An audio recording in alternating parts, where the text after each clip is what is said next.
What if the Volturi revealed their truth? Number 216 Francesca. Francesca was so happy to have been offered a secretarial job at the Palazzo dei Priori, she felt as if she were walking on air. It seemed like a mundane job, but her employers were mysterious and rarely seen in public. She tried to get information about them, but her business connections could only tell her they were wealthy and powerful. Apparently they contributed money to the city of Volterra and the church, and actually worked with the local officials and law enforcement to keep the city running well and safe for its people. She had not yet met her employers, but was hoping to make connections of her own if she were able to play go-between with the city leaders and her new bosses. There were three, she had been told at the interview. All brothers, their names were Ero di Volturi, Marcus di Volturi, and Keys di Volturi. She didn't know their ages, which only made them more mysterious. She had arrived at the castle, meeting with the senior secretary Gianna, who showed her to her room. Francesca was intrigued that she was going to be living at the castle full-time. This would save her having to rent a small apartment nearby. Gianna, when will I meet with my employers? They will let you know when they want to see you. Be ready at all times, since it could be very last minute, Gianna replied, opening the balcony door to air out the room. Always wear dresses and heels. Never slacks. She noticed the odd look she got in return. Don't worry, they never touch the secretaries in that way. Ero and Keys have wives. Marcus lost his wife long ago and shows no interest in another.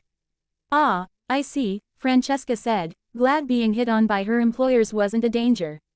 You will. Elby brought breakfast every morning to your room by one of the guard. Guard? Yes, those who work more closely with the Volturi. They run errands and protect the castle and its inhabitants. We will. Elle rarely have direct contact with the three employers, unless required to take a message to them. Generally urgent ones are those received from certain people.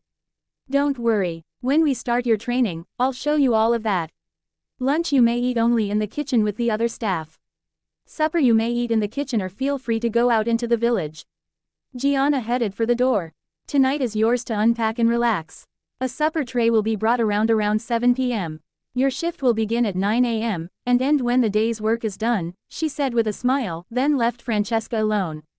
Francesca began to unpack her clothing into the dresser and wardrobe. When she opened the wardrobe, she was surprised to see clothing and accessories already there. The drawers likewise had slips, nightgowns and underthings. No wonder the salary wasn't excessive considering who was paying her. She had a place to live, all meals, and clothing. A tall man with black hair brought her the supper tray she was expecting. He said nothing and left. When she was finished eating, she left the tray outside by the door so he would not have to bother her to pick it up. The next morning, she rose early and made ready for work. Unsure when breakfast would be arriving, she had a knock on the door, and opened it to find the same tall man with dark hair holding a tray. The food smelled good even coming from under the stainless steel lid. Hi, my name is Francesca. I'm the new secretary. This is my first day here. The tall man gave her a knowing smirk, then placed the tray on the desk. I'm Felix, and will be bringing you your breakfast this week. This week, it may change from week to week, depending on who is absent from the castle. We're sometimes sent away for days at a time, he explained. Enjoy your meal, and welcome. Then he was gone. Well, that was better, she mused about his more talkative nature today. She then sat down to eat. Francesca had been working at the castle for a week and still no sign of her employers. She had to tell herself this was probably their way, and as long as she did her job well, there would be no reason for them to let her go. She assumed eventually they would want to meet her. Gianna was a wonderful teacher. She taught Francesca about the work they would be doing. Most involved the upkeep of the castle and the interactions with the local officials. She was shown how to access various files of information on her computer, including the list of those who were important enough that any correspondence from them would be hand-delivered to the Volturi leaders immediately.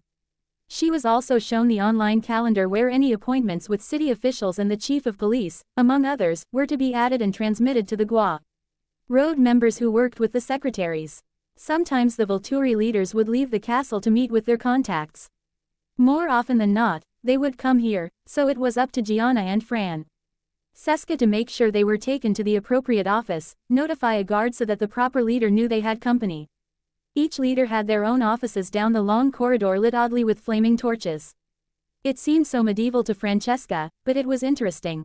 Francesca found herself curious about the important people the Volturi maintained contact with.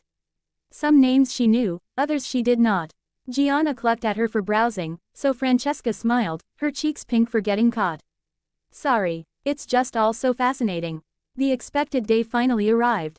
Francesca was going to meet with the Volturi leaders this afternoon for the first time since she had started working. Gianna had handed her a note from Ero di Volturi, telling Francesca to come to the throne room. One of the guards would come to bring her to them at 4 p.m. As the time approached, Francesca grew more nervous. Were these men fair employers? She hoped so. She heard footsteps and looked up to a handsome man with dark blonde hair. She stood from her desk chair and smiled. Hello, I'm Francesca. Are you taking me to meet with the Volturi? Yes, I am. Dimitri is my name. Please come with me. He headed down the corridor with Francesca in tow. They came to a set of carved wooden doors, which Dimitri opened easily. He came to stand before 3 ornate chairs sitting in a dais. On each sat a man, the leaders Gianna had mentioned no doubt. The man in the middle rose and stepped down the stairs, a smile on his pale face. Welcome, my dear. We are so happy you're here. Gianna has only the best things to say about you. He held out his hand to Francesca as if to shake it, but instead, he grabbed her hand and enclosed it with his other, pulling her closer. She heard him sigh as he seemed to zone out, still holding her hand. After a few minutes, he released it and stepped back. My, you are an ambitious one, aren't you? Well, we will see what we can do to make your desires a reality. He turned back toward the stairs and walked up them. Francesca, this is my brother, Marcus, and the scowling one over there is my brother Keys. For brothers, Francesca noted they looked nothing alike. I'm pleased to meet you all. I have been enjoying my time here, and Gianna is a wonderful example. We're pleased to hear that. And are you comfortable? Oh yes, Mr. Di Volturi, very comfortable. Everything is perfect. Thank you for your generosity. She couldn't keep from staring at all 3 men. Their skin was not only pale, their visages were beautiful and their eyes were red. Just the irises, but it wasn't normal.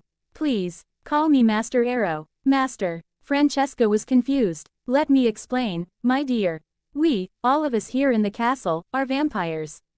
Except for dear Gianna. She is working toward that end. You may too, if you wish. Think of it, immortality and a permanent place here in our coven. You will never be alone, never age or sicken, and keep your beauty forever. I am also aware of your ambitions. And I may be able to assist you with that.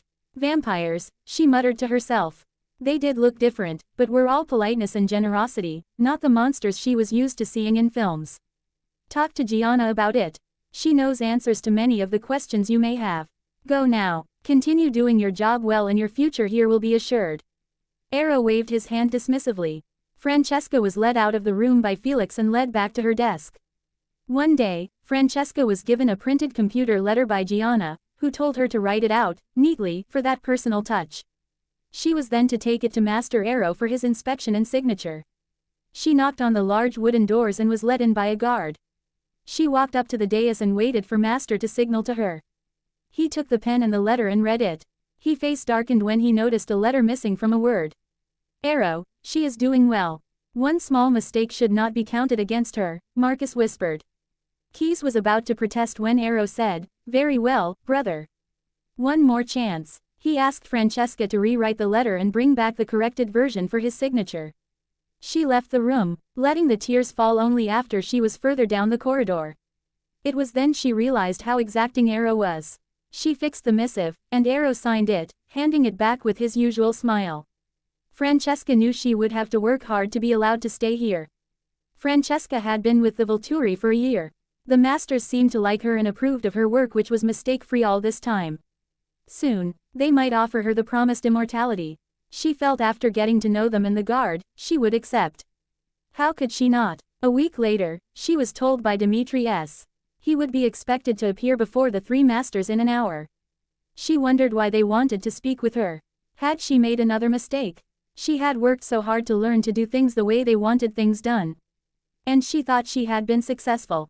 Okay, be optimistic, Francesca, she thought. Perhaps they were going to let her know she was doing well, and they had decided to keep her on. Perhaps it was about her change.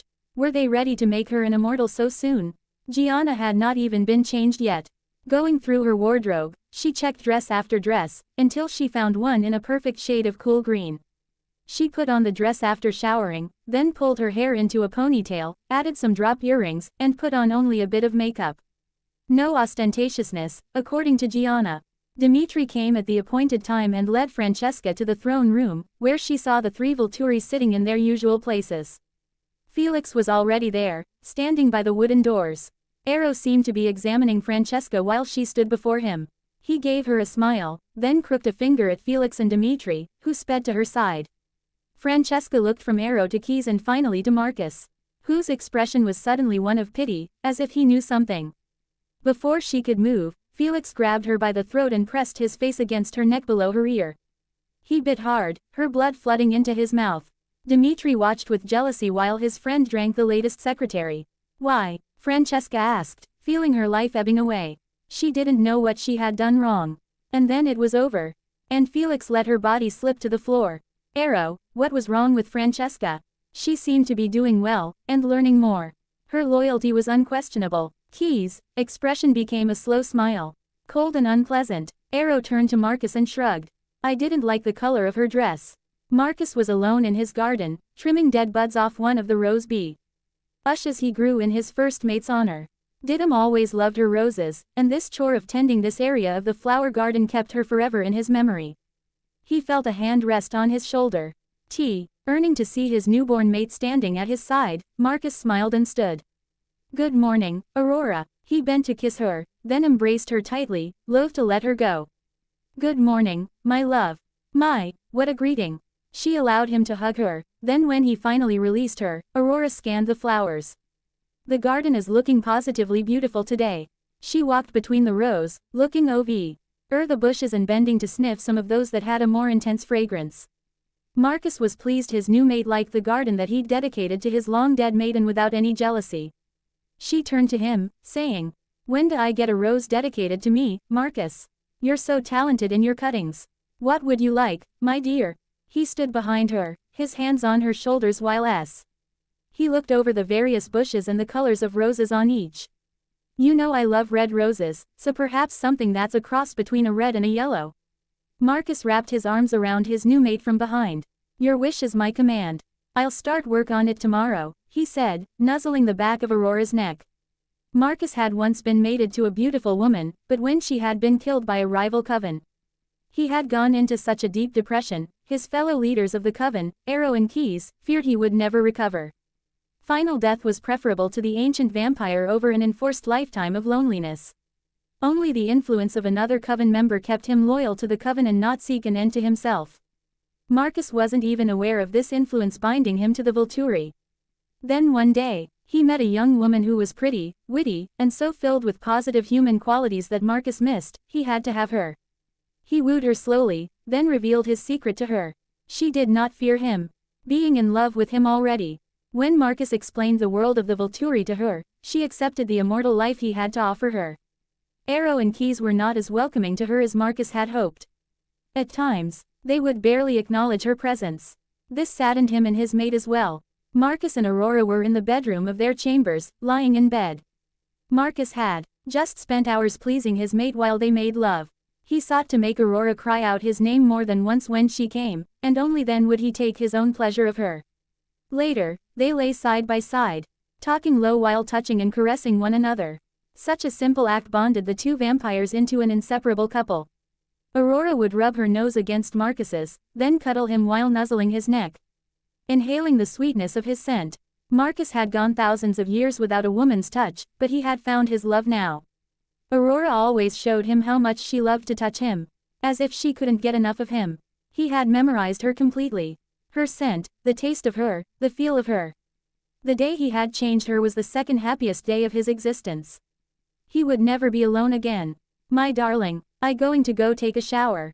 Will you join me? Aurora gave Marcus a kiss that told him he should not say no. She rose from the bed and sauntered to the bathroom door, looking back at his naked body. The memories of last night fresh in her mind. She bit her lower lip, something that, for whatever reason, drove Marcus mad with lust.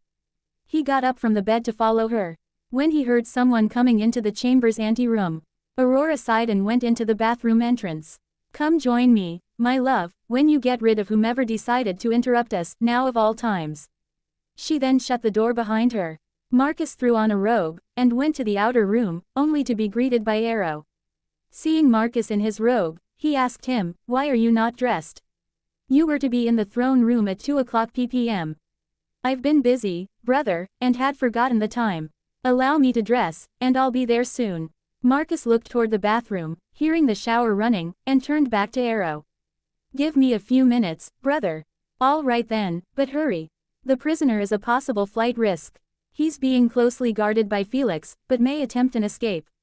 "I will be there, Arrow." Once his brother had left his chambers, Marcus went into the walk-in closet to choose a suit to wear. "Arrow can be very intrusive," a voice said behind him. "I know, my heart, but it is important business. It won't take long. You may join us if you wish." Marcus saw Aurora beside him, with nothing but a towel wrapped around her head. He patted her shapely behind, telling her to dress, lest she tempt him again, causing him to miss the upcoming trial. "I'll be there as soon as I dress, Marcus. Now you'd better hurry along, or Arrow will come back," she said, laughing. She stood on tiptoe to kiss Marcus, then turned to choose a dress to wear. The throne room had become a trial room, with Arrow and Keys waiting on their chairs. Felix and Santiago held the prisoner's arms, leading him to the center of the room. Marcus saw Aurora enter through one of the carved wooden doors and come stand at the side of his chair. He gave her a smile and reached out to hold her hand. "You haven't missed anything, love. The trial is about to start." Arrow heard Marcus speaking, but to whom, he wondered. No time now, he would ask him later. For now, he had a rogue vampire to judge and execute. Once the trial was over and punishment had been meted out to the guilty vampire, the guards cleaned up the remains and left the room. Only Arrow, Keys and Marcus stayed behind. Arrow turned to Marcus, his eyes scanning the area. "Brother, to whom were you speaking a while ago?" Marcus smiled at Arrow. "I was only telling Aurora about the trial. The requirements on how judgments are made, how punishment is administered. She's very interested in all that." Arrow looked at Keys, whose expression was one of confusion. Who was Marcus talking about? Arrow stood and walked over to Marcus. "Who is Aurora, brother?" Marcus turned to his mate, taking her hand and kissing the palm. "This is Aurora, Arrow. Why are you asking me these questions?" Keys rose from his chair to stand beside Arrow. "Marcus, there is no one there." Marcus felt Aurora's hand slip away from his, and when he turned around to her, she was gone. He stood quickly, spinning around in place, his eyes seeking her out. He sped to the first set of doors and opened them to see nothing. He called to her, with no reply. He sped to the other set of doors, and again, saw no one. His mind raced. Where had she gone? Arrow sped to Marcus's side, placing his hand on the ancient vampire's shoulder. "Brother, calm yourself. There is no one here in the coven named Aurora." He came up with a theory, as grim as it was, and explained it to Marcus. "Your state of depression, my dear brother, has brought you so low, that your mind must have created a figment of a woman, one posing as your mate. It's the only explanation." "No, it cannot be. She was with me last night, in our bed. She was in the shower this morning, when you came to our chambers. I didn't hear the shower water running. There was no one in the bathroom, or I would have known." Marcus's mind attempted a reset. It tried to tell him Arrow was right. "Not possible. She was with me all night. She came to the throne room after me, to watch the trial. She was here. I was holding her hand." Arrow and Keys had never seen Marcus so animated. But they knew the truth. There was no Aurora, and Marcus was close to madness. Reining in his annoyance, Arrow stated firmly, "Brother, please forgive me. Aurora doesn't exist. She never did." Marcus looked around the throne room one more time, then sped from it, heading to his chambers.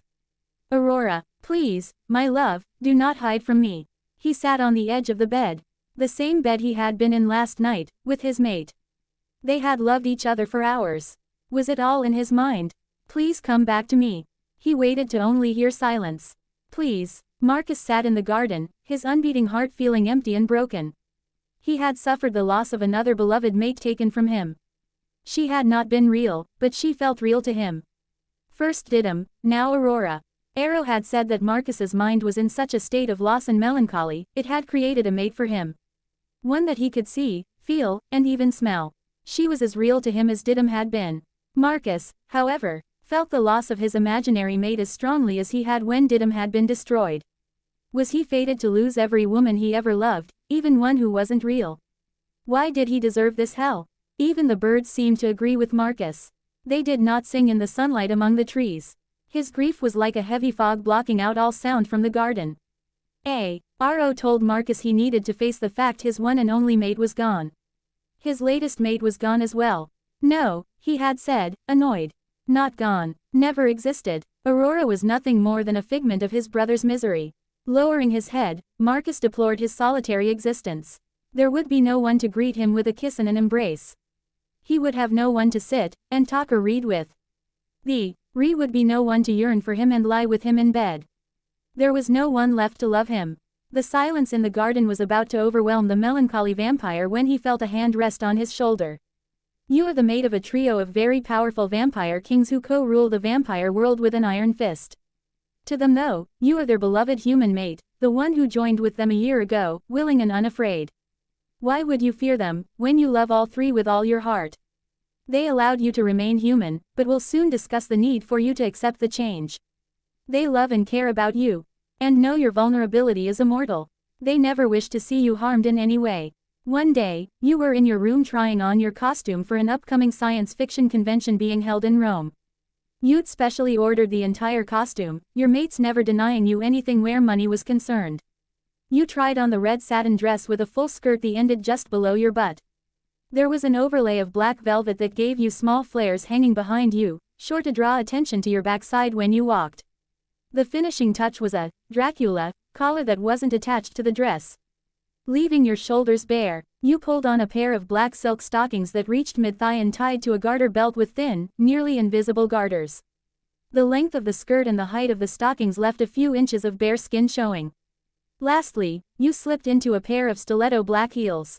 Your costume was complete, only your hair and makeup would need doing on the day of the convention. You twirled in front of the mirror, feeling very much like a gothic vampire. You needed to get into character though and had no one to play off. Abe Felix would allow you to practice with him.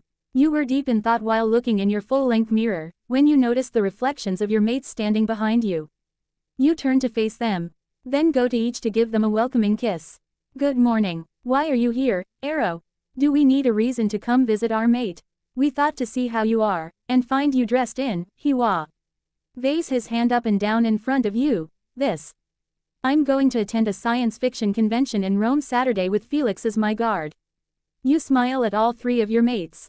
I'm a gothic vampire, you explain cheerily. Who said you could attend this convention, and in Rome? Keys demanded. We should be accompanying you. You walk over to the blonde vampire and play with his shirt collar, kissing his cheek, love. You would not enjoy yourself. In fact, I'm sure you would all hate it. Please, my darlings, Felix will be going with me, and he will protect me. He won't even need a costume. Anyone looking at him will think he's something alien. He won't even have to wear contacts. Noticing the sudden silence, you see all three of your mates looking over your costume, with the satin ND lace dress barely holding in your breasts, and with the very, very short skirt and the thigh-high stockings that leave a few inches of bare thigh showing. Arrow TSKS as he examines your outfit. This is unsuitable clothing for the mate of the Volturi masters. His words don't match his reactions.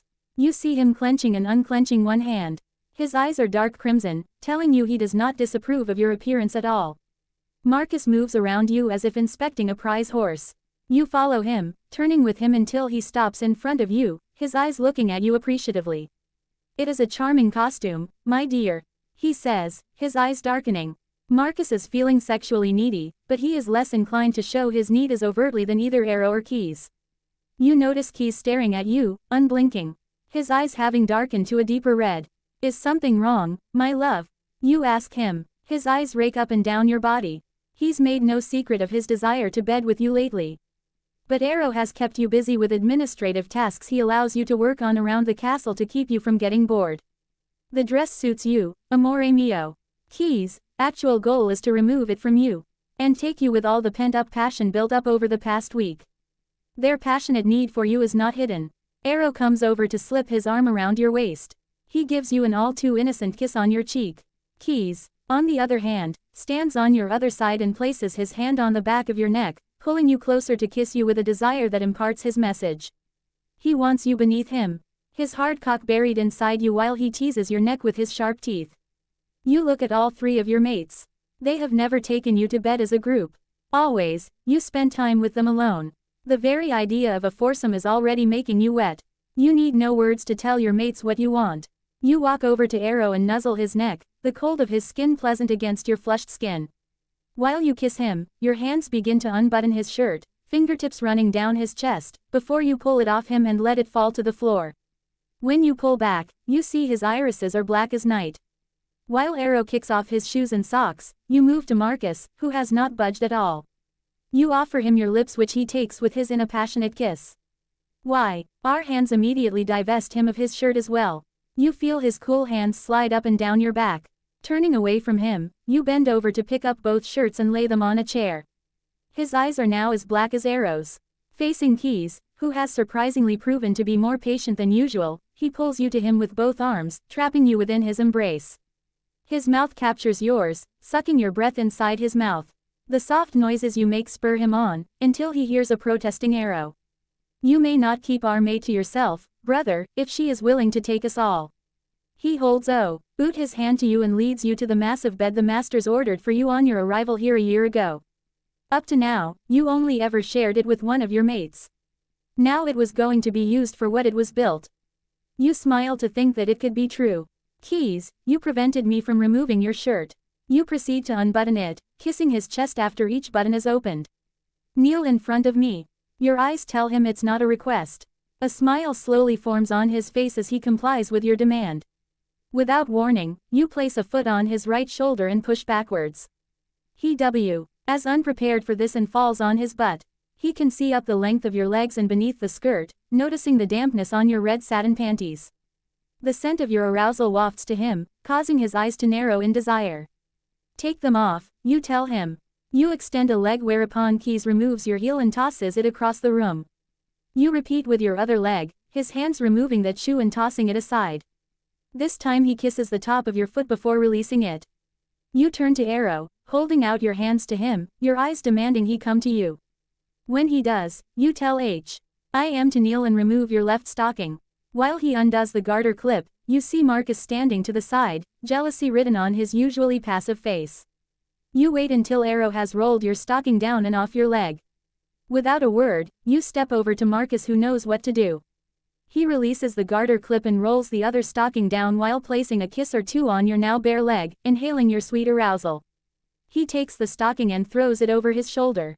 Placing his hands on your waist, he kisses your neck, grazing your skin with his teeth. You proceed to unbutton his shirt, and once it's open, you lick and suck on his nipples. Marcus throws his head back and groans, then tears his shirt off himself.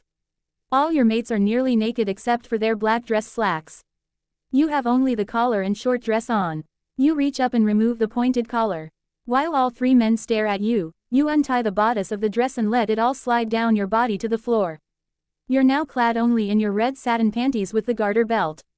Walking back to the bed, you crawl across the mattress, giving all your mates a tempting view of your rear. You lie back, on a couple of stacked pillows to allow yourself to see everything.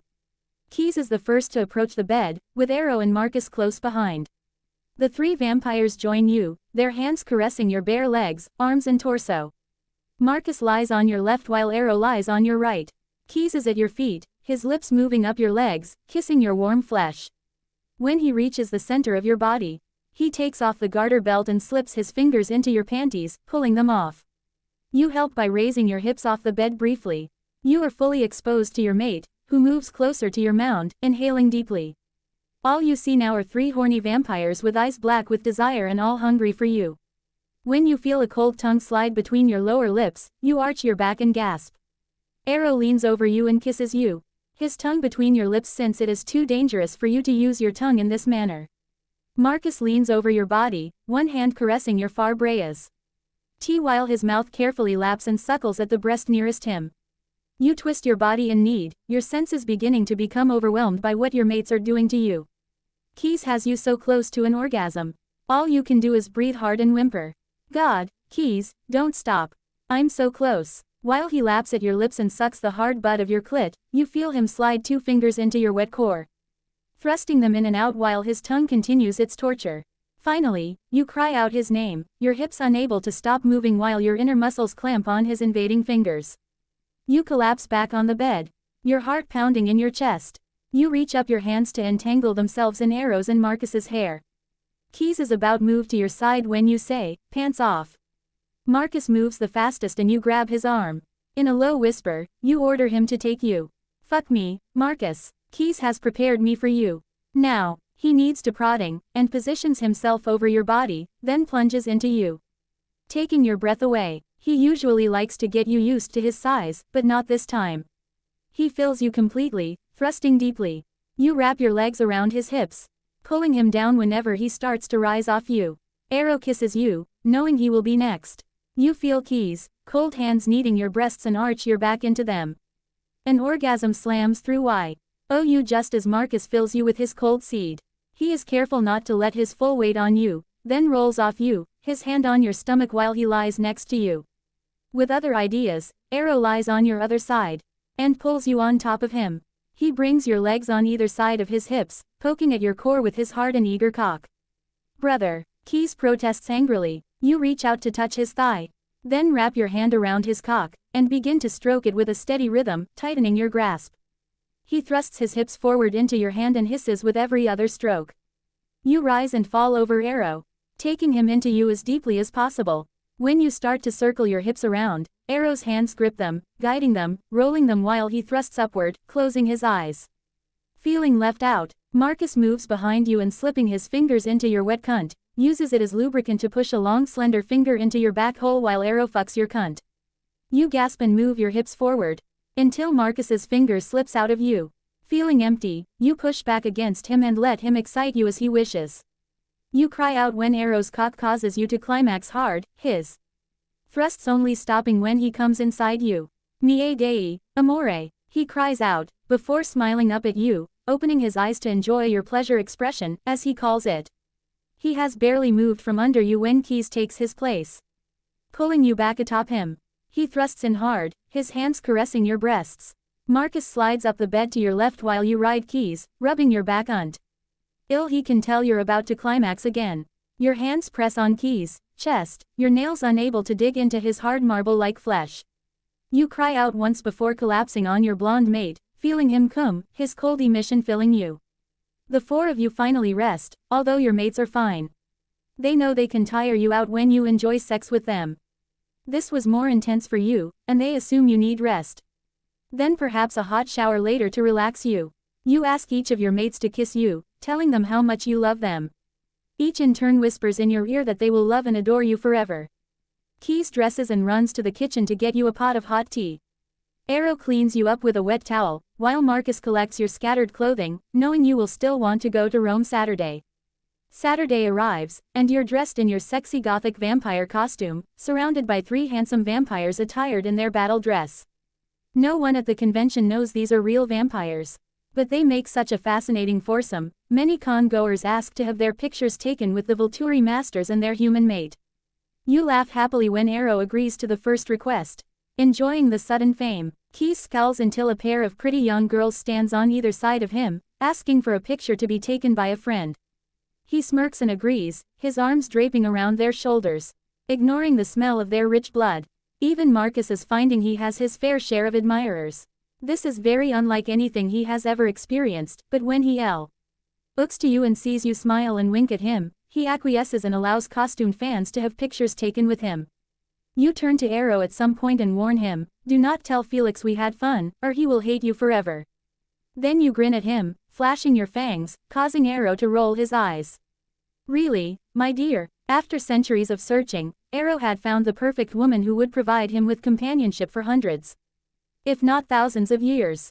Since his mate Sulpicia had been banished from the Volturi for her sexual betrayal, breaking her vow of fidelity to him with a lowly guard, he had never felt so alone. His self-esteem had taken a hit when he learned Sulpicia had played the whore with not just one guard, but several, along with a few passing nomads and even one human male. She had drained dry when she tired of him. His destruction of the guards with his own hands should have felt satisfying, but it had not. Then something happened to draw his attention away from the past. He was walking in the village one late afternoon, when he saw her sitting at a table at an outdoor cafe. She was alone, and appeared unhappy. Perhaps she had been stood up. A shame, Arrow thought, since she was very beautiful. with long light brown hair and clear blue eyes. She wore a sleeveless knee-length blue dress which showed off her crossed legs. Arrow smiled and decided to speak with her. Walking up to the table, he looked down at her, and asked, "Are you alone tonight, Kara?" The woman looked up, and upon seeing the dark-haired man peering down at her, she smiled. "How perceptive of you, but yes, I am alone. May I?" he asked, touching the back of the empty chair sitting opposite her. The woman nodded, figuring there would be no harm in talking to this handsome, yet slightly odd-looking man. Something exuding from him made her feel comfortable. His brown eyes seemed to deepen in color as he sat down, his hands resting gracefully on the table. "My name is Arrow, and with whom am I so fortunate to sit?" "Andrea. My name is Andrea." "Ah, from the Greek Andreas, meaning courageous and brave. I am Greek myself, my dear." She gave Arrow a genuine smile. "My parents were Greek. They moved to Italy when I was 2 years old." "Before you ask, that was 24 years ago." "Sei perfetto," Arrow replied. "You're perfect, and I mean that, my dear.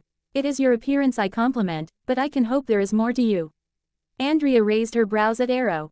"What's that supposed to mean?" Arrow leaned forward as if to whisper to her, "I want to know more about you." That was how their relationship began. They walked along the village street, enjoying the sights, sounds and smells that surrounded them, well into the night. She led him to her apartment door, where he took her hand and kissed it. As he might have done several hundreds of years ago. She was pleasantly surprised that he didn't try to maul her. When Arrow asked her to supper the next day, she readily accepted. He came for her on time, where he treated her to a delicious meal in an indoor restaurant. They danced and talked and laughed for hours. Arrow found out Andrea was to be married, but her fiancé backed out. He had promised meet her the night she met Arrow so they could talk. He never showed, something Andrea didn't regret now. She and Arrow dated for several weeks, Arrow being the perfect gentleman. He had kissed her and held her close when they danced. He whispered endearments in her ear, and occasionally nuzzled her neck to enjoy her fresh scent. But as much as he wanted her physically, that was something he would leave up to her to initiate. When Arrow left Andrea at her door, she was about to close it, then looked out to call Arrow back.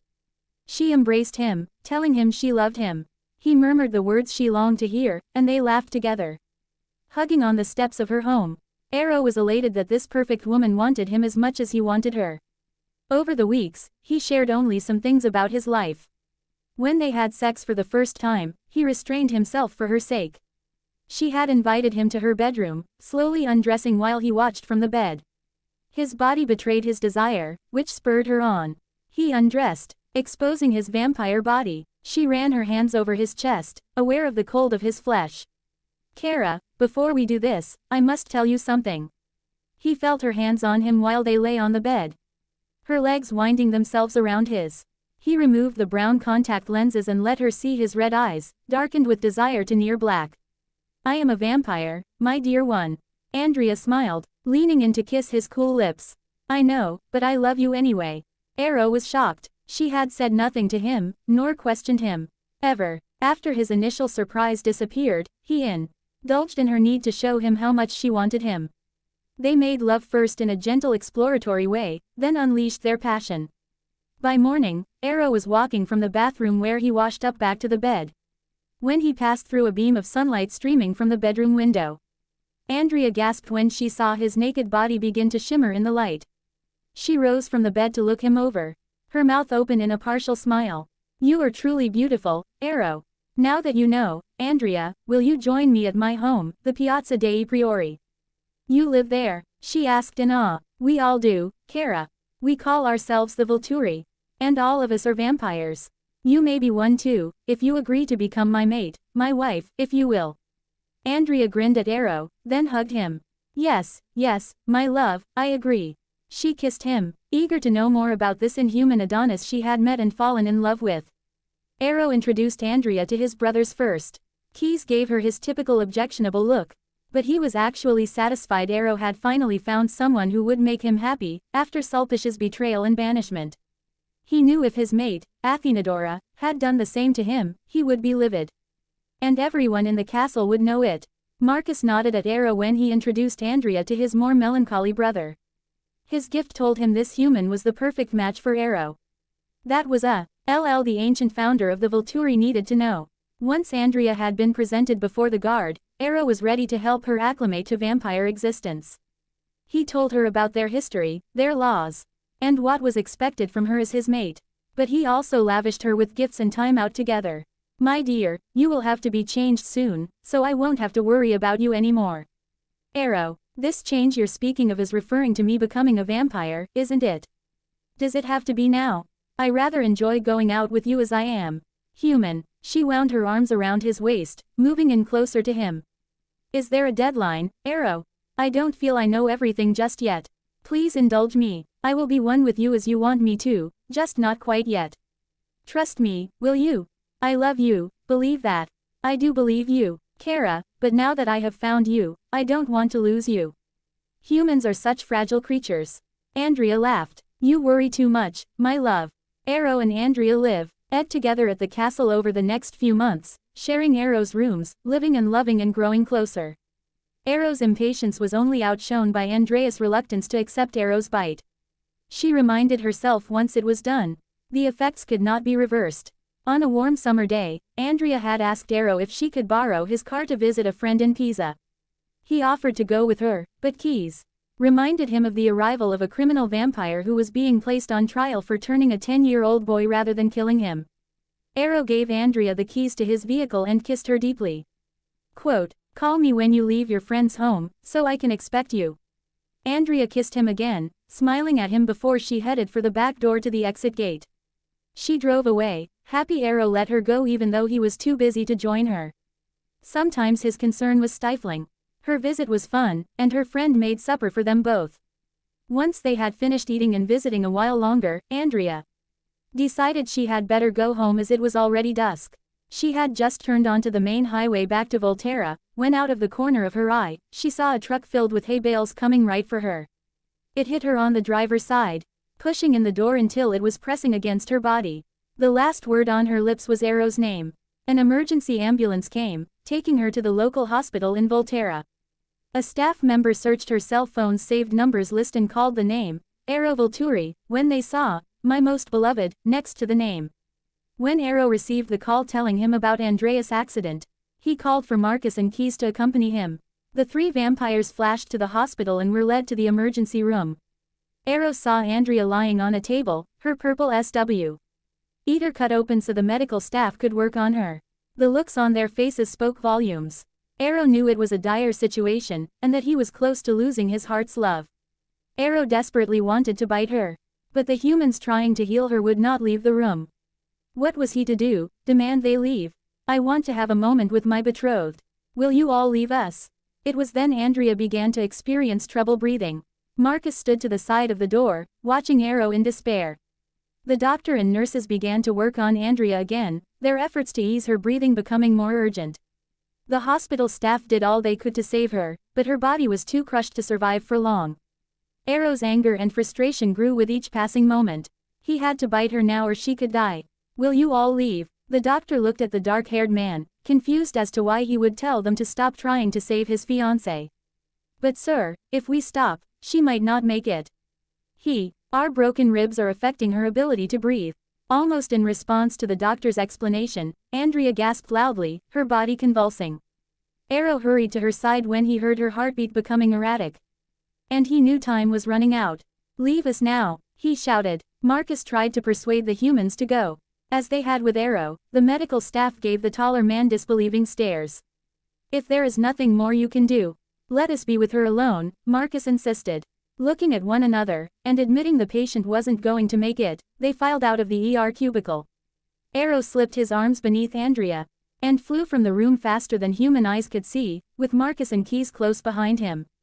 They ran to the castle at breakneck speed. Once there, Arrow placed Andrea carefully on the floor of the audience room, seeking to get his venom into her body before she died. He would then take her to their rooms to wait for the transformation to occur. Marcus and Keys stood by, ready to assist if Arrow needed any help. It was then Marcus looked at Keys, neither hearing the woman's heart beating. Arrow, quiet, there is little time left. He bent to bite her wrist, his venom filling the wound. He bit her upper thigh, leaving more venom inside her body. Keys and Marcus could only stand by and wait for Arrow to realize it was hopeless. They watched when Arrow knelt at her head and lifted Andrea in his arms. His face buried in her neck while he bit her throat. Her blood was already tasting different in flavor. He listened for her heartbeat, which was non-existent. His head dropped in grief.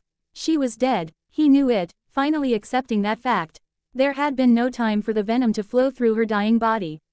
No, Arrow keened quietly. Brother, you tried. It wasn't your fault. It was his fault, for not insisting harder that she change. Now she was gone. To awaiting Felix, Arrow ordered, see to her body. Choose a nice location in the garden, and you and Santiago bury her. Let me know when you are done. Marcus reached out to Arrow, knowing what it was to lose a beloved mate. The two vampires left Arrow to his grief. When the grave was completed, and Andrea buried, he would sit with her. Flowers in his hands to place on the mound of dirt. Later, he would build a monument for the local cemetery and have her body moved there. The ancient vampire was alone once more. When Arrow found the broken bird collapsed in the garden, he felt a curiosity that compelled him to take her inside the castle and settle her in one of the guest rooms. He looked down at her, with her dirt-dusted face and a torn shirt, and wondered how she had ended up in the Volturi garden. He inhaled the faint scent of blood, then noticed her hands had scuff marks, some deep enough to low blood to ooze forth and smear her palms. Had she jumped the garden wall, injuring her bare hands? Perhaps she had been running away from someone and needed a place to hide. Arrow called for Chelsea to clean up the unconscious girl, find her fresh clothing, and get her some cool water and hot food. When Marcus and Keyes find out about Arrow's discovery, they joined him to discuss what they should do with her. Having this human in the castle was not safe, for the humans who worked for them, for his own people, or for the young woman herself. But once she had been cleaned up, she was quite captivating to the three vampires. Intrigued by her beauty, Arrow would visit her, talking with her and asking if she needed anything. He found out her name was Marie-Louise, and she had run away from home. Her parents were seeking to force her to marry a local boy she didn't love. She was almost spied by a relative who had been looking for her, so she decided to climb the castle wall to hide there until he went away. She had slipped, as far as she could remember, and must have passed out when she fell. Later that day, after their talk, Arrow had gone into the garden to cut a few fragrant blooms to bring to her room, hoping they would cheer her. Marcus brought her books to read, with subjects she had indicated an interest in. He chose some he knew were in the Volturi library and returned to her room with them. They read together, then would discuss the various subjects for hours. Marcus was pleased in her apparent intelligence, showing a lively interest in her, something unusual for him. Keyes found out during his visit with her that she loved games. She bragged that she could beat anyone, even him, at any game he chose. The blonde vampire brought boards for checkers and chess, along with a deck of cards.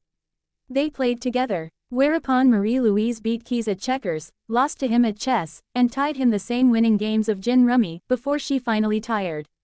He kissed her forehead and told her to rest, then left her. In all this time of visiting with the three kings, Marie-Louise noticed the color of their eyes, and finally asked Arrow why their eyes were red. He explained that they were vampires. Very old and extremely powerful. Marie-Louise listened raptly as Arrow told her their history, how they came to be in Italy, and how immortality worked. In 4 days, she had come to love the three kings, and wanted to be with them always. When Arrow, Marcus, and Keyes came to visit her together, while she was still in bed, Marie-Louise asked Arrow if he would make her a vampire, an immortal like them, so that she could stay with them forever. That is not something we are willing to offer you. Suddenly, Arrow tugged on her hair, and pulling her head to the side, exposed her throat to his sharp teeth. He bit hard into the tender flesh, the blood flowing immediately. Keyes lifted her arm, placing her wrist to his mouth, biting hard, and drinking the oozing blood. Marcus B. Ared her upper thigh and bit into the soft flesh, drinking the blood running down her leg. The pretty young woman moaned while the three Volturi kings drank from the wounds they'd made on her body. She looked up at them, tears brimming in her eyes. Arrow noticed the tears and said, "I am sorry, my dear, but it is our nature." She expired a few moments later. Once the three kings had finished with her, they had Felix bury her body deep in the ground in the corner of the garden where she had been found. Arrow visited her grave, and placed a single white rose on the mound of dirt. "You will be with us forever, Marie-Louise. Just not quite the way you wanted." He turned away from the grave, and went back into the castle. "You are a newborn vampire, around 23 in human years, not that it will matter anymore. You're alone in the world because your sire left you on your own shortly after he had turned you. When you awoke, you and he began to explore the world, with all the sights, sounds, and color around you. Eventually, he left you. When you were a young mortal, you found out you had an affinity with the cold. You discovered you could turn water into ice merely by dipping your finger into it. Or freezing something organic and throwing it into the water. You could also gather ice crystals in the air and form snow anywhere you desired. Once you had been changed, your gift was amplified. You had never felt so powerful. One day, you found yourself in the countryside, still in Washington state, you thought. Towns of humans were few and far between out here. You tried to be careful when you fed, but at times, it was hard to control your thirst. If only your sire had stayed to teach you things you needed to know. At least right now, you're not hungry, and are simply enjoying the cool air. Waving your hands to create snow that fell from the sky around you.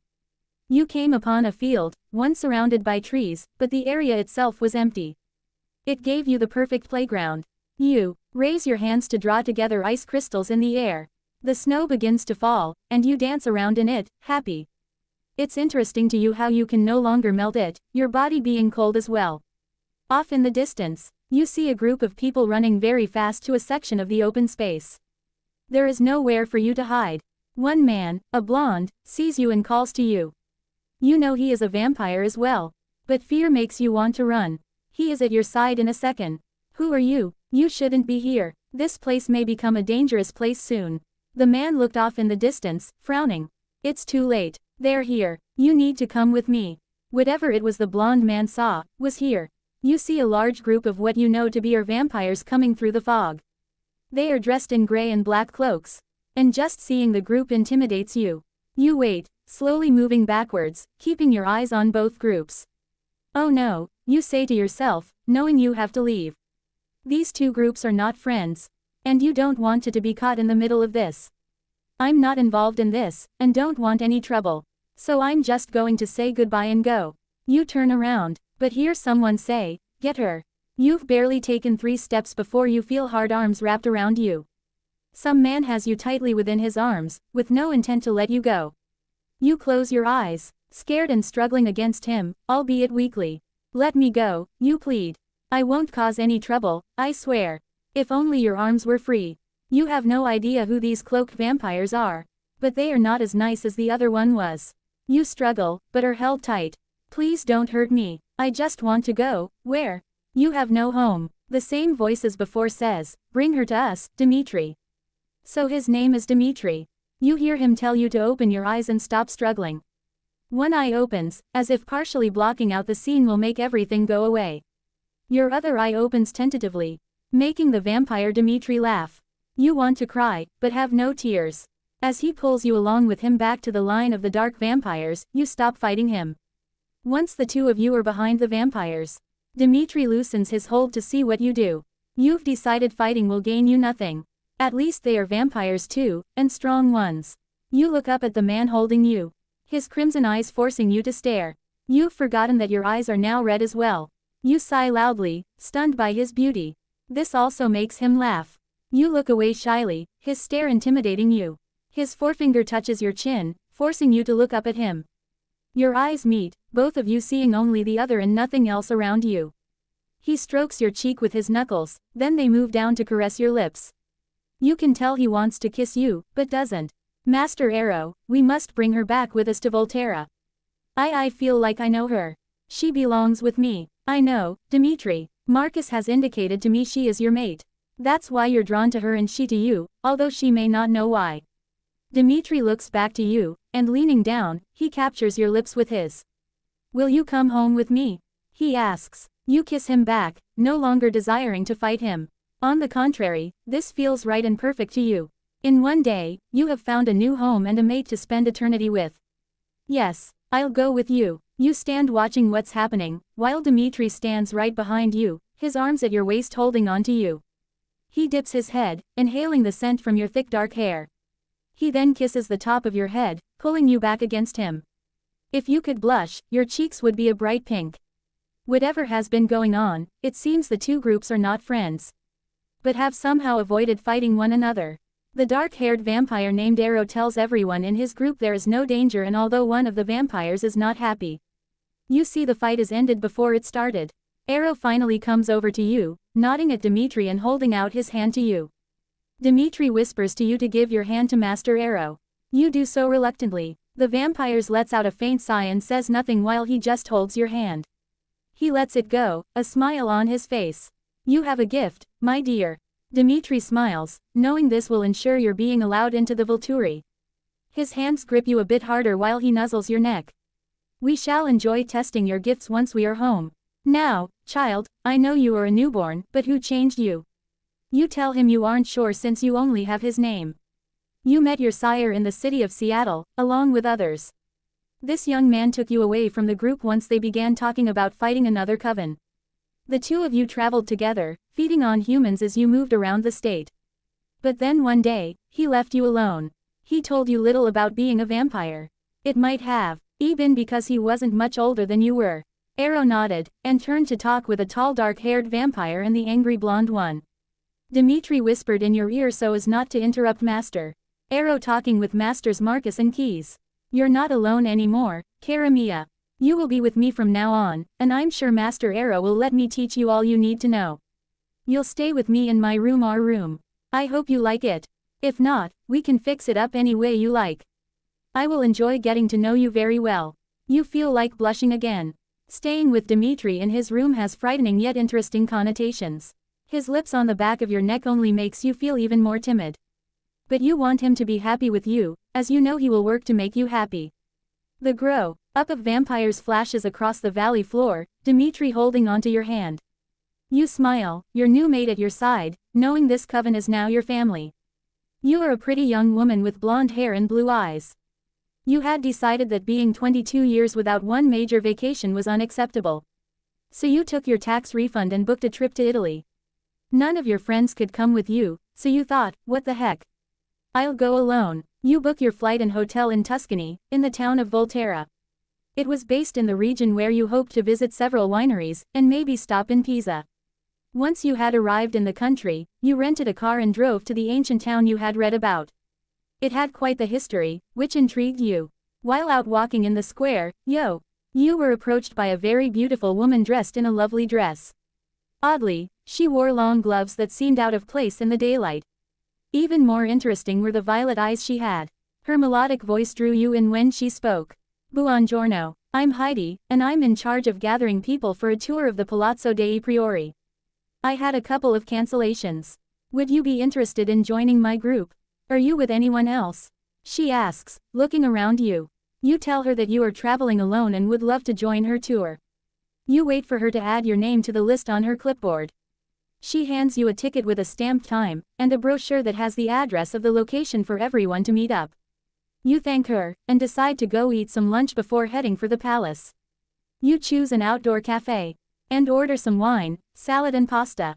You enjoy people watching, but notice the time for your tour is near. Finishing your meal, you head on over to see a group of people obviously from various countries.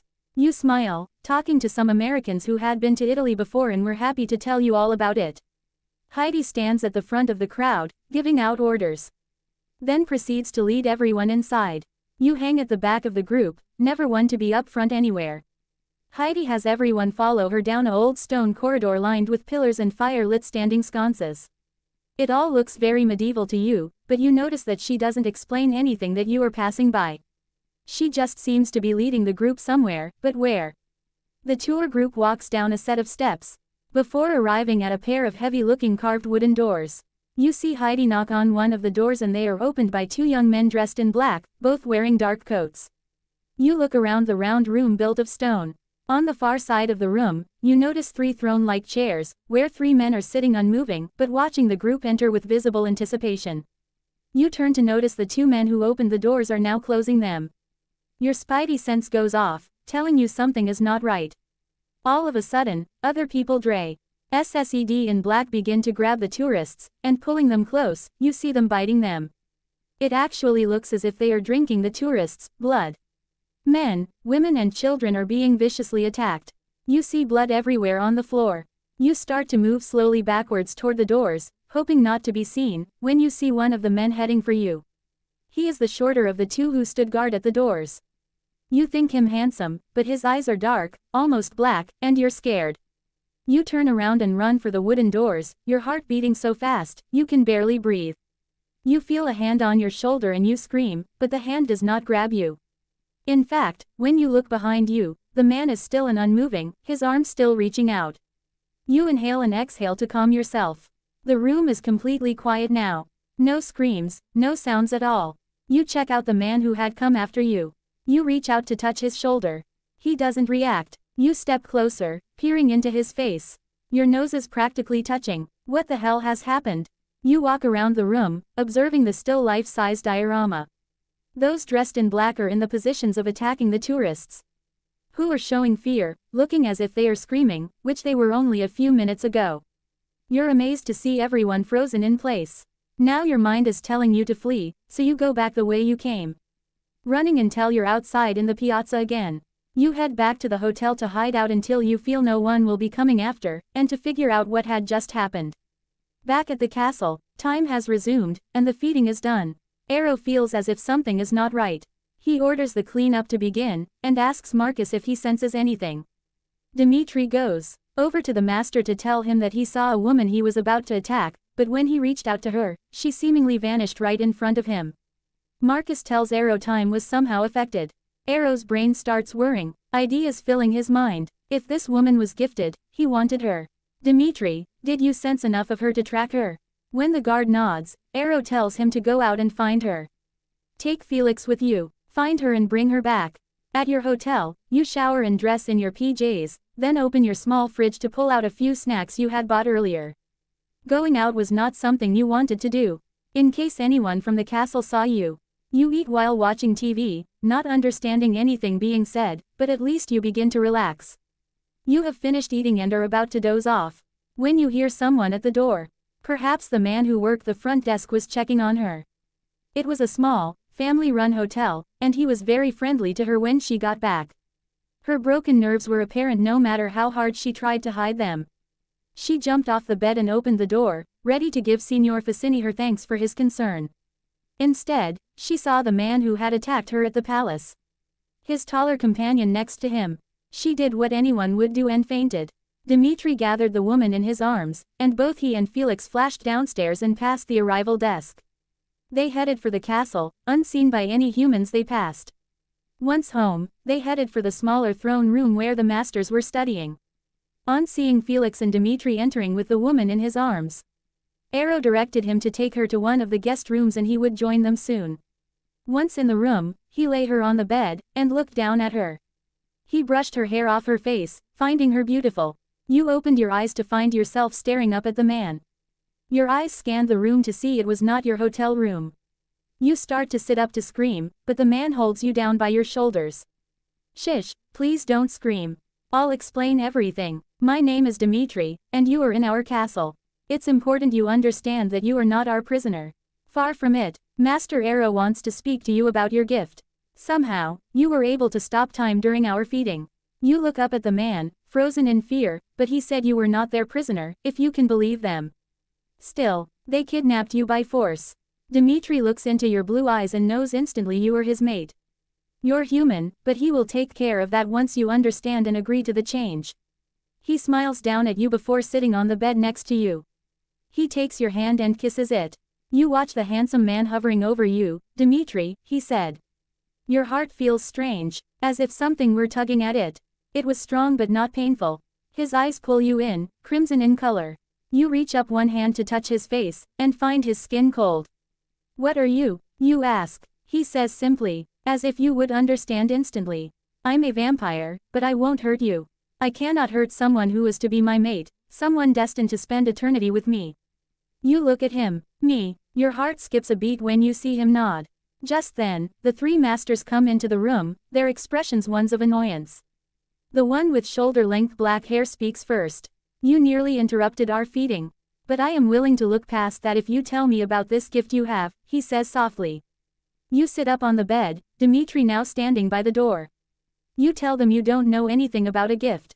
You only noticed how everything had stopped when you screamed, so you ran. The blonde man stepped up, his face a scowl. You didn't purposely attack us then? Of course not. You tell them. You see the taller of the three looking down at you, a small smile on his face. He seems to believe you. The black-haired man tells you his name is Arrow. He holds out his hand to you and waits.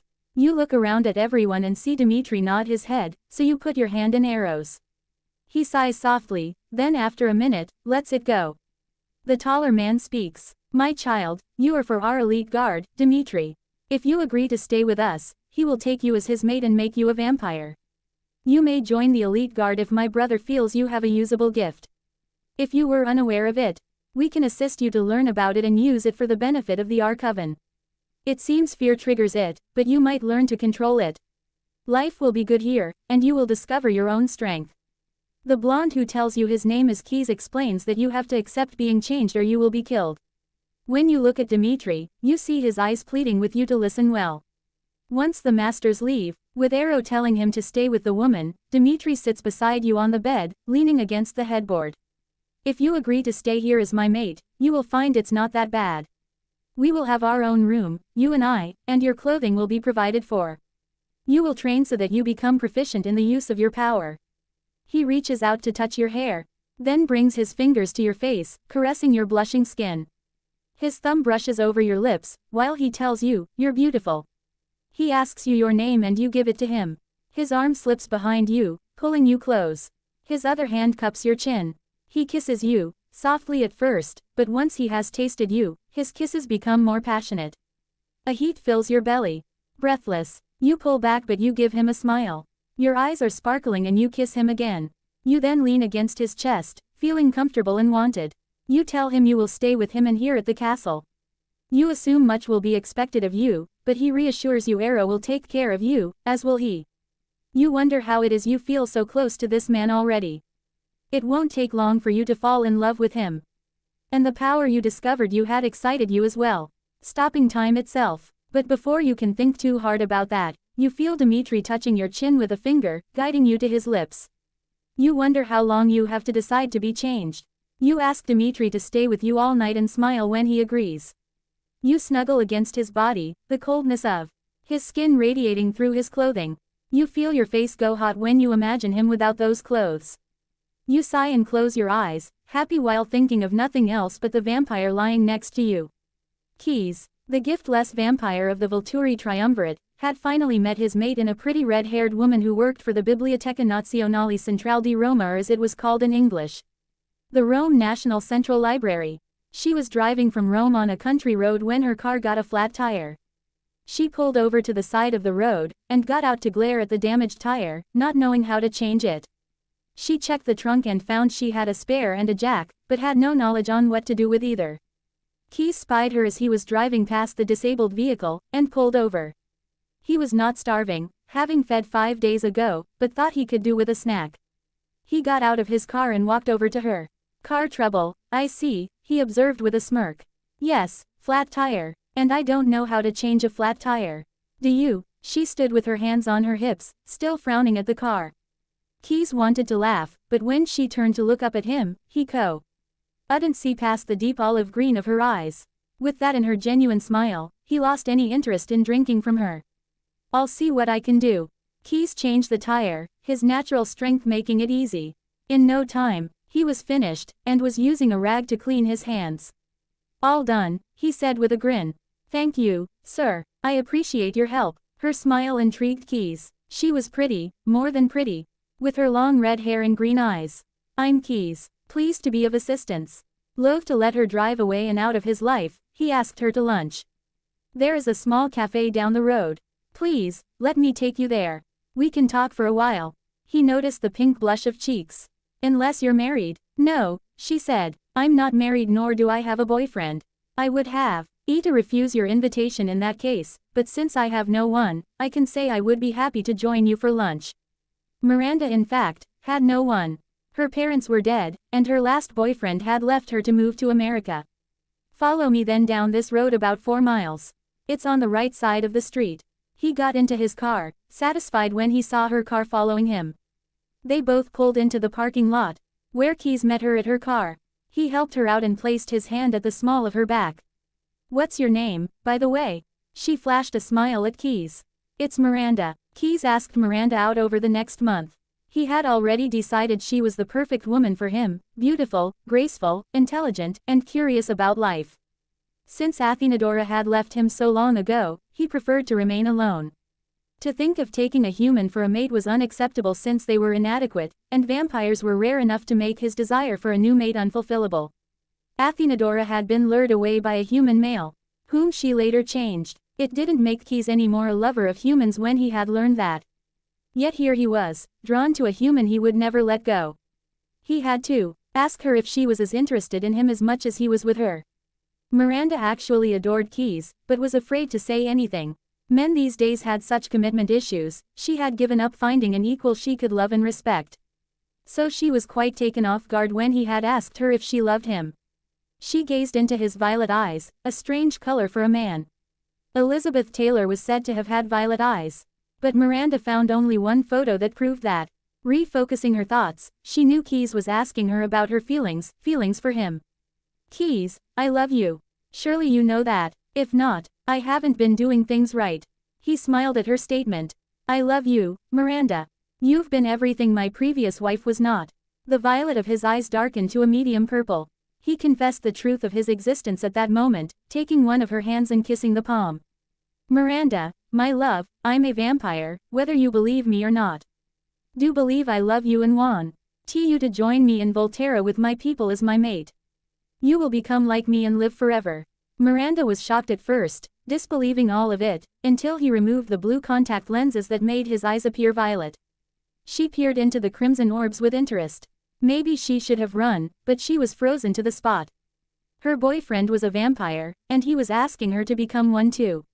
Seeing the man she had grown to love standing before her, she impulsively hugged him.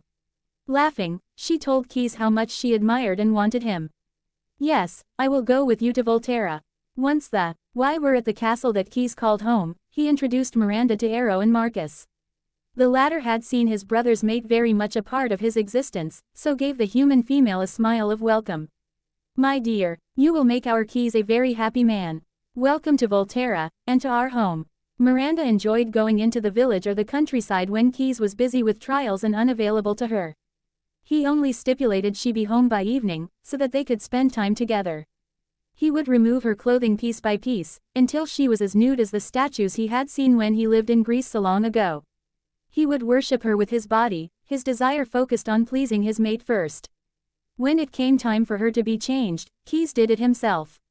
Holding her, he kissed her deeply, curbing his desire to take her again. He wrapped his arms around her, baring her neck of her long red hair, then he kissed her throat, nibbling gently before biting her hard and deep. His venom flooded his mouth as he forced it into her body. She writhed in extreme pain for several days, until she finally slept. When she awoke, Keyes had his mate for all eternity. Their shared life was pleasant and exciting. They traveled the world together when Keyes wasn't needed at home. They studied ancient texts with Arrow and Marcus in the early morning hours when most humans were asleep. Keyes had never been happier. His mood softened by the love shown to him by his mate. Miranda had gone into town to do some shopping. While there, she bumped into a man who claimed to know Keyes.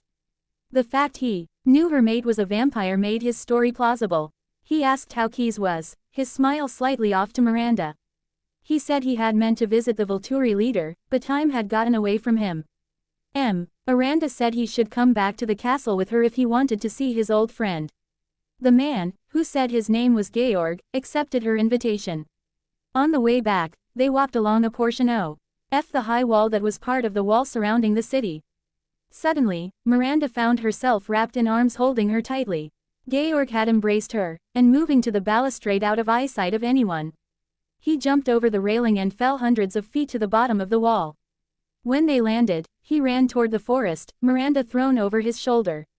When Keyes didn't find Miranda anywhere in the castle, he ordered Dmitri to find her.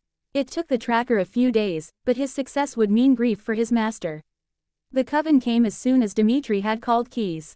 Miranda's body was found lying at the base of a large tree. Keyes saw his mate, unmoving.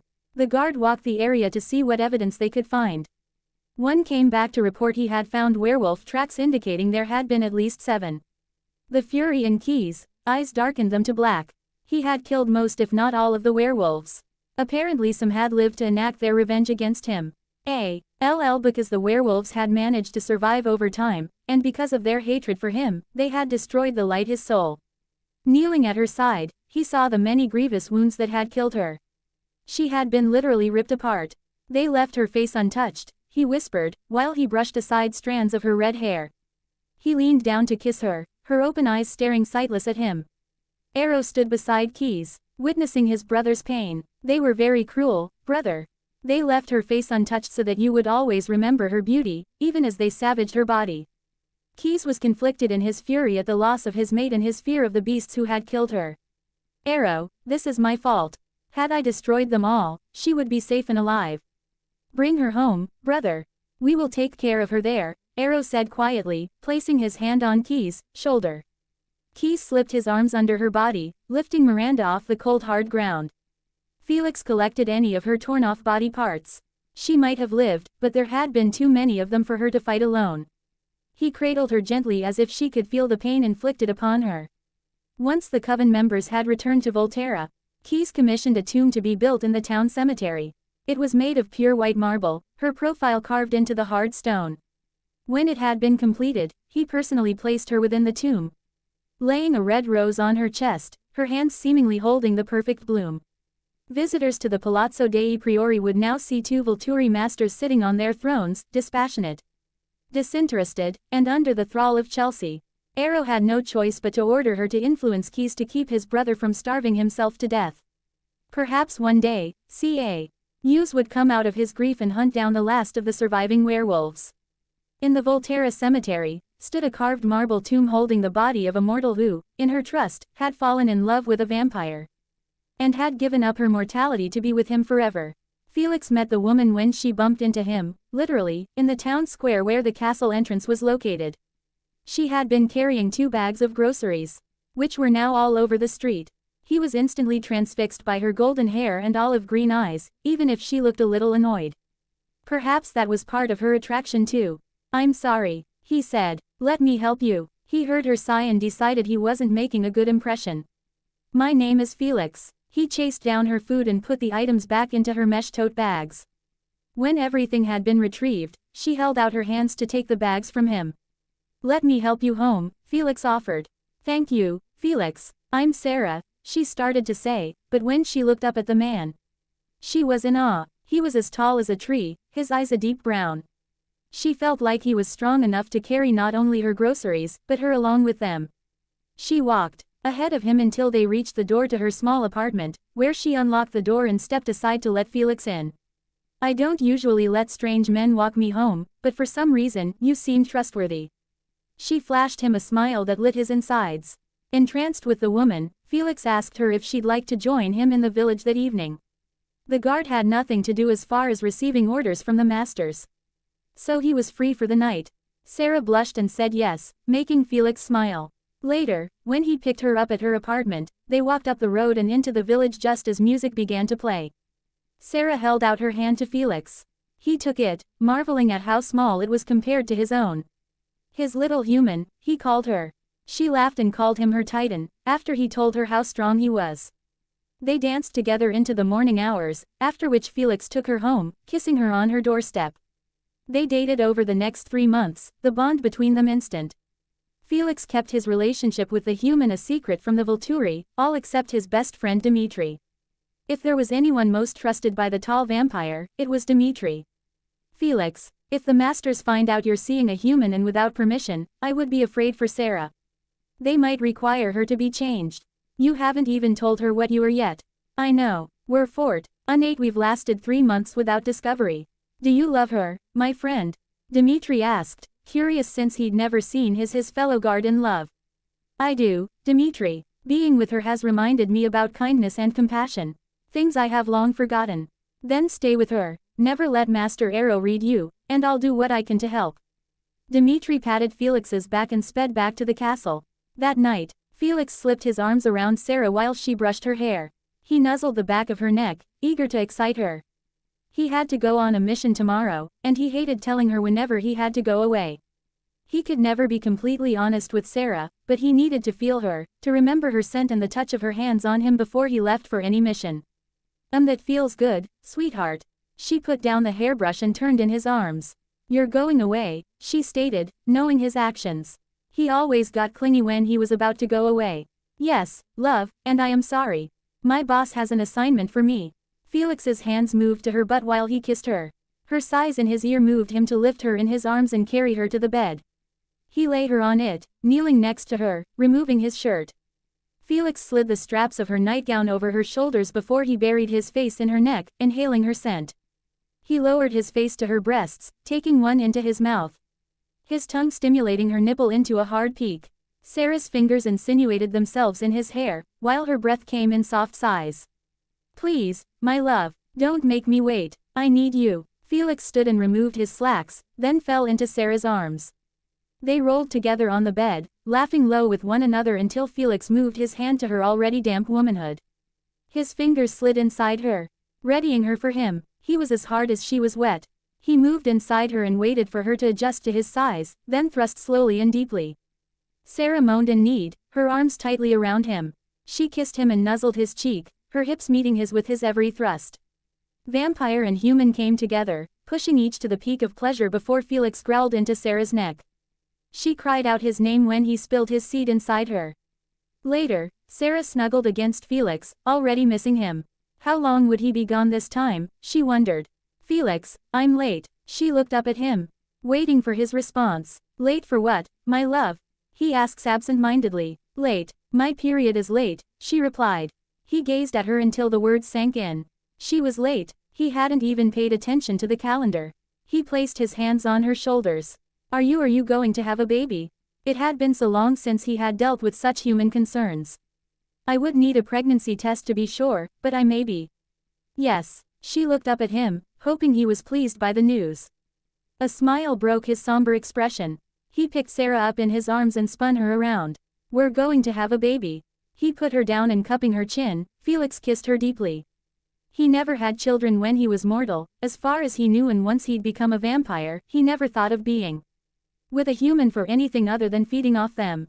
As a Volturi guard, he was required to control humans, not build relationships with them. Until Arrow had met Carlyle in America, none of the volume. Turi knew it was even possible for a male vampire to impregnate a human female. The pregnancy test proved to be positive, and the pair celebrated their impending child. Dmitri was shocked when Felix gave him the news. But he smiled when he was asked to be the baby's godfather, as was tradition, according to Sarah. As a necessary surprise, Dmitri tracked down the Cullens, and asked Carlyle to call Felix after telling him why he was asking for his help. Once the good doctor did as he was asked, Dmitri thanked him and flew home, figuratively and literally. Felix spoke with Carlyle, telling him about Sarah and her pregnancy.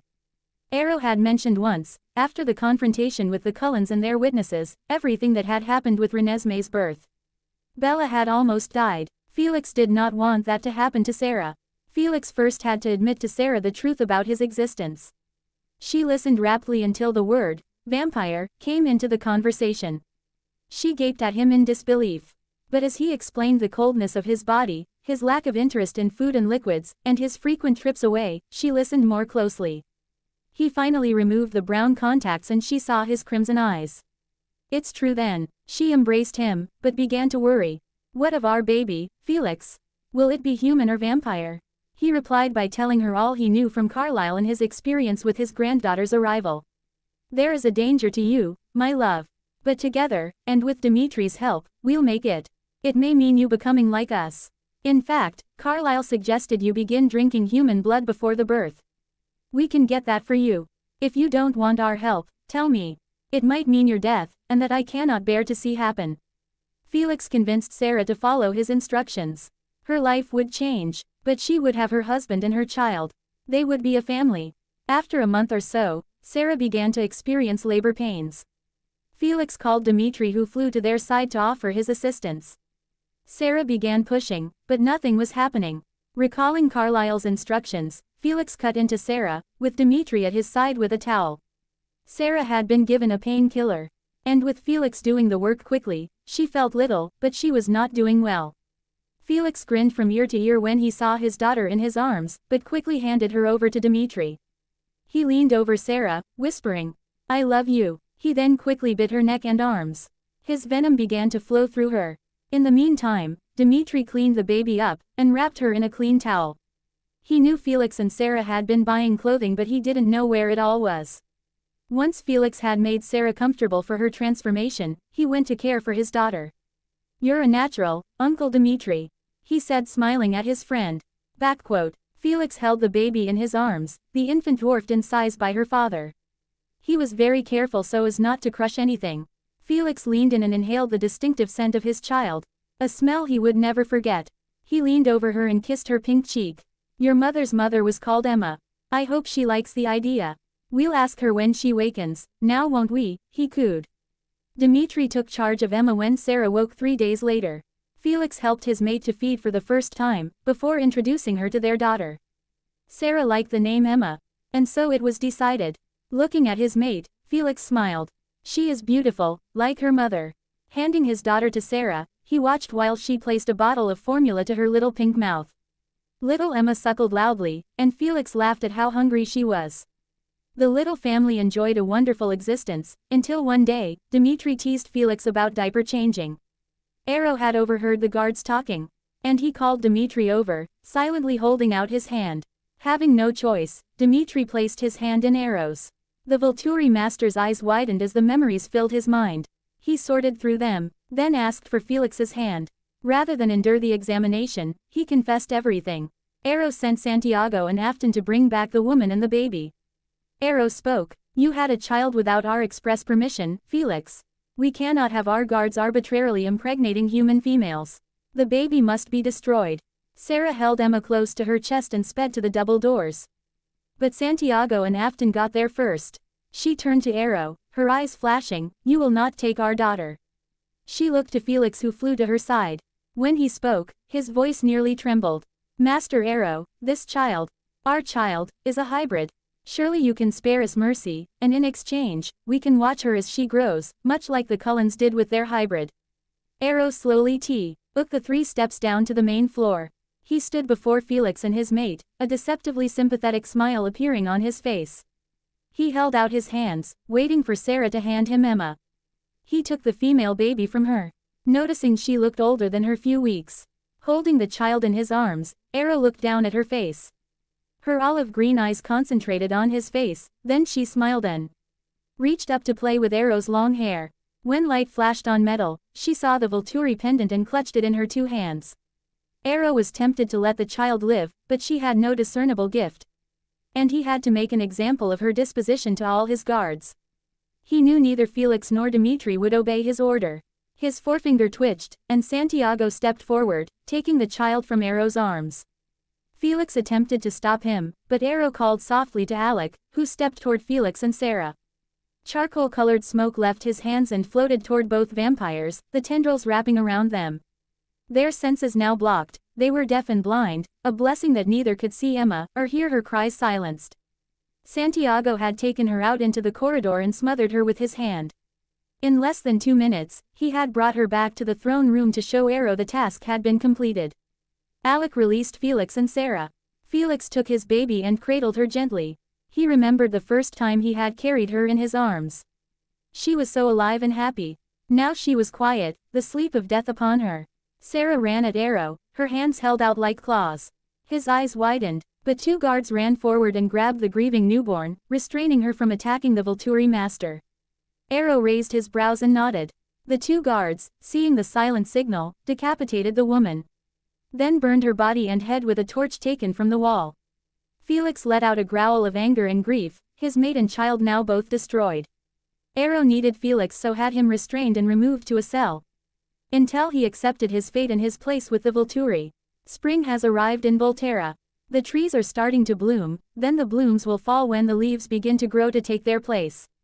The air is filled with excitement while the human citizens of the city begin to plan several upcoming festivals. Unfortunately for you, with spring comes sneezing fits. Your mates are vampires, the 3 leaders of the Volturi coven. It was during one of the castle tours. You got in for free, thanks to a woman named Heidi, but found yourself about to be attacked mid-tour. Except for the quick reflexes from the tall man sitting on a dais where 3 thrones were, you might have died. The masters took you in and discovered their link to you. Marcus had seen the bonds first. telling both Arrow and Keys you had to stay. He warned them not to harm you, but to offer you a home here, with them as your mates, and for the meantime, as a human. You were grateful when you heard that. But now that spring was here, you wondered if that was such a smart idea. You suffered from allergies, and would sneeze whenever a breeze blew through the garden. Any irritant would set you off actually. But this was your first spring in Italy. The Volturi had defeated werewolves, immortal children, and the entire Romanian coven. Yet these ancients, these super-educated men, these police of the vampire community. Your loving mates for many months find themselves flummoxed by a sneeze. The strange thing was your sneezes were like that of a baby. Tight, quiet, and at times, they had almost a musical quality to them. It wasn't that you tried to hold them in. They just came out as tiny sneezes. When Arrow had first heard the sound, he looked around the throne room from the table where he had been sifting through some old manuscripts. The smallest bit of dust from them set off a sneezing fit in you. He flashes to your side. What is that noise? I'm sorry, Arrow. He snort, the dust from your old books made me sneeze. You explain, before sneezing again and wiping your nose. Arrow's eyes go wide. If you are ill, then you should be in bed. Before you can object, he picks you up in his arms and runs quickly to his rooms. All the while, you protest this is normal for you and that you're not ill. Once in his rooms that he sometimes shares with you, Arrow takes you to the bedroom, removes your shoes, and orders you to undress, picking out a nightgown from one of your drawers. He hands it to you and once you've put it on, he tucks you into bed. You sneeze again, the sound muffled naturally. Marcus has entered Arrow's bedroom, having heard the sounds when they originated from the throne room. Seeing Arrow, he flashes to his brother's side. Is something wrong with our mate, Arrow? What is that sound she's making? She says nothing is wrong, Marcus. It's normal, he pronounces doubtfully, emphasizing the word, normal. Keys storms in a few minutes later, concern on his youthful face. What is going on? I heard some repetitive noise coming from this room. Who is being strangled? He demands, ready to fight for your safety. No one. Keys, it's just me. The dust from the old books in the throne room made me sneeze. It may sound different, but I can't help that, you say. My doctor says it has something to do with my lung capacity or trachea size. I'm fine though, even if you are thousands of years old. I can't believe none of you remember what a sneeze is. Marcus sits on the side of the bed, taking your hand in concern. Can we get anything for you, my dear? Yes, please. Tissue boxes, several, and nose spray. It might clear my sinuses. You lay back, thinking of taking the slightest advantage of your mate's distress. How long had it been since they were human? Did they really forget what a sneeze was? Were they willing to do anything you asked? Arrow, I could use a cup of hot tea, or maybe a whole pot. And maybe a few of the chef's homemade cookies.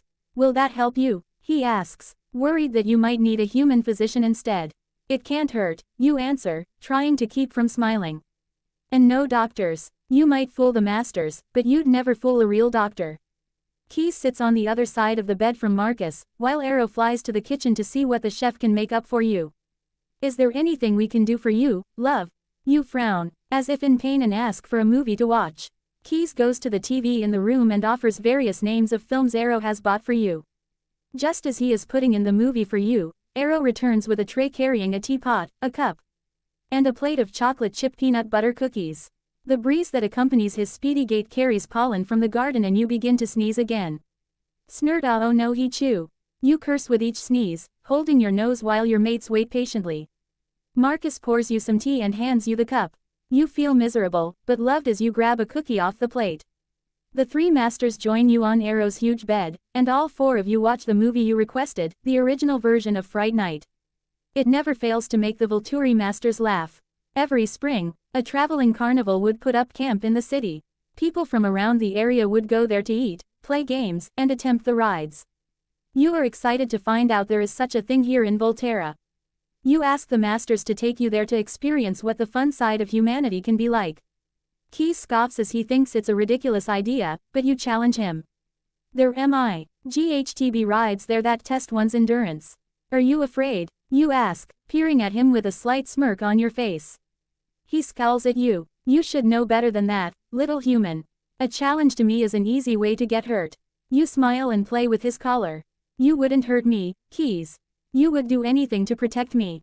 You run your fingertips over his cheek. He grabs your hand and holds it up to his face, biting your thumb gently. Yes, I would, he says with darkened eyes.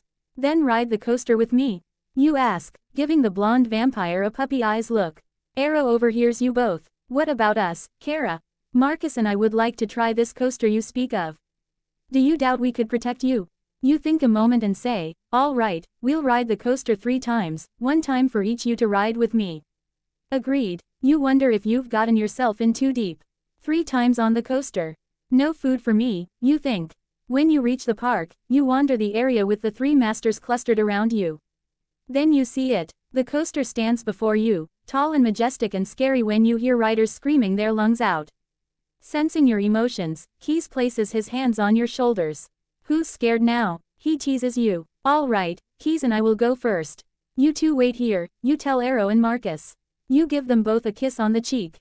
Just in case. You purchase 6 tickets altogether at the ticket kiosk and grab Keys' hand, heading for the back of the short line. The train of cars begin the uphill climb on the creaking railing. Too bad this wasn't a more modern ride. With metal railings and seat guards that held the body in. You only had Keys to hang on to. As the car rides slowly up the incline, Keys huffs. This is boring. Why did you tell me it would be fear-inducing? Wait until we reach the top. Do you know what's on the other side? You ask, one brow raised. No, what is it? Before you have the chance to tell him, the cars reach the apex. There they remain for a few seconds, then fall downward at a great speed, taking your breath away. You grab Keys' shirt, screaming into his chest. At first, the vampire is surprised by the momentum of the cars. But a smile breaks out on his face. He looks down at you, eyes closed, and cowering into his cold hard body. This is wonderful, he cries out over the noise. He puts an arm around you, and with his other hand, tips your chin up. Watch, you coward. He laughs the entire ride, until you finally open your eyes and look over at him. Seeing his joy at such a simple human experience makes you laugh too. For the rest of the ride, you cling to Keys while he holds you close. When the ride ends, Arrow pushes in front of Marcus to climb into the seat Keys has just vacated. My turn, he says in sing-song voice. Once the car starts the uphill climb, you hug Arrow, hoping he understands your fear. With his gift, he should. Once the cars reach the top, you wait for what comes next, and scream all the way down.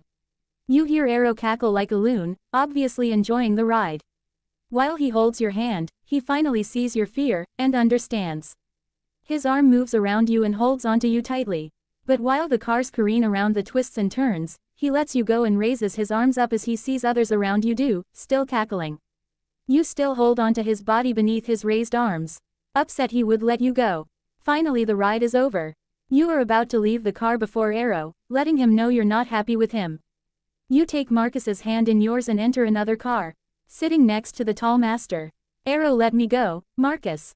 I was so scared. He smiles reassuringly and wraps an arm around you. I will not let you go, little one. But it did seem Arrow was having fun. Wasn't that the reason for bringing us here? You feel badly since you know Marcus is right. You'll apologize to Arrow later. For now, the cars are moving up the incline again. You're just GL. Add there are no more masters to ride with. Once the car reaches the top, you look over at Marcus, whose grim expression makes you wonder if he is going to like this. The cars head downward, you unable to keep from screaming. You feel Marcus's arm tighten around you while the car you're in jerks against the turns. You peek up at Marcus, who is still not smiling. You just hope he isn't angry at forcing him to join you. Then you bury your face in his jacket. The ride is finally over, and you hop out, a little dizzy by now. Marcus climbs out and grabs you when he sees you swaying. Marcus's face breaks out in a broad smile. And he lifts you up in his strong arms, bringing you flush to his body. He kisses you and swings you around before setting you down. He quietly thanks you for the ride and takes your hand, joining his 2 brothers as you all leave the park. It is an anniversary date, one special for guard and tracker Dimitri, since it involves the day he joined the Volturi. Arrow and his bro, their side appreciation is in order for all the work he has done for the Coven. His skills as a tracker are formidable, and he had proven his worth many times over. So as a reward, Dimitri would be given an extra meal ticket, so to speak. It was going to be a surprise though. A pair of young humans in their prime. 1 man and 1 woman were taken to his room by Felix and Santiago. They complied mutely, unsure what was going to happen. Felix locked the door as soon as the couple were thrown into the room, leaving a short note on Dimitri's door, saying, "Happy anniversary, Dimitri, from your Volturi family." As soon as Dimitri had returned from a short mission and had finished reporting to an oddly quiet arrow, he found himself happy to be going to his room for some much-needed peace and quiet. Before he had even reached his room, he heard pounding coming from inside his door. Someone was in his room, and yet sounded desperate to get out. Irate that someone should have accidentally gotten themselves locked in his personal quarters, Dimitri unlocked the door and pushed it open. Inside, he was surprised to find two cowering figures moving slowly away from the door. One sniff told him they were human. His throat began to burn with the thirst. It had only been a week since the coven had feasted, yet he was hungry. Then he remembered the note. Of course, these humans were a gift from the masters. Then he must enjoy the pair to honor their gift to him. Approaching the man, Dimitri inhaled deeply and knew how pure his blood was. No illegal drugs, no medicinals, no disease. A perfect specimen to slake his thirst. His eyes darkened when he grabbed the man by the throat, pulling him closer. Venom filled his mouth as his thirst grew, but his meal would not be offered immortality. Death would be his fate. Dimitri moved faster than could be seen by either human, his teeth latching on the man's throat. Warm blood filled his mouth, his neck muscles gulping down the rich fluid. As his thirst was being quenched, Dimitri made note of the female watching them. The woman who had been locked in with his male victim saw the attack and screamed, her mind unable to reconcile what was happening. Dimitri drained the man and let his body fall to the floor. He turned to the screaming woman, who had run to the relocked door, pulling on the handle in a futile effort to escape. She gazed at man with black eyes coming toward her. Fear permeated her entire being, when she saw blood on the tall blonde's lips. She held out her hands and shook her head as she backed up. "No, please, don't." Dimitri was at her side in a flash. His left hand wound within her long hair, tugging her head to the side. His right hand ripped her sleeve away from her shoulder, baring the soft skin to his eyes and his mouth. He bit hard, sucking the warm red fluid as it filled his mouth. Like the man, her blood was pure of any foul taste. She struggled in his arms at first, but that slowed as she weakened. Suddenly Dimitri felt sick, his mind rebelling against his thirst. He pulled away from the woman, feeling a pain in his chest. He looked down at her, sensing a growing attachment he could not explain. He picked her up in his arms and carried her to his bed. He was about to lick the wound on her neck to close it so that it would heal, but he saw his venom was already in her body. Dimitri knew her existence was in a state of flux. His venom doing the job of making her organs obsolete and transforming her body into that of a vampire. An immortal, his mate. Dimitri slipped her underneath the blankets on his bed and sat beside her. She was pretty, with long light brown hair. He hadn't noticed her eyes, not that it mattered. They would turn red soon enough. Her lips were full and dark pink. He felt himself drawn to them.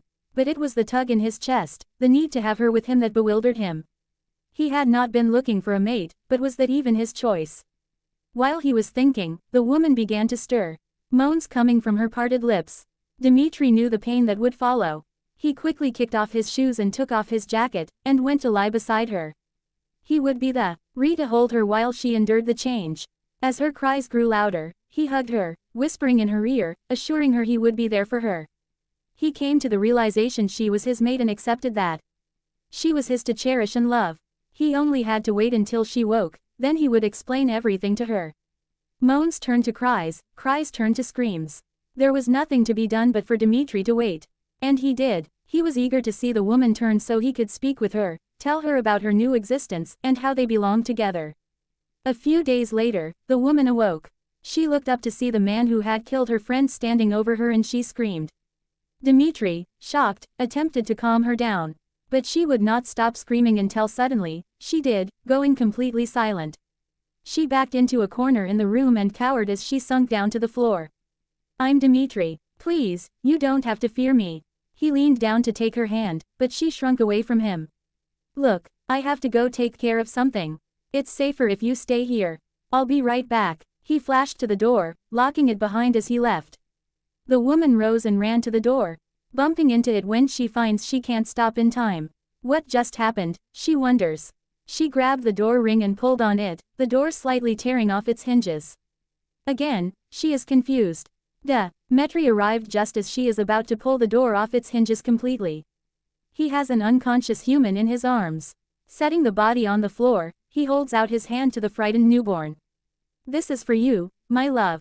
You must feed. Can you feel the burning in your throat? Seeing her slowly nod her head encourages Dmitri. At least she understands him. She comes to stand by him but doesn't let him touch her. He shows her what to do by kneeling on the floor and lifting the unconscious person, turns his head and bites him. The woman needs no more encouragement than that. She bites the man's throat and begins to swallow his spurting blood, until there is nothing left. She wipes blood from her mouth and licks it off her hand. Do you need anything else? Dmitri asks. She shook her head, still standing feet away from the vampire talking to her. Is there anything you want then? He looks at her torn shirt. New clothes maybe. She looks down and frowns, then looks up at Dmitri and nods. He flashes to his desk and brings her a pencil and pad. Here, write down anything you want, anything. Then we'll talk. I promise, I won't hurt you, he says. When she finishes the list, he takes the pad from her and reads the list. Books, magazines, a TV or DVD player with some videos. Lastly, she wanted a stuffed animal or two. A dog or cat, monkey or lion, she didn't care. Just something to hug. Of course she didn't know Dmitri would have wanted to be the thing she hugged. When Dmitri saw the request for candy on the pad, he told her, I'm sorry, you can't eat this kind of food anymore. I'll explain later. Dmitri called Chelsea on his cell, asking her to come to his room. He gave his friend the list and some money, and thanked her for doing the shopping. Now come here and sit beside me. She sat at the far opposite side of his sofa, watching him carefully. What is your name? Carolyn. And you're Dmitri. He smiled at her. Yes, that's right. You see, you've changed, Carolyn. You're not human anymore. You're like me now, a vampire. She began to laugh, then realized she had killed a man. You did this to me. I did, but I didn't know what you would be to me. I stopped drinking from you but it was too late. You were already being changed. So I'm a vampire too. She saw him nod and thought that explained the odd things happening to her. And worse, Dmitri said, smiling awkwardly, you're my mate. My wife, in human terms. She slouched on the sofa, wanting to cry, but realized no tears were coming. He tried to make her outlook seem better. As long as you're here, you can have anything your heart desires. Look, let me show you around the castle. You can see it's just an ordinary place where our coven exists. It's our home and it will be your home too. He held out his hand to her, which she took tentatively, and followed Dmitri out of his room. He showed her the garden first, the places she could sit and enjoy being outdoors. You must be careful not to be seen by humans in sunlight. He showed her his hand, which was now sparkling as the sunlight illuminated his skin. He smiled when she reached out to touch him, that mere touch causing his body to shudder slightly. Dmitri then took her back indoors to show her the audience hall, the throne room, the secretary's area, and the library. He explained the hierarchy. She had obviously not met the masters yet.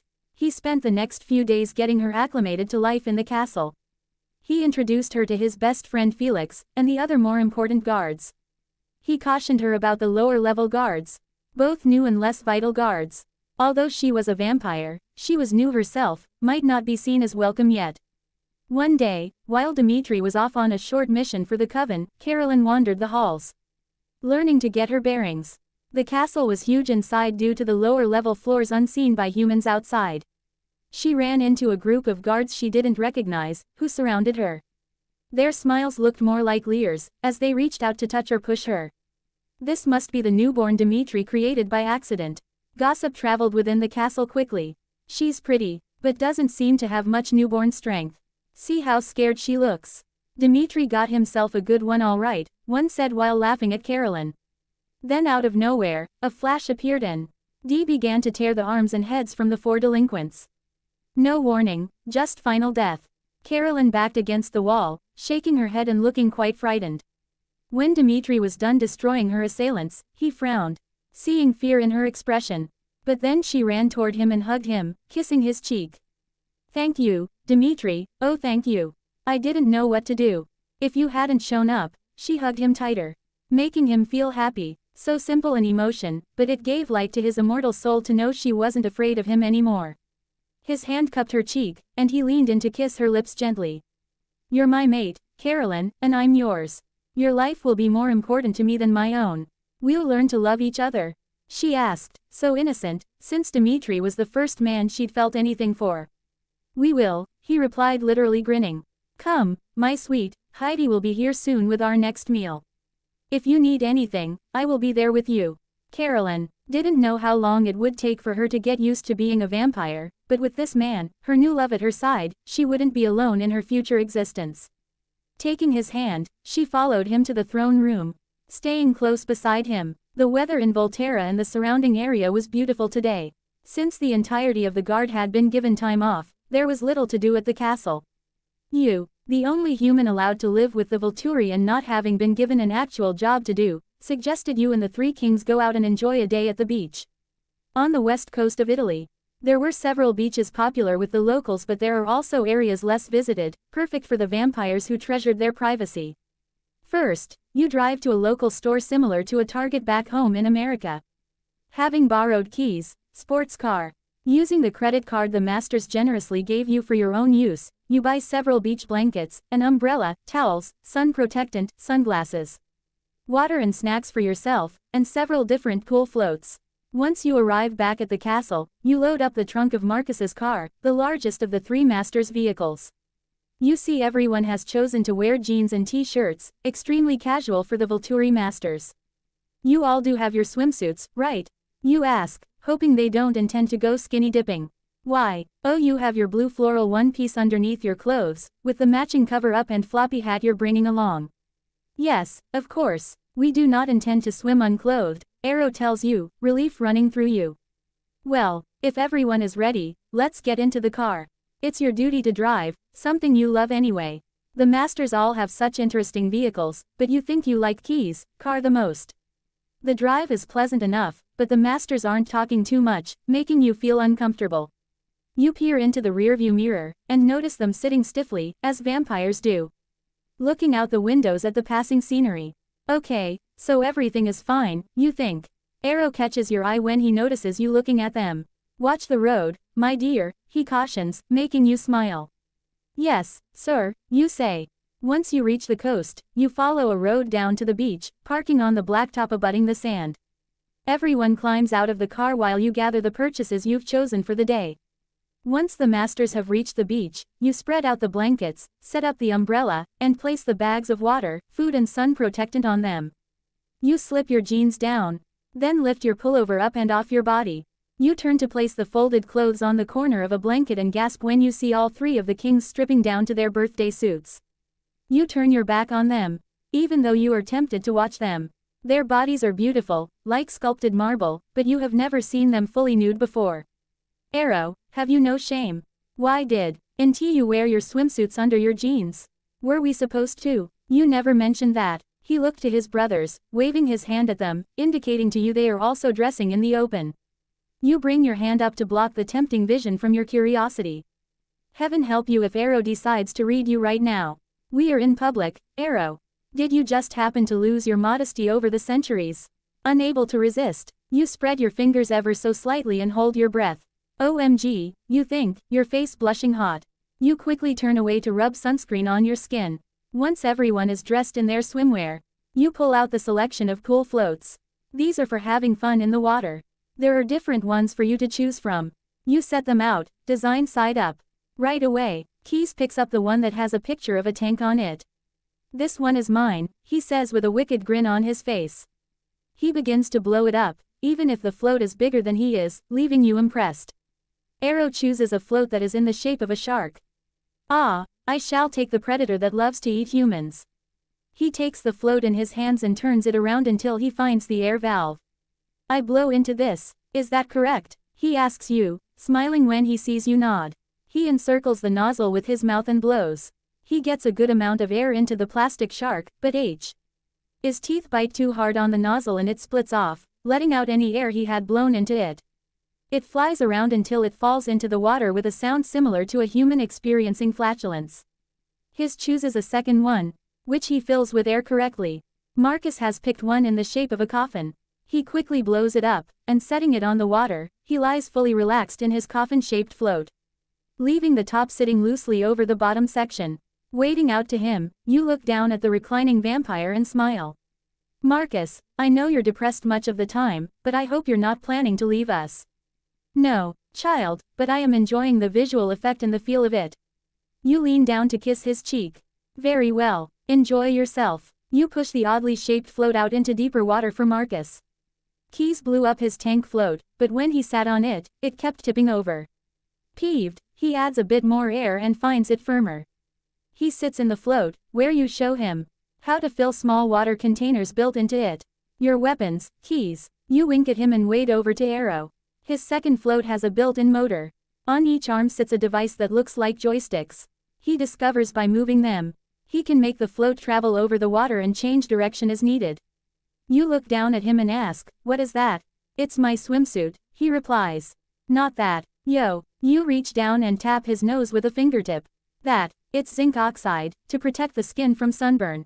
"Should I cover my entire face? And make you look whiter than you already are?" "I don't think so. You guys don't sunburn, but here are your sunglasses to hide your eyes in case a human walks by." "You look lovely in your swimsuit, my dear," he says, his eyes looking you up and down appreciatively. "Stop leering," you order him.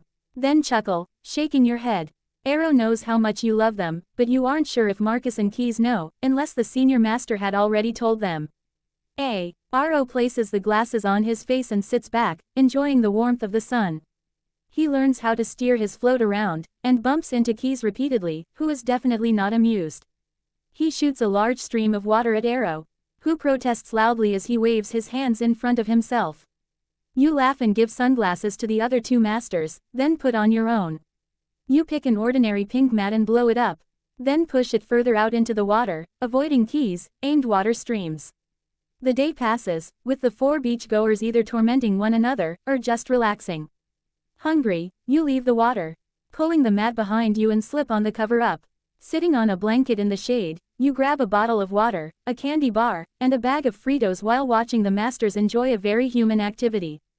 After you finish your snacks, you call out, "So are you all ready to dry off?" As soon as they stand and walk out of the water, you become transfixed by the shimmer of their skin in the sun. You go to them and help deflate the floats, then hand each a towel.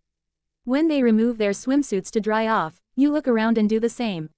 When in Rome, you say aloud, "What is that, my dear?" Arrow asks. "Oh, nothing, I'm just learning from you." You dry off and dress. Once you have packed the beach paraphernalia into the trunk, the three masters approach the car. You give each a hug, saying, "Thank you for a wonderful day. It was your idea, child," Marcus says. "Yes, but it wouldn't have been any fun without all of you." Keys holds the driver's door of the car open for you, a smile on his pale face. He kisses your cheek, causing you to blush. After the masters have climbed into the car, you drive back to Volterra, happy to be where you are. In a castle full of vampires who love you. The weather was gorgeous in Volterra today, yet the Volturi master, Marcus, was not in an appropriate mood. Today was the anniversary of Didym's death, something he'd never forgotten over the past hundreds of years. When you pass him in the corridor, you notice his despondency, which seems worse than ever. As the only human allowed to live in the castle as companion and social liaison for the vampires. You hate to see Marcus sad, especially about something that happened so long ago. But you know vampires tend to suffer intense depression if they lose their mates. "Marcus," you call out. "Where are you off to?" "Good day, child, I'm going to the garden to see to my roses." You think it might be nice to get outside and see the garden. The Volturi have professional gardeners, but they are forbidden to touch the bed of roses planted alongside the castle's southern wall. That is Marcus's small garden, and only he may care for it. "Mightn't I come with you? It's so lovely out." Marcus doesn't really feel like company, but since he likes and trusts you, he acquiesces. "Of course, my dear. We will need to fetch a few supplies from the gardener's storage room." You walk together in silence to the room located 2 floors down. Once there, Marcus helps you choose gardening aprons and tools needed. Marcus looks over at you and smiles. He is feeling better about having someone to garden with. None of the other vampires care about the maintenance of the garden. You both go outside, carrying the equipment you will need. When Marcus puts down all the gardening tools at the side of the rose bed, you marvel at the beauty of the multicolored blooms. The smell is sweet and delightful. Leaning forward, you barely touch one of the pink roses, inhaling the scent. "It's beautiful, Marcus. They're all beautiful," He practically grins broadly, happy in your praise of one of the few things he cares about. Thank you, child. I am proud of this garden. It's dedicated to Didim, you know. This rose here, I named after her. He held a pink bloom gently in his fingers, inhaling the fragrance. He closed his eyes, remembering his beloved mate. You both get to work, and under Marcus's instructions, he shows you how to prune the old blooms. While you are loath to pick off any aphids, he doesn't mind that task. If killing a human means so little to them, killing a bug is nothing. You're just grateful they love you enough not to want to kill you. Oh, Marcus, look at this rose. The color is gorgeous. You peer down at a bush that carries pure white roses that have a light blue shish pink closer to the center of the blooms. Ah, yes, I created that one myself, by blending cuttings of a full-sail white rose and a Queen Elizabeth pink rose. He admired the blooms on the bush, happy the experiment had worked so well. You like pink roses, Marcus? You ask. The pink flowers were Didim's favorite. I grow them in remembrance of her. Suddenly, a bee begins to chase you, and why? Oh, you run around screaming while waving your arms. Marcus is confused, but sees what is scaring you into making so much noise. He can't help but smile at your antics. Stop running, he tells you. You're only making it angry. You run to Marcus and stand behind him, your arms around his waist. Hiding from the bee seemed the best course of action. Bees could never hurt Marcus. The tall master smiles at your fear, but tries to help you by swatting the bee. Don't kill it, you shout, knowing bees are endangered insects. Marcus laughs at your sudden compassion for the hapless bee. Using his quick reflexes, he flicks the bee over the wall, watching as it flies away. All gone, he says, his arms around you, steadying you. You laugh, thanking Marcus for being our savior. He bows to you ever so gallantly, then you both laugh. Arrow happens to have heard voices and looks down from his office window into the garden. Watching you and Marcus seemingly enjoying the day in each other's company, he is amused by the laughter coming from both of you. Arrow initially wondered about you as a human female who joined their ranks by accident, and how you would fit in. You begged him not to kill or change you, and to allow you to do something for them.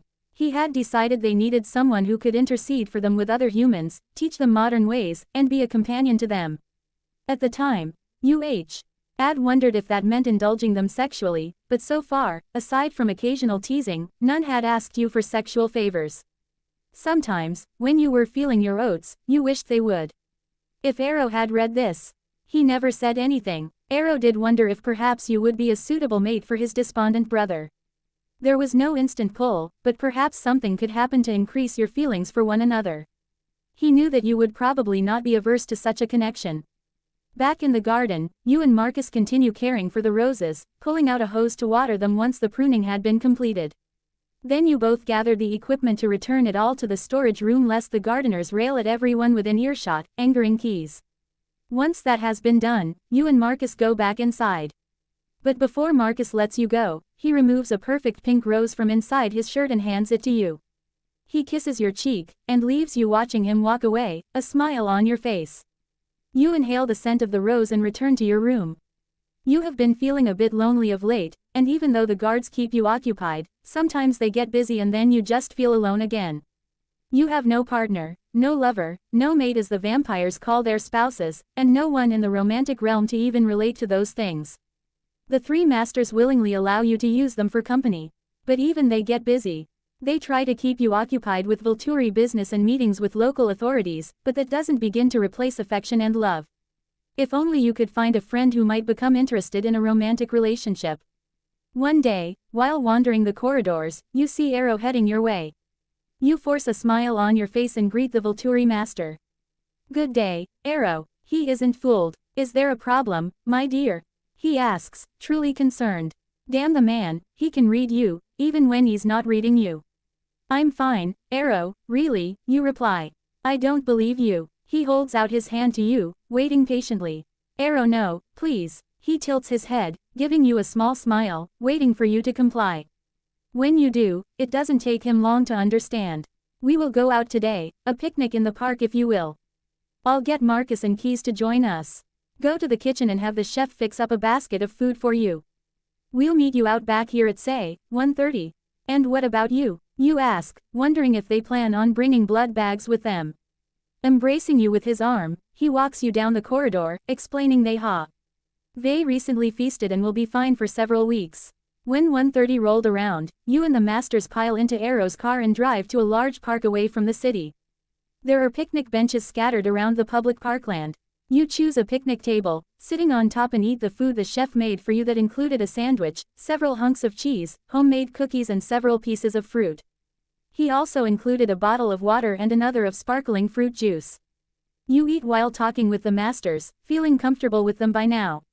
The few vampires at the castle you also feel comfortable with are Felix, Dimitri, and Chelsea and her maid Afton. They had become your friends initially at Arrow's bidding, but now were willingly. Still, you have bouts of loneliness that they cannot fill. Jane and Alec act too superior much of the time, so you avoid them for the most part. Seeing you've finished your meal and have washed up with some wet wipes the chef kindly added to your basket. Arrow walks up to you while you're sitting atop the picnic table, your feet resting on the seat. He looks you in the eyes, his pale red darkening to a crimson or red-black. You look to Marcus and Keys, who give you reassuring smiles. You ask, Arrow, why are you all wearing your cloaks? There's no one here to see you, and the sun's not that bright today anyway. We, my brothers and I, have decided to show you how much you mean to us. We try to provide you with some of the company you need, Kara. It's just not always possible, Arrow answers. You've been loyal to us and trusting, and we hope not for nothing. Today, we are your slaves. Hopefully, we will provide you with much love and affection. The cloaks will come in handy. You look back at him, your brows raised, your eyes shifting. From a smirking Keys and a smiling Marcus. He has you stand, after which cool hands reach up to pull your underwear down your thighs, asking you to step out of them. He sets them on the end of the bench, then turns back to you. He guides you back to your seated position. Your lips part, your breath coming in pants as your heart beats faster. What are you doing, Arrow? Shish, he replies. He moves to stand at your thighs, slowly spreading them with his cold hands, then moving in between them. Arrow, you start, but he places his forefinger on your lips, silencing you. Don't be afraid, he tells you. I'm not afraid, you whisper. He lifts your chin with his hand, then leans in to kiss you. Isn't this what you need, dear one? Out here, in public, with Marcus and Keys watching. Don't worry, they'll have their turns soon enough. That's not what I meant. You blush hot, not exactly embarrassed but thinking, is this really happening? You've seen us already, my dear, while at the beach. I did not. You protest in vain. You can't lie to me, young one, Arrow said, holding your chin between his thumb and forefinger. All right, I took a quick peek, you admit. Too quick to make a proper assessment. Arrow teases, kissing you again. You blush for what feels like the 100th time today. So, are you ready and willing? We won't touch you if you're not willing. Your mouth is dry and all you can say is, oh. To have these three men, these vampires, wanting to pleasure you to keep you happy and feeling loved was having the desired effect. You feel on fire, your body tingling, and not from the day's warmth.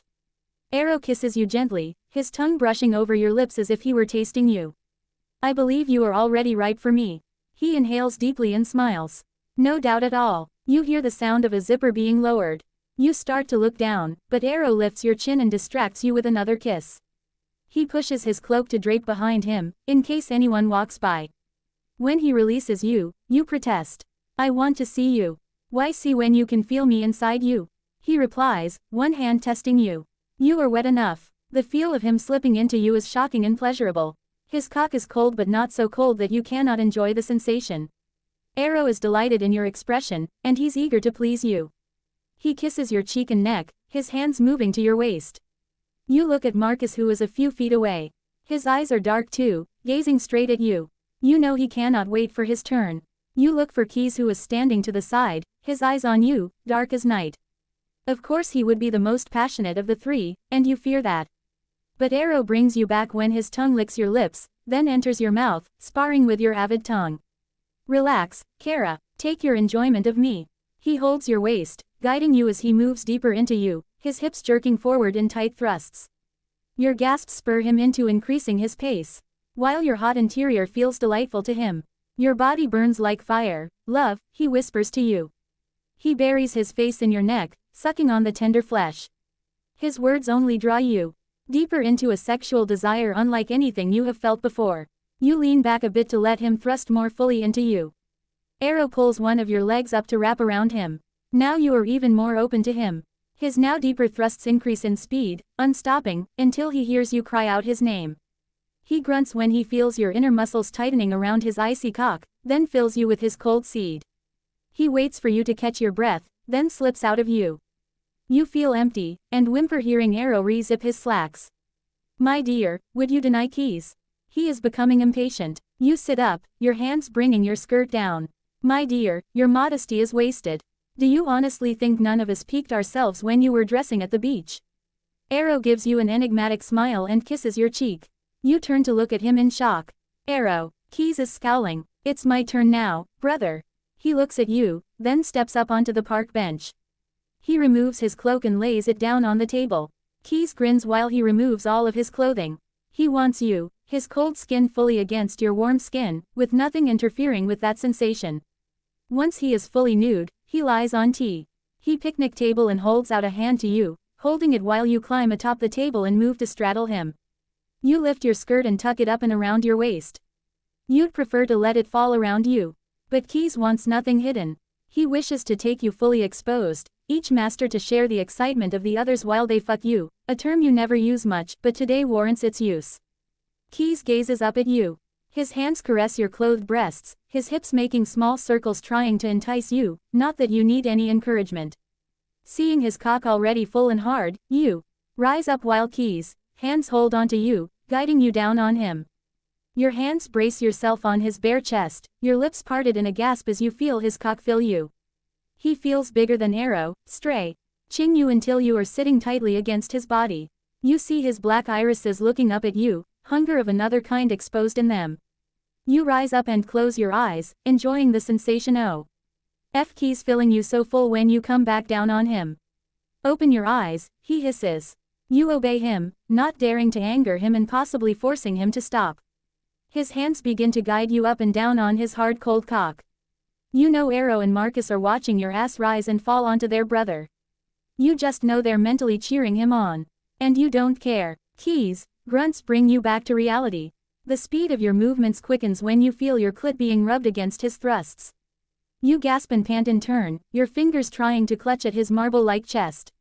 Once you feel the spasms of your orgasm roll through your cunt, you feel Keys spurt into you with a long groan. You collapse onto Keys' chest, feeling sated. His arms wrap around you, his lips placing kisses on your forehead. You rise up and peer down at him, then lean in to kiss him. Thank you, you whisper with a smile of satisfaction on your face. Both of you hear someone harumphing behind you. Why? Oh, you turn to see Marcus waiting less patiently than you might have expected from a man of his temperament. You climb off Keys, who slowly redresses, and scoot down to the end of the bench's tabletop.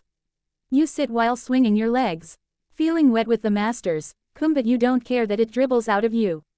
You've never felt so sexually free with these are vampires who obviously have different morals. When Marcus moves closer to you, he undoes his slacks, freeing his hard manhood. You look down and are instantly mesmerized. You want to touch him but he refuses you that privilege. He is larger in length than either Arrow or Keys, and you fear that he is too large. You feel his hands push back the skirt of your sundress. You can see his nostrils flaring ever so slightly as he detects your scent of arousal. This makes him smile. Yes, I believe this is what you need, my dear. I'm most willing to accommodate you, love, but don't be afraid. I will be careful so as not to damage you. His knuckles caress your cheek. When he surprises you with, "We love you too much to harm you." He bends down to kiss you, gently at first, but with more pressure once he has tasted you. He draws up your legs to wrap around his torso, opening you wide to his movements. You feel him enter you with a quick thrust that takes your breath away. He stays within you, not moving while you adjust to his size. His kisses start on your cheek and move down to your neck. He nibbles on one lobe, purring in your ear. You shiver uncontrollably but not from any cold in the air. Marcus senses your emotions and basically wraps himself around you as well. He adores the sounds you're making while he moves within you. Your pants and murmurs excite him more. His cloak has fallen around you both, hiding your bodies from the other Volturi. Arrow watches, still hoping something can come of the friendship between you and his brother. Marcus thrusts faster, his arms bracing himself on the tabletop. Your arms are around him, pulling him down on you. You move your head to enable you to kiss him, your tongue forcing itself into his mouth. Your hips rise to meet his while you whisper, "God, Marcus, you feel so good. Please, Marcus, yes God, I love you." This sends Marcus over the edge. He thrusts hard and fast into your welcoming body, until he feels your inner muscles clasping around his cock, while he fills you with his cold cum. He is loath to let you go until your orgasm has ended, then he kisses you. Your hand moves behind his head, holding him down so that you can easily return his kisses. Aro is pleased at the emotion. Not just your sexual need, apparent between you both. Once you and Marcus have disengaged from each other, you sit up on the table. It is your analysis that Marcus is longer, Keys is wider.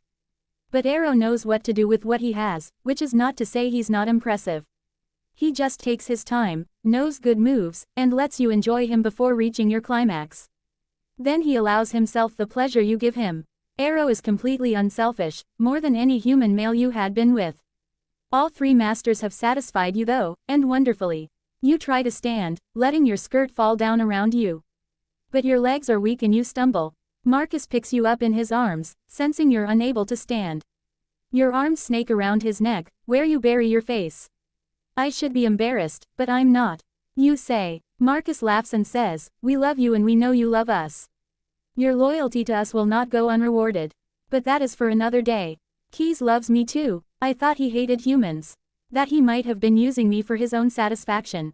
You remember how gentle he was with you, eager to bring you to your own climax before taking his own pleasure. We all love you," he tells you before kissing you.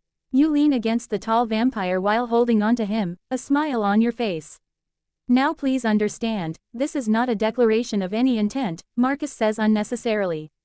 "This was just our gift to you, to show you how much we care about you. We want you to be happy with us." Aro hears Marcus's explanation to you, but still wonders if there is something there. The possibility of love between you and his brother.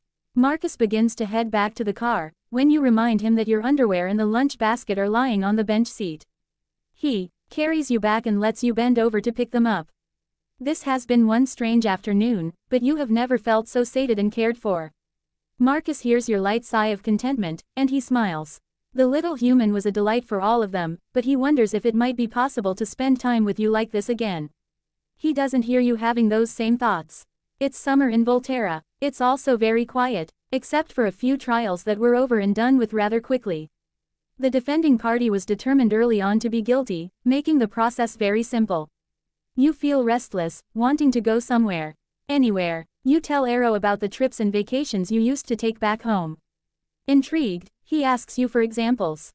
"We used to camp out at the lake, go fishing, check out the theme parks. Or visit to the state fair. Sometimes we'd go watch a baseball game more than once in a season," you explain to him while sitting at his feet on the dais. "This camping, what does it involve?" Aro asks, interested. You're surprised at his question. Haven't you ever been camping? Surely when you were a human in ancient times, people camped all the time. I mean, there were fewer hotels and Airbnbs around back then. If I have, I've forgotten it. Much of our human lives becomes foggy after so long a time, my dear. Aro thought a moment. Let us do this camping thing. Buy whatever you need for all four of us to go. Quote, "Well, you three will not be needing much. It's I who will be needing a few things. I'll see to it right away, Aro." You decide to go shopping for a few necessary supplies. And decide to take Felix along since he is the strongest of the Volturi guard. "Felix, we'll need to go a sporting goods store. Do you know of one around here?" He drives to the one Stowe. He is aware of that sells such things. You explain the camping trip, and ask if he remembers camping out. He answers in the affirmative and tells you a story about him killing a bear, bare-handed. When it tried to take away his roasting venison. The beast dared to steal it, but I grabbed him by the throat and broke his neck. Fortunately, he didn't have enough time to begin to eat the deer meat and I was able to retrieve it. You look over at Felix, the so-called executioner of the Volturi, and mentally picture that amazing moment he killed a bear without any weapons, and when he was human. You still don't fear him. But now you know who to have around should you ever get attacked by a bear. Walking around the store, you peruse tents because you're not exactly the roughing it type. At least with a tent, you'll have some place to change and sleep. The masters don't sleep, but might enjoy having a place to sit and talk during the nighttime hours, out of any bad weather. Next up is finding a small gas grill. A pot to brew coffee in, and a small folding skillet to cook meals in, again something the masters don't have to think about. You throw one set of portable dinnerware into the cart. The last things needed were a few easy-to-cook emergency food packs and Pop-Tarts. Healthy eating is not a consideration for a weekend camp out, so you throw in a few Jiffy Pop popcorn tins. You grab long matches, an LED flashlight, and 3 large LED lanterns, biodegradable TP, and wet wipes. Finally, you pick up several containers of water and 1 bottle of water-purifying tablets, just in case. You apologize to Felix for choosing the heavy tent. Luckily they needed only enough for the weekend, but everything could be reused later on. Perhaps the guards would like to indulge sometime, you tell Felix. Once you reach the castle, Felix carries the tent, still in its box, to sit at the back door. He goes to the garage and brings around the larger SUV, storing the tent box in the back. Before putting everything else on the third seat, Keys is going to drive, although he doesn't know about the trip yet. Arrow will sit in the front passenger seat because he likes being up front. Why? Liu and Marcus will sit in the second row. You really hope the other masters agree to go. You like to snuggle up next to Marcus when driving since it makes you sleepy. He never seemed to object. Keys and Marcus were told about the camp out. They balked at first, but after you tell them about the fun it can be, they relent and agree to go. The next morning, everyone climbs into the SUV, you give Keys directions to a lake park where short-term camping is permitted. Once you find the perfect spot at the lake's edge, you and the masters get out the tent and the accompanying equipment. You pull out the instructions and read them aloud. I can be of help securing the stakes. To demonstrate, Keys takes one, and holding the tip to the grass, pushes it deeply into the ground with his hand. He completes securing each stake until the tent is firmly in place. It looks perfect, thank you Keys. You are a wonder sometimes, you say, praising his ego in all sincerity. He looks at you, offended. Only sometimes. You smile, putting your hand over your mouth. You walk into the tent, and examine the large back room, then come up front to check out the front room and the outer area W. Here people can sit under an overhead canopy. You love this. The back room is all yours to use since the masters do not need it. With the dividers in place, you'll have complete privacy. Since this area doesn't permit open fires. You set up the LED lanterns, 2 out front and 1 inside the tent. You're hoping to catch a few fish on which to use the gas grill, but without gear, you're not sure this is even a viable idea. You stand near the edge of the lake, noticing fish swimming in the water. You wish you had a pole, but wonder if the masters have a talent for fishing by hand, what with their speedy reflexes. Can any of you fish with your bare hands? You ask. Keys agrees to try, proud of his vampire skills. He removes his shoes and rolls up his jeans, as do you. He steps into the stream, holding out his hand for you to follow him in. The water is cold, and you envy Keys for being resistant to extreme temperatures. He bends over in the water and peers past the sun reflecting off the surface. Oh look, over there. You shout, pointing a finger at a passing fish. Keys is as still as a statue, his hands waiting close to the water. When the fish swims past him, his hands shoot out and grab the fish. Then he tosses it onto the bank where it lies flopping on the grass. You grab his arm, whooping it up, knowing dinner will be fresh fish tonight. You turn to Arrow and Marcus, who are watching. Sure you don't want to try? You ask them. Arrow responds by making a face, and Marcus waves a hand indicating he is more interested in watching. You turn back to Keys, your hands on his back while you cheer him on as he stalks another fish. 2 should be enough, you tell him. Maybe 3. Keys waits patiently, then grabs for another fish, and again, throws in onto the bank. 1 more, he asks. Seeing you smile and nod your head. His hypervision sees another coming their way. After a few minutes, he reaches out and grabs it from the water. He readies to toss it onto the bank, but is not in the best position. And loses his footing. You try to hang on to him, which is a bad mistake, and you both fall into the water. Arrow and Marcus rise from their folding chairs, and flash to the lakeside. Reaching out their hands to help. Keys looks like death hunting for a victim, but soon begins to laugh. You are laughing and freezing, your teeth chattering from the cold. Keys picks you up and hands you up to Marcus, who takes you to the tent to change out of your wet clothes. Keys takes care of that outside the tent, then places the fish in a metal pail you had earlier filled with water. Dressed in dry clothing now, you leave the tent to sit on the ground next to the master's chairs, to let the warm sun dry your hair. You are reminded of the fish in the metal pail, and turn to the vampires. So who is volunteering to clean my fish? You rise to go fire up the small grill you bought at the sporting goods store and wash the skillet in some of the bottled water. When you hear only silence, you turn to the trio. Please, Arrow, I don't like cleaning fish. Too much blood and guts. You guys love blood and guts. The human has a point, brother, Keys says. Keys, please. And, the human, seriously. You give him a nasty stare, wondering if it was a joke or a slip of the tongue. Don't antagonize him, child, or you'll be eating Pop-Tarts for dinner, Marcus warns. You roll your eyes, then turn back to Keys. Please, master. You rarely call them by that term because they never demand it of you. Keys comes to you, and dances his fingertips over your shoulder and down your bare arm. And what do I get in return, little human? I firmly believe in quid pro quo. You shiver at his touch, but you know he's just playing a game with you. You hope anyway, so you decide to play along. And what would you want in return? Since that day in the park, the masters seem to delight in showing you the relationship between you all has moved up a notch, even if only in fun. Just this. Keys leans in to kiss you, his tongue moving over your lips, then he backs up. You swallow hard, saying, I think I can give you that. Not that it matters, since he'd claimed his payment already. Keys heads for the pail. Not needing a knife, he slits the fish bellies with his fingernail and removes the guts, washing the fish in the pail of water. Bringing up a bloodied finger to his lips, he tastes the creature's red fluid. As soon as he swallows, he gags. The small amount of fish blood is expelled from his mouth along with a good portion of venom. That is awful, he cries out. Wretched animal drinkers, how do they stand such deviant behavior? You go up to the poor sick vampire and thank him with a kiss to his cheek, before going to prepare to fry your fish.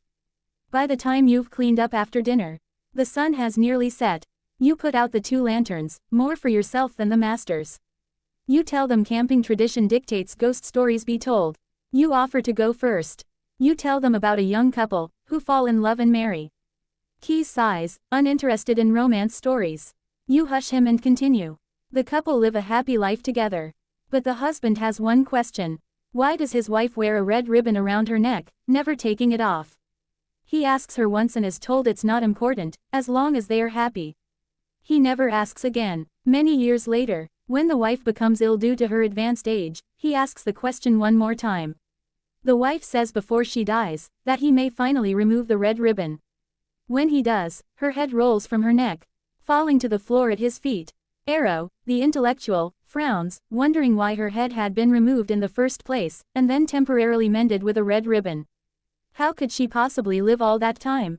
He scoffs. Marcus is quiet, thinking about Didymu, his own lost spouse. Keys laughs. Priceless, he says, chuckling loudly. Everyone takes turns telling macabre stories. But you have a feeling the Volturi are sharing true reminiscing from their overlong existences.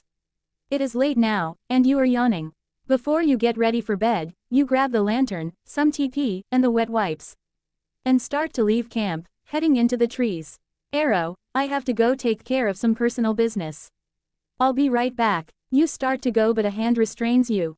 We will go with you to protect you, Arrow says. You will not. You stop and turn to face the 3 vampires, holding up your hand, palm open to them. This is private personal business. Something you 3 don't have to deal with anymore. We hear animal noises out in the woods, Keys said gravely. You hear nothing, but know they have hyper-hearing as well. It might be a bear, Arrow cautioned. It could be a wolf, Keys suggested. Suppose it's a mountain lion, Marcus warned. It's probably a raccoon, you counter. Why are you trying to scare me? You stand with one hand on your hip, glaring at the trio of vampires. It's not safe, my dear, to wander around in the darkness, Arrow states in reply. I won't be wandering around. And I have a flashlight. Look, sirs, this is private, do you comprehend? Private, as in using a tree as a shield for toilet duty. You blush bright pink in the darkness you know the masters can easily see in. You watch Arrow slowly grin, grateful he finally gets it. Now don't follow me. Just keep your ears open for any more animal sounds or Bigfoot or whatever, and if I scream, then come running. We will be ready to protect you in an instant, child, Marcus says before. You smile at him and leave for the cover of darkness to tend to your business. By the time you are ready for bed, you're so sleepy, you can barely keep your eyes open, so you bid the masters good night. They will stay outside, talking or whatever else they want to do. You kiss and hug each in his turn, then go inside the tent and light up the lantern on the floor of the tent's back room. UUNDRS and slip on your sleep shorts with the matching sleeveless tank top. You brush your hair and use some of the water to tend to your teeth. Once you've done all that, you lie down on the open sleeping bag. The room a bit too warm to sleep inside the closed bag. You're lying on your side, when you hear someone enter the tent. Then you see Marcus peek his head through the divided canvas wall, between the back and front rooms. Looking up, while you rest on one elbow. Marcus, is something wrong? No, child, I just wondered if you wanted any company until you fall asleep. You smile, knowing it's Marcus who wants the company. You hadn't meant to sadden him with your ghost story. Please, you say, scooting over. Do you want to lie here on the sleeping bag? It's a bit warm and your body will cool me. Shall I undress then? He asks in all innocence. To cool you down? No, no thank you. All you didn't need was a naked Marcus lying next to you. He quietly lies beside you, and peers at your beauty. A beauty he feels you don't realize you have. You turn off the lantern and lie back down, your head resting on a small travel pillow. Are you enjoying yourself, Marcus? It has been a pleasant day, he replies. Perhaps next time, we can find a long-term campground, you suggest. Or perhaps the guards would enjoy going, next time. Gotcha. You smile and lean in to give Marcus a kiss on his cheek. You lie next to the tall master, remembering the day in the park, and how he had taken care of you after all three masters gave you pleasure by having sex with you.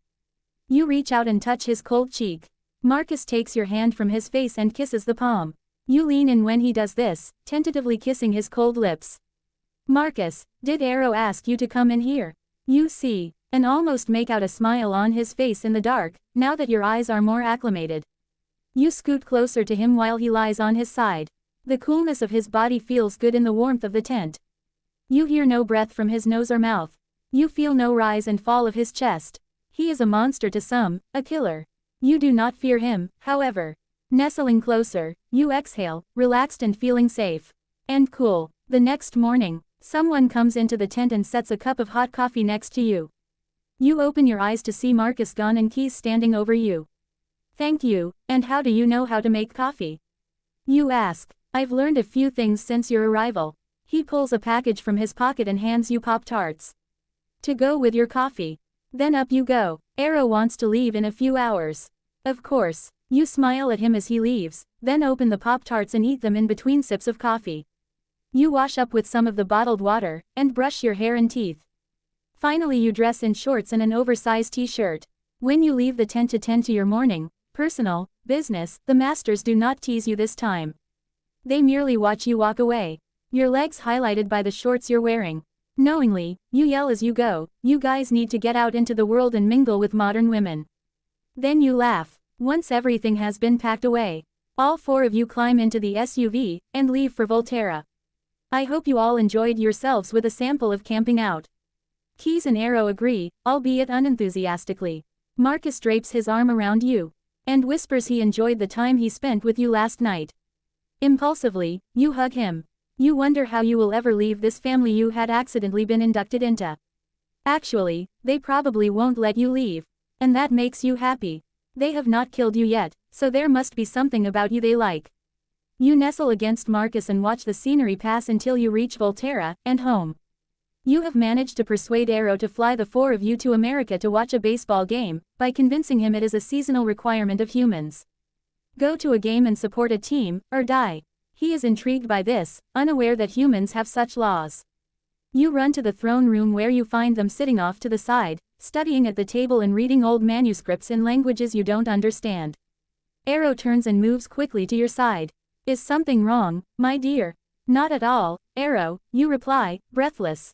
I was able to acquire tickets to a baseball game in San Francisco, America. A luxury suite, you tell him. Now, if you can provide the transportation to get there. Arrow smiles. Of course, we'll take one of the private jets and rent a limousine for our arrival at the airport. When is this sporting event? Next Tuesday, you reply, grinning. What accommodations have you acquired for us? Keys asked, interested. They're called luxury suites, Keys, and they have various types. Ours will hold up to 20 people, so if you want to invite any of the guards to come. Not this trip, Arrow interrupts. Perhaps later, we will go back, if we enjoy this venture. Well, the luxury suites have privacy, with interior seating, should it be sunny that day. And there are seats out in front of the suite, where we can mingle with our neighbors. Yo, you become more excited the more you describe the trip to the Masters. If you don't mind, Arrow, they cater food. May I choose something to order for myself? You have no need to ask, child. We don't want you starved. Marcus remarks with a small smile. It's not the healthiest food, and you know how our chef is. The Volturi's chef generally makes you healthy snacks, by order of the Masters, Altho. He will sneak fresh baked cookies to you when he can. You see hot dogs, chips and dip, chicken tenders, and ice cream sundaes served in mini baseball helmets in your future. Once all the arrangements have been made and approved by Arrow, he calls the Volturi pilot to have one of the private jets made ready for a quick journey to America Tuesday next. On the day you're to fly to San Francisco, you rise early and shower. And dress in jeans and a sweater shirt, knowing the city by the bay can be cool, even in summer. Excited, you throw some things into a tote bag, and leave your quarters to go in search of the Masters. You find them in the throne room, waiting for you. You greet each with a hug and kiss on the cheek. Your smile is reflected on their faces. You hope they enjoy this sample of human sporting events, considering that they may have seen the original Olympic Games or the gladiatorial games in ancient Rome. Felix brings a car around the back gate for the drive to the Pisa airport. When you arrive there, you all head for the private jet gateway. The pilot, who is a vampire as well, is there waiting for you. Arrow goes to speak with the pilot while you, Marcus, and Keys enter the jet and get settled. Not the largest jet in their inventory, this one is suited for long hauls. There are 4 oversized seats at the back of the interior that face each other, while 2 sofas sit opposite one another and closer to the flight deck. Since there are only 4 of you, it is more than roomy. The flight begins and you look out the window to see Italy fall away, but you know you will be back. It's your home now. Soon, you begin to think of the coming trip, short as it will be. You sit next to Marcus on a couch, and show him the brochure of the baseball stadium called Oracle Park. It sits on the San Francisco Bay, with their suite having great views of the entire park. The suites are high up in the stands, with interior and exterior seating. There is a small fridge that will contain drinks for you. You've also ordered one of the food packages that will be in the suite, waiting upon arrival. You haven't had an honest-to-goodness hot dog since you left home. The limousine is at the San Francisco airport, picking you up for the ride into the city. It pulls up to the front of the stadium, letting you all out. It will come for you as soon as you call to let the driver know the game is over. Or the Masters have grown bored and wish to leave. You hope it won't be the latter. Once you get out of the car, you inhale deeply of the Bay air. You've been to San Francisco before and remember it with fondness. Smiling with excitement now that you're here, you check to make sure the Masters are ready to go inside. Come, Arrow, this way inside, everyone. The Masters have dressed casually as suggested by you. All are donned in black jeans and gray or blue Italian wool pullover sweaters. You think them all very handsome, and notice more than one woman you pass seems to be thinking the same thing. You smirk when you ponder the fact that these men, these vampires, look at you as their companion and assistant, and trust you completely. The group is met by a park docent, who leads you to the suite assigned to you. Marcus has placed his arm around you, feeling you need protection in this crowd. Arrow and Keys lead the way, looking around with mild curiosity. You know they're probably thinking with distaste. Too many humans. They have, of course, fed only a couple of days prior to this trip, and you've warned them to keep a low profile while here. Finally, you reach our suite and enter the spacious unit perfect for private game viewing. You'd never be able to afford this on your own, but with the Volturi, money is no object. The docent hands each of you a team mini bat as a souvenir. The Volturi masters look at the strange object, but you thank the docent and close the door after he leaves. What are these? Arrow asks you, looking the small bat over, turning it around in his hand. It's a souvenir of the game. Some days, visitors get free items to take home. Today is what they call Bat Day. Keys, eyes gleam when he begins to swing the bat around as if it were a weapon. Keys, put the bat down. You warn him, but they gave them to us, he protests. Not to use against anyone. You hold out your hand, silently asking for the bat. Keys refuses. There is no one here in our private suite. I promise not to hit anyone with it while here. You lean in and kiss his cheek. Make sure you keep that promise. Arrow turns to you. My dear, you do seem to be taking liberties with the freedom we give you. The way you speak to us. You move to Arrow's side, placing a hand on his chest.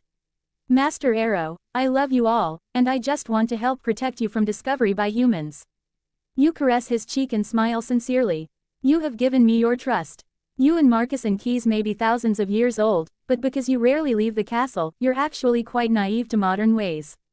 I can help with that, if you heed my suggestions. Please, you know how much I respect each of you. Arrow smiles and turns to you. You're right, he tells you. We do trust you, and look to you for knowledge of this modern world. He kisses you on your lips with typical familiarity. You walk around, checking out the suite. Seeing a table to the side covered with bowls, you inspect them to see food inside. You grab a potato chip and dip it in a small bowl.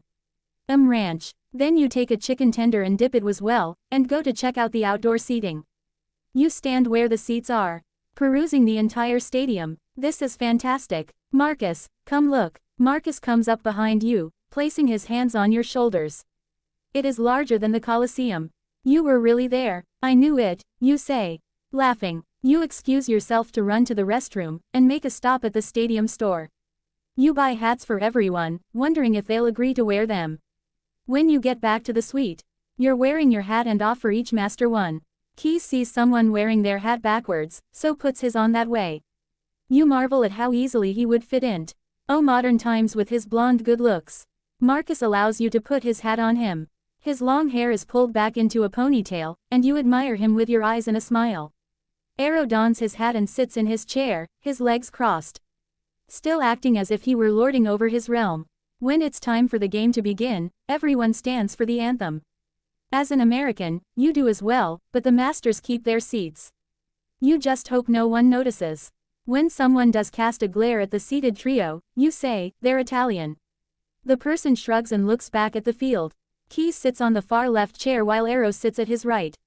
You are sitting next to Arrow, with Marcus on your right.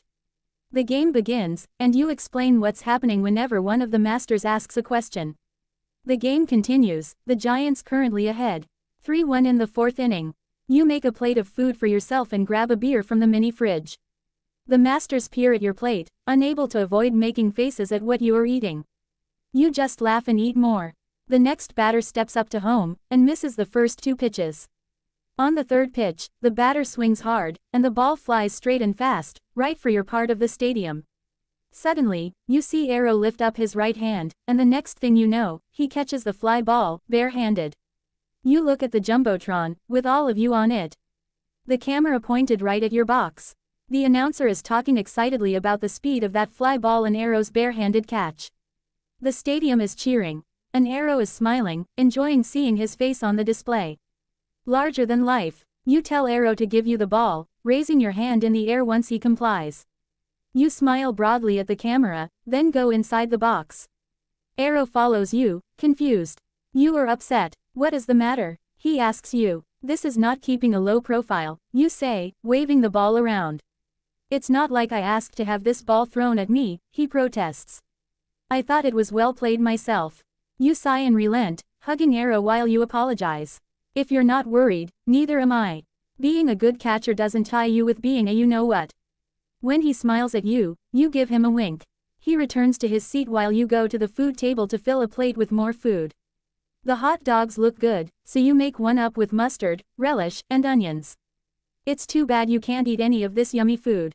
I can't even imagine not being able to eat food like this. You sit down and take a bite of the hot dog. Arrow reaches over and with a finger, removes a dab of mustard from your mouth. You offer him your napkin to wipe it off his finger. He does so, and tosses the napkin in a nearby trash can. He then gazes at you. You know why too. Arrow, I didn't mean that I won't. I will, eventually. You've never mentioned a deadline or forcing me. You reach up to touch the Volturi pendant that sits on his chest. One day, you will place one of these around my neck, and it will be official. Arrow, the game. Let's not discuss family business with our dear one, while the game is being played. You take Marcus's hand and squeeze it, grateful for his intercession. You receive the ordered ice cream sundae from a docent, who is told only one is necessary. You eat it from the souvenir mini baseball helmet, making noises while devouring the cold treat. Caillou. S starts to make denigrating remarks after what he deems a poor play. The man on a chair in the next suite hears him, and demands Keys shut up. Now Keys is angry at the human, and begins to wave the small bat. The man rises from his seat and hangs over the dividing rail, blocking Arrow, who is trying to hold back Keys and maintain his own temper. You get up from your seat and tell the man, if he values his life, he had better sit down. The tone of your voice and the stare you give him, makes him back down, and he returns to his seat while muttering. You see, Arrow, I'll make a great one. You then face Keys, giving him a look begging his indulgence for the sake of peace, and to avoid getting kicked out of the park. He relents and sits down. The last inning is being played, and the Giants are winning. People start to leave the park and Keys asks if it is over, since the players are still on the field. It's a thing, you tell him. When the game looks like an obvious win, people leave early. Then shall we go? He asks you. We can, if you wish, you say, going to put the rest of the food on a plate and covering it with several napkins. You put the now washed mini helmet into you. Are towed along with anything you can take with you. Arrow leads you all out of the suite and goes back the way they come in, easily remembering the route. You happily follow him, full in content. Marcus, did you enjoy the game? You ask. It was unusual, not as exciting as the gladiatorial games, but interesting. Your team won, which is laudable. I enjoyed the company, child. He graces you with a smile, then again places an arm around you to protect you from the now exiting crowd. The limousine is waiting for you all, so you all climb in for the trip to the airport. You lean against Marcus, fatigue finally overtaking you. The pilot is waiting outside the jet, and greets Arrow, giving him the status of the flight, while Keys gets in, holding all the mini bats. Marcus picks you up in his arms, and carries you inside while you hold your plate of food in the tote. Once everyone has settled in, the flight takes off for the trip back to Italy. You look out the window, watching the city off in the distance. Then you snuggle against Marcus, sighing happily. You smile, grateful to be friends with such inquisitive vampires. When you were younger, you'd look forward to the state fair every summer. There were the rides, the games, and the unhealthy food. When you heard about a fair coming to the Pisa area, you asked Arrow if you all could go so you could share your youthful experiences. Arrow asks you if it can be done in a day, and you assure him it will take less time than the baseball game since it's here in Italy. You try to make it sound like fun, but Arrow's curiosity is what cinches the trip. You agree to drive while the masters enjoy the ride. You thank all the masters for letting you get out to enjoy some fun. You wouldn't mind going out alone, but know they would never allow you to go so far without protection. And they like providing that. They're learning a lot from you about modern humans. Perhaps in time you wonder if they'll tire of these trips and allow Felix or Dimitri to go with you instead. Once you've parked the car, you get out and wait for the masters.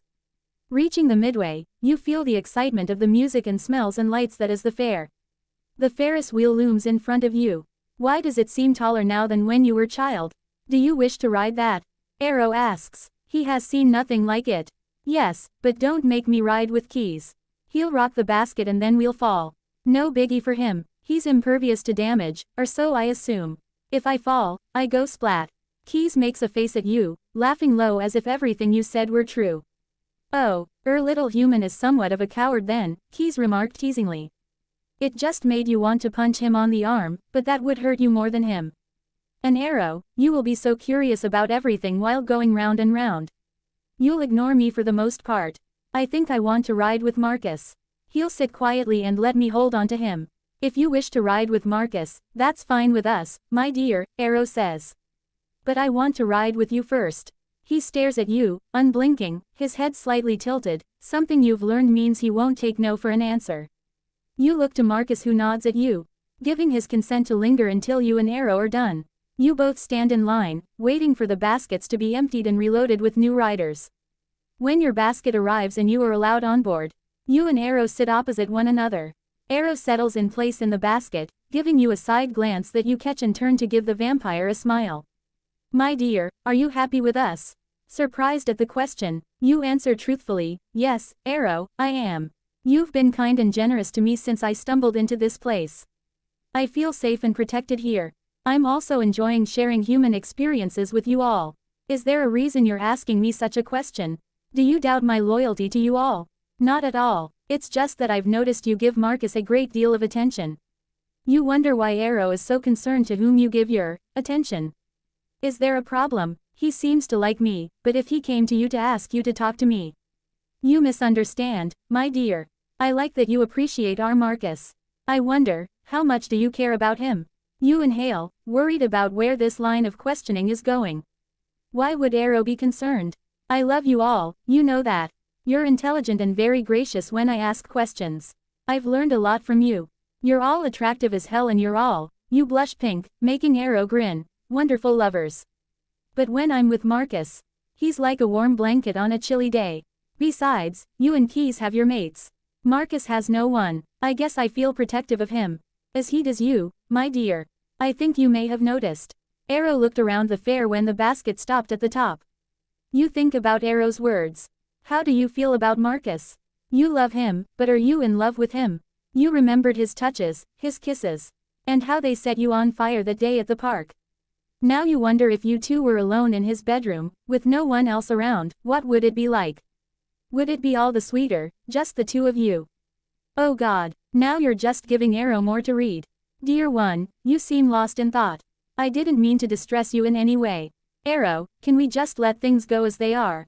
And if Marcus lets me know that he wants more, then he and I can discuss that. Alone. Arrow smiles. Of course. You are a treasure to us all in any case. He leans over and kisses your cheek, then holds your warm hand in his cold one. The ride begins again, and your stomach is left upstairs as the basket drops toward the ground before heading back up and around again. You laugh from the sensation, and Arrow laughs with you. When your turn is done, and the ride attendant lets you out of the basket, you both walk down the ramp to the waiting masters. I didn't know playing kissy face was part of the ride, Arrow, Keys says. One brow raised. Keys, wherever did you hear that term? You ask, astounded he knows any modern slang, as old as he is. I want to ride with you, so we can do that too, he demands. You walk up to him and place your hands on his cool face. You lean in and kiss him deeply, your lips parted. When you step back, a sigh leaves your lips. Taking this as a challenge, Keys grabs your hand and cuts the line to hop into the next basket. You give the attendant a look of apology and get in, sitting across from Keys. You look back at Marcus and shrug, but he smiles, knowing Keys longer than you have. You point a finger at your ride partner, telling him he'd better not rock the basket, or he may end up with vomit on his shoes. That's not very romantic, dear one. He ts an arm around you and draws you closer, but just before he kisses you, Keys hears Arrow down below ordering him to let you go. It's not like I'm holding her hostage, brother. To you, it's strange to hear these two speaking with one another as if they were talking to themselves. She could barely hear Arrow at all. Keys pouts while you laugh. I still love you, you tell him, drawing a smile from him. When the ride is over, you want to take advantage of your companion's vampire strengths. You walk down the lines of games, and eventually see a stuffed animal you want. It's a giant gorilla, dark brown, with soft and fluffy fur. One of you has got to play this game. Your hand-eye coordination is perfect, and your strength would take down every one of those bottles. Is that the goal, to knock down all the bottles? Arrow asks. Yes. If you knock down a total of 10 bottles, I win that, you say, pointing at the gorilla. Keys scoffs. You want that horrid thing. You protest because you love large stuffed animals. It's not horrid. It looks very comfy, and something nice to hug at night. Keys smirks, saying, if you want something to hug at night, I'll volunteer. You glare at Keys in mock anger. You're hard and cold, Keys. It's not the same as a soft, warm, animal-shaped toy thing. You look up at Marcus, who is staring at you, forcing you to look away. Your cheeks suddenly feel warm. When Keys and Arrow walk toward the game booth, you whisper so low, you hope only Marcus will hear you. There are other things I wouldn't mind hugging, is all you say, not even looking at him standing behind you. You start to head for the game booth to join the masters, feeling a cool hand lightly rest on the small of your back. Keys knocks over the requisite number of bottles, winning easily. You point at the gorilla so the booth attendant can pick it off the top of the booth. He hands it to you, congratulating you and Keys. You give the blonde vampire a kiss, thanking him. You all continue to wander the gaming area, until Arrow stops in front of a booth. So, what is the goal of this game? Arrow asks, examining another booth. See those balloons? You try to hit them with these darts. You get 3 tries. It's not impossible, but the darts need to be pointed just so to pop the balloons. The heads are probably dulled, so there again, strength helps. Too simple, Keys growls. Yeah, for you, with your hand-eye coordination, your aim can't miss.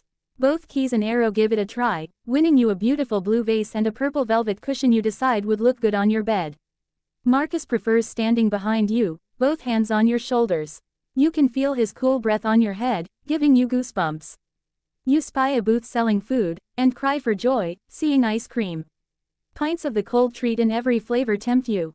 I'll be right back, you tell the masters. You pick out a pint of cookies and cream, grab a plastic spoon, and begin to eat the ice cream. The masters watch you with curiosity. All right, maybe I'm prepping for the day I no longer get to eat real food. Sue me. You take a large scoop of the ice cream on your spoon, and eat most, but some is left, so you use your tongue to lick off the remaining ice cream. You look up at Keys, who is staring at you, his eyes darkening to crimson. What? You ask, your spoon held in midair. He takes a step closer to you, a grin on his flawless face. Arrow. You call out, brother. Arrow says, scolding the blonde vampire. I meant nothing, he tells you. It's just that your tongue would be better suited licking something else. You blush furiously, uncomfortable with the sexual innuendo Keys often teases you with. It's not that it offends you, but you never know when or if he's being serious. The masters are all beautiful men, and they often set your mind to daydreaming, but you prefer to be more of an assistant to them, not a sexual plaything. Yes, well, when you taste like cookies and cream, you wink at him and turn back to the fair, looking for something else you want to enjoy. Your little group wanders around when you come across an insignificant ride. All fair midways seem to have the haunted house. You throw your empty ice cream pint in a trash container and turn to the masters, who wants to ride with me? What is this, my dear? Arrow asks you. It's supposed to scare people, make them jump and scream. We can do that, Keys says, proudly sneering. Do you know how many humans have made scream? You take his arm and walk with him. I imagine it's been hundreds, thousands even. But this is fun screaming. Not fear screaming. Do you understand the difference? Doesn't seem fun. Screaming would be much fun for me. Marcus is suddenly at your side. He gives the gorilla to Keys to hold while you're on the ride. Let us go on this together. While Arrow teaches Keys the difference between scaring humans and killing them. Marcus takes your hand and heads to the ticket cage for the so-called haunted house ride. He buys 2 tickets and leads you to the waiting car that rumbles along the old track, breaking through the double-door entrance and into the dark building. Even though you know you're not afraid, you still hate being startled when people jump out at you. Now Marcus, please remember, if someone jumps out at us, they're just part of the show. Do not attack anyone. You think you hear a low chortling coming from Marcus, and turn to look up at him. When his arm encircles you, you smile and nestle against him. The car moves forward into the darkness. Fake skeletons and stuffed monsters all around you. You know, Marcus, since I've met you in the other Volturi, I find I'm not scared of monsters anymore. Is that so, child? Yes, absolutely. I'm more frightened of a human with a gun than any of you. If you did not know us personally and met us on a dark night, would you be afraid then? Marx asked, curious. I'd be afraid that you'd kill and not change me. He let out a laugh and tightened his arm around you. You love to hear his laugh since it tells you Marcus is feeling free to enjoy life again. He has not yet told you it's because of you. The car turns a corner and you find yourselves trying to fend off fake but entangling cobwebs. You laugh in a simple, amused way, but wish you could just talk to Marcus uninterrupted by the ridiculous props eager to eat you. You hear screams in the distance and wonder if someone was actually being killed, since this place is as far from scary as it could possibly be. But then, with Marcus beside you, you have no need to be afraid of anything. You gather your courage and ask the tall master, Marcus, if you don't mind me asking, what are your feelings for me?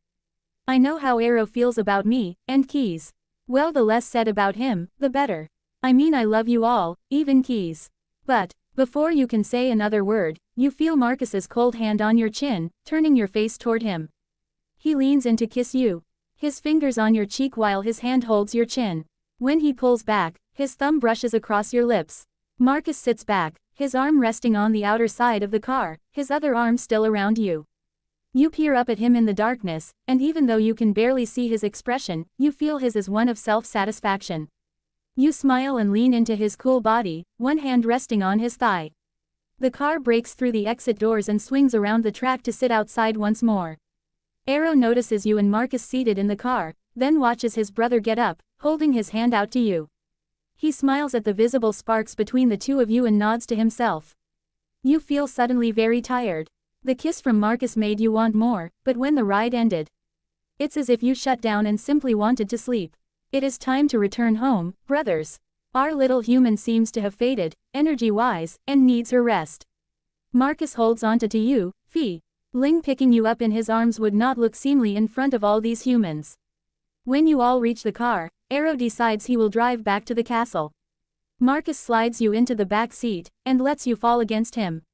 Your hands snuggling under your chin while you attempt to nap. Keys passes the hairy gorilla back to Marcus, who sets it aside. He'd rather you be hugging him at the moment. You nestle close to him, letting his sweet scent lull you to sleep. You are outside in the garden, enjoying the warmth of the day. The inside of the castle can be chilly since vampires don't notice temperature, hot or cold. And wearing sweaters inside is common for you.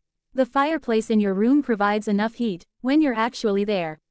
You look at your bare arms, wondering what they will look like in the sun once you're a vampire. Would you sparkle as prettily as you'd seen the Volturi sparkle? It seemed absurd that vampires would sparkle in any case. No TV or movie vampire did that.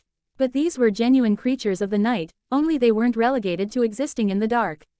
Your entire belief system about beings that shouldn't even exist was thrown out the proverbial window when you had been saved by the Volturi masters. You were so happy they did exist, and that they'd granted you permission to stay with them. The masters had been busy today with a few trials that involved errant newborns and their indiscreet sires. After judgment had been passed and punishment meted out, Arrow was free to come outside to greet you and see how you were doing. You scoot over once. You realize he intends to sit next to you on the bench. He generally does things without prelude, assuming everyone knows what he wants without his needing to say anything. The guard usually do, but you're human and a newcomer. Good morning, Arrow. Court all finished? You ask, a smile on your face. The lead Volturi master is so utterly gorgeous, just being around him makes you smile. But your gratitude for everything he has done for you surpasses the appeal of his appearance. When you tell the masters you love them, you mean it wholeheartedly.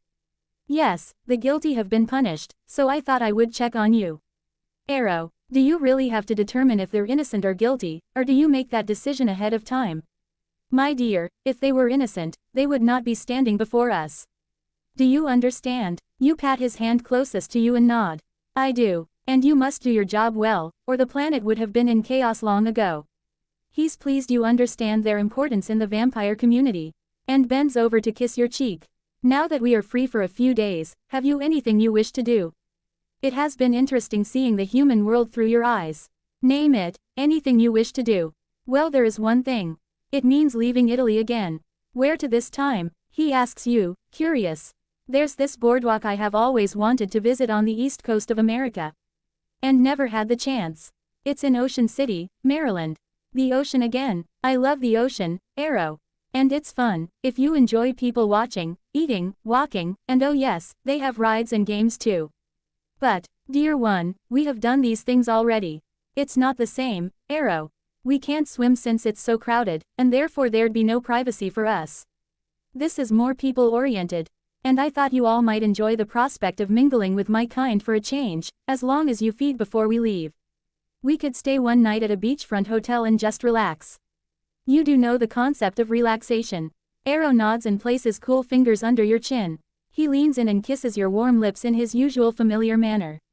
You sometimes wonder if Sulpicia knows about his ways and doesn't care. You'd hate to have her despise you for the liberties her mate takes for himself. Very well, my dear. Make the necessary preparations, and let me know when we should be ready. Thank you, Arrow. It'll be fun. You rise from the bench and look down at him.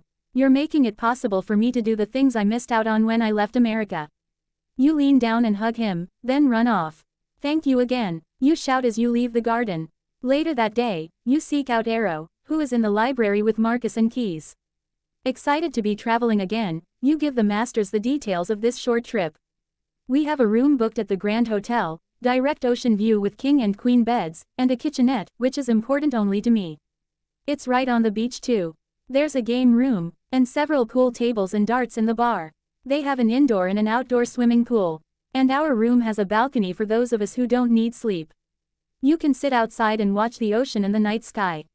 It's the best I could find on short notice, and since money is no object, I was able to reserve one of their remaining best rooms. It sounds lovely, my dear, Marcus says, noticing the pink rise in your cheeks. Your enthusiasm is bubbling over and it can at times be catching. The next day, the coven awaits Hydas' arrival, their walking meals already approaching the throne room. You are always ordered to stay in your room during these times, for your safety. While the Volturi feed, you're looking up information on the boardwalk. Arrow already made sure the jet was ready to go. It will land in Baltimore where you have a car waiting. Then in less than 3 hours, you should be in the city by the sea. Without realizing, you've fallen asleep on the bed, your cell phone in your hand. You wake when you feel someone kissing your neck. Opening your eyes, you see Marcus bending over you. Wake up, little human. We're getting ready to leave. Is everyone done eating? You murmur with a yawn. Marcus smiles when you ask. Feeding off humans is something that's so normal for them and should be just as grotesque to humans, yet you ask as if they had just eaten pizza and not human blood. Taking his hand, you get up off the bed and throw a few things into an overnight bag. You freshen up in the bathroom, then change into blue jeans and a red button-up sleeveless shirt. Your long hair is pulled up into a ponytail and your favorite hoops are in your ears. You turn to Marcus, smiling, and slipping on your sunglasses, ask, does everyone have their contacts and sunglasses, Marcus? Yes, dear one, so if you are ready, he takes your bag and extends his free arm for you to take, and you both leave your room. The flight is uneventful, and before long you're landed in the state of Maryland. The car is waiting, as expected, and you drive everyone to Ocean City in record time. The hotel is not quite ready for your check-in, so you ask the masters if walking the boardwalk would be doable now. They agree and walk with you, dressed as casually as they had chosen, in black jeans and pullovers. They surround you in their usual formation, Arrow in front, with Marcus and Keys on either side of you, protecting you even when there is no need. The masters look around as they move gracefully along the boardwalk, finding the place a chaotic one of noise, light, voices over voices. And the smell human of blood mingling with sweat, suntan oil, and fried foods. You just see humanity at its most casual. Oh, isn't it wonderful, you say, dancing around the masters. Listen to the ocean waves washing ashore, hear the seagulls flying overhead. And look at all the half-naked humans. All that bared skin, the blood coursing underneath it, just waiting to be savored like fine wine. A mass of foolish humans deserving to be bitten and you can't do a thing about it. You laugh in an exaggerated tone, similar to the villains in old cartoons. Keys grumbles low in his chest. Why are you doing this? He asks you. You're an evil little girl. I'm just getting back at you for all the teasing. And I'm not a little girl. You stand in front of Keys, your legs parted, your hands on your hips, glaring at him. The next thing you know, he's coming after you, his teeth bared. You run and hide behind Marcus, who is tolerant of your behavior, finding himself amused. Using his body as a shield. You round him several times while Keys pretends to attack. God knows if he wanted to really hurt you, he could. Your shrieks fill the air, until Keys catches you and wraps his arms around your entire body, making it impossible for you to move. You feel his icy breath wash over your neck, his teeth gnashing in a threatening manner, but you just giggle until you're breathless. Arrow has kept his patience, but finally huffs at you both. Children, stop this nonsense, he says, emphasizing the word, children. You stop struggling in Keys' arms, and tug your clothing back into place when he releases you. Keys glares at Arrow. Brother, do not call me a child. We were just playing. He turns to you, smirking. You look up and point. A t-shirt shop. Oh, we have two. Go in there and look for the perfect t-shirts to take home as souvenirs. The masters follow you into the store, their eyes perusing the wares hanging everywhere. You look over the shirts with ocean theme images on them. Something that would help you remember this short visit. Oh no, look at these. You point out a wall displaying various supernatural logos, some vampiric in design. The masters scan the shirts, finding them amusing. You show Arrow one that says, I'm a vampire. Don't let this human costume fool you. I think I prefer this one, he says, showing you. It reads, if I say, first of all, run away because I have prepared charts, data, research, and will destroy you. Well, that's not very nice, Arrow. Exactly, my dear, I have the perfect one. Keys shows you his choice which says, once a king, always a king. But once a knight is never enough. You suppress a smile. You do understand the play on words, Keys queries, one hand sliding up your arm, giving you goosebumps. Yes, Keys, I get it. Now behave, before Arrow gives us another dressing down. You look for Marcus, who is looking over the display. Find anything you like, Marcus. He picks out one that says, wear black, drink blood. Then looks down at you, his brows raised. Well, it's to the point. And very Volturi. I love it. He puts an arm around, asking you if you've found one to your liking. Why, oh, you point to a blue one that says, Ocean City, Maryland. Summer paradise. With an ocean, 2 palm trees and the sun imaged on it. It was typical tourist kitchen. You grab it. Arrow pays for all the t-shirts and you get to carry the bag. When you leave the store, you see a stand that sells buckets of fries. You've heard of this stand and run over to get a medium-sized bucket. You return to the masters, eating the hot fries one at a time. And as usual, Arrow makes a face. Child, your health. Arrow, it's one small medium-sized bucket, and besides, eventually I'll be changed and then it won't matter. I'll be in perfect health. Forever. You feel a hand tug playfully on your ponytail, but when you turn around, no one is there. Keys, you mutter. As you continue down the boardwalk, you find a Ming room loaded with all kinds of machines and a large sign that says, prizes. Hanging overhead, you challenge the masters to play the bowling game, asking them to give any tickets they win to you. You don't do too badly. But vampire skills win the day, and your hands are soon full of tickets. You sort them out and stuff them in your pockets, then challenge them to air hockey. Keys is always up to a challenge that feels like a battle, and offers to play with you once he understands how. Arrow and Marcus watch with curiosity and are soon cheering you on. Of course Keys wins, but he does give you all his tickets. After a while you add them up and redeem them for another stuffed animal. What is this, my dear? Arrow asks, turning the toy over in his hands. You claim to have read more books than any human in the world. And you don't know Winnie the Pooh. He gives you back the bear and states imperiously, we don't read children's stories, dear one. Well, maybe we should get to the hotel. Our room may be ready by now. And it is. Once in your upper-level suite, you look around, smiling when you see the large balcony. You go out and look over the entire boardwalk, the beach and the ocean beyond. It's perfect, you whisper. The masters are not impressed, feeling there is no grandeur, but if it makes you happy, they are happy. I'm hungry. Can we go downstairs and get something to eat? And maybe get a drink and play pool? In the bar, you find one pool table not in use and claim it. You persuade Marcus to play against you first. With a Mai Tai in your hand, you choose your pool stick and wait for Marcus to do likewise. He watches you break, and in no time he understands the concept of the game. You love pool and have not done too poorly, but Marcus easily beats you 3 out of 3. You put your sticks away, but before he walks away, you stand on tiptoe and kiss him. He watches you silently while you go pick up your drink. After several games of darts, in which both Arrow and Keys defeat you, you finish your drink and say, if my ego was in constant need of boosting, I'd be very depressed by now. But you realize, you don't need to think about your ego. Why, oh, you have the best companions in the world. You fetch a supper from a local eatery and then return to the room. The masters go sit outside on the balcony while you eat, then you join them. You stand behind Marcus, your hands on his shoulders. The sun is now setting, and the crowds have thinned considerably. You inhale deeply of the salt sea air, so different from the air in Volterra. You feel Marcus rest his cold hand on yours, drawing you down. He seems to enjoy the warmth of your skin. The sweet scent of warm cinnamon milk, with a dollop of whipped cream, fills your nose. His soft hair tickles your cheek. When you're ready for bed, tired from your full day, he is the one who tucks you in. You ask him to lie with you a while, whereupon you both talk about the day, and you even dare ask a couple of questions about being a vampire. As you fade off to sleep, you feel Marcus kiss you, gently at first, then with a bit more passion. You determine you need to speak to him about things, and then you're out. The next morning, you feel hands shaking you. It's Keys. Wake up, little human. Time to get ready to go.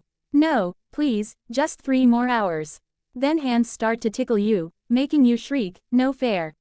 You're not ticklish. Stop, Arrow. Brother, she is awake. My dear, get ready please. Keys, take her things downstairs and we will be down in a moment. No matter how much fun the masters seem to have when you travel, they also seem just as eager to go home. Arrow looks at you, then takes your hand in his and begins to read your most recent memories. After a couple seconds, you suddenly pull your hand from his. I'm not finished, Arrow says, a frown on his face. Oh yes, you are, you retort. I think I deserve some privacy where my thoughts are my own, Arrow. He nods once, but then he gives you a smile of understanding. I'll wait until you've had the chance to discuss the issue with our brother. As if you plan to let him read you then. You huff quietly, and leave the room, Arrow right behind you. You meet up with patiently waiting Marcus and Keys, then leave the hotel lobby together. Let's ride the tram back to the parking lot, you suggest. Tram, what is a tram? Arrow asked. You point at the conga line of open cars being pulled by a lead car. That is the tram. Why take the tram, my dear? Because I'm tired, Arrow. And it would allow me one last look at everything before we go home. Hello, it's your little human here. You could run the length of the boardwalk in the time it takes to say, run the length of the boardwalk. I can't. Arrow bends to whisper in your ear. All the more reason to change as soon as possible. His whisper tickles. I know, you say simply. She must be tired to offer no argument to that proposition, brother. Let's take the tram, Marcus says. Everyone climbs onto the next tram, and rides it the length of the boardwalk to the parking lot. You take one more look around at the ocean, the shops, rides, then watch the masters while they do the same. You feel a hand take your own and look up at Marcus. He leans over to kiss your temple, then looks straight ahead. You lower your head and smile. You have a feeling Volterra will become your permanent home sooner than you thought. But for now, you're enjoying showing the Volturi masters a world they don't know as they prepare you for a world you never knew existed. Summers in Volterra could be mild or hot. Depending. It had been rather warm for you, a human, while your Volturi hosts never felt the heat. The interior walls of the castle were better suited for summer than winter. Keeping the temperature down, you were very happy when this week seemed cooler than the one before it. Now you felt like getting out and doing something fun, and you wanted the masters to join you. If they were unable to, surely Felix and Dimitri would accompany you. You check the internet on your laptop, searching for locations for the best mini-golf courses in the country. You were usually good at mini-golf. But then you assumed the vampires would be as good at that, as they were at any game they had played with or for you. Their hand-eye coordination was perfect. Their strength was already well known to you. Somehow you'd have to come up with a way to better your chances at winning. After much browsing, you decide that the Caribbean Golf mini-golf course looks the most interesting. It has a pirate theme with lots of atmosphere and decor that immerses players in the time of the Buccaneers. It's located just up north not far from Venice. You look for Arrow, since he basically makes all the decisions. You find him in the throne room, sitting in a chair while perusing an old manuscript. Neither Marcus or Keys is with him, oddly. The masters almost always seem together in nearly everything they do. You step up to Arrow, waiting for him to acknowledge you, since he knows you're there by your scent alone. You can't sneak up on a vampire. Yes, my dear, how may I help you? You walk up to the Volturi master and place your hand on his shoulder, smiling down at him. Arrow, are you and the others terribly busy tomorrow? Not at all. Have you something in mind? He puts down the manuscript and looks up at you, waiting for you to make your request. Well, the weather has been so nice, I thought maybe we could go to Gisolo. And what is in Gisolo, dear one? Arrow knows it to be a resort town on the coast. Something he was surprised you didn't know, but he humored you with your requests to go to various locales, even out of country. Mini-golf. I haven't played in forever. And I found a course called Caribbean Golf that has a pirate theme. It looks like a ton of fun. But I'm not sure if you would care for it. If not, maybe Dimitri and Felix could be given permission to join me. Arrow stands and takes your hands in his. He is trying to give you your privacy as you've requested, but it can be difficult to just turn off his gift. He smiles, pleased by what he has seen. No, my dear, we will be happy to go with you. Another piece of humanity to be shared with us. Let me speak with Marcus and Keys, but I'm sure they will say yes. You kiss his cheek, and say, thank you, Arrow. Let me know. You bounce out of the room, not noticing the Volturi master shaking his head, but he is still smiling. Arrow does as he said and speaks with both Marcus and Keys. As usual, Keys huffs while Marcus plays devil's advocate. As little as he shows it, he enjoys the outings with you. Brother, golf, mini-golf, is this just for some absurd game? No, Keys, it's for our young ward. You do want her happy. Don't you? She so enjoys sharing her experiences with us, and when you think about it, she doesn't ask much of us. All right, Arrow, we spend a day playing mini-golf for our little human. Besides, the theme is one of interest. I have never been to the Caribbean in all my centuries. The next morning, Arrow's car is waiting out back by the gate, freshly washed and gassed up. Arrow insists on driving today, so Keys sits on the right, while you and Marcus sit in back. The air conditioning is turned on since the day is warm and they want you comfortable. The private jet is waiting at the Pisa airport for the short 4-hour-plus flight to Venice, then another car will be waiting to drive to the resort town of Gisolo. On the flight, you lean into Marcus while sitting on one of the sofas. Your hand playing with his long graceful fingers. He leans over to kiss your forehead, inhaling your scent that draws you to him. Arrow and Keys are sitting at the back of the jet playing chess. Deep in the game and ignoring you both. Or are they? You have a feeling Arrow is always listening when you're with Marcus. Arrow insists on driving once again until you reach the golf course. Already you see skeletons wearing pirate clothing hanging in the trees and off netting. At the equipment booth, you each pick out a putter and a ball. The masters go straight for the black and you protest, saying they must each choose a different color. But when you see 3 smiles looking at you, you know your leg's being pulled. Keys keeps his black ball, while Arrow and Marcus choose new colors. You start at the first hole, explaining to the masters how to play the game. You go first, making the 2-stroke par easily. On the third hole, which consists of 3 hills the ball must go over, you make par. But the 3 masters make holes in one. How do you do that? You ask. Why doesn't your strength make you hit past your goal? How can you see behind things as if you had Superman's X-ray vision? Arrow frowns and shakes his head. My dear, I have no idea the meaning behind what you just said. Who is the Superman? Oh, nothing, Arrow. I just have a feeling my ego will be taking another bruising today. By the 5th hole, Keys has made his displeasure known. This is too easy, Keys says. Where is the challenge? You pull something from your pocket and go over to Keys.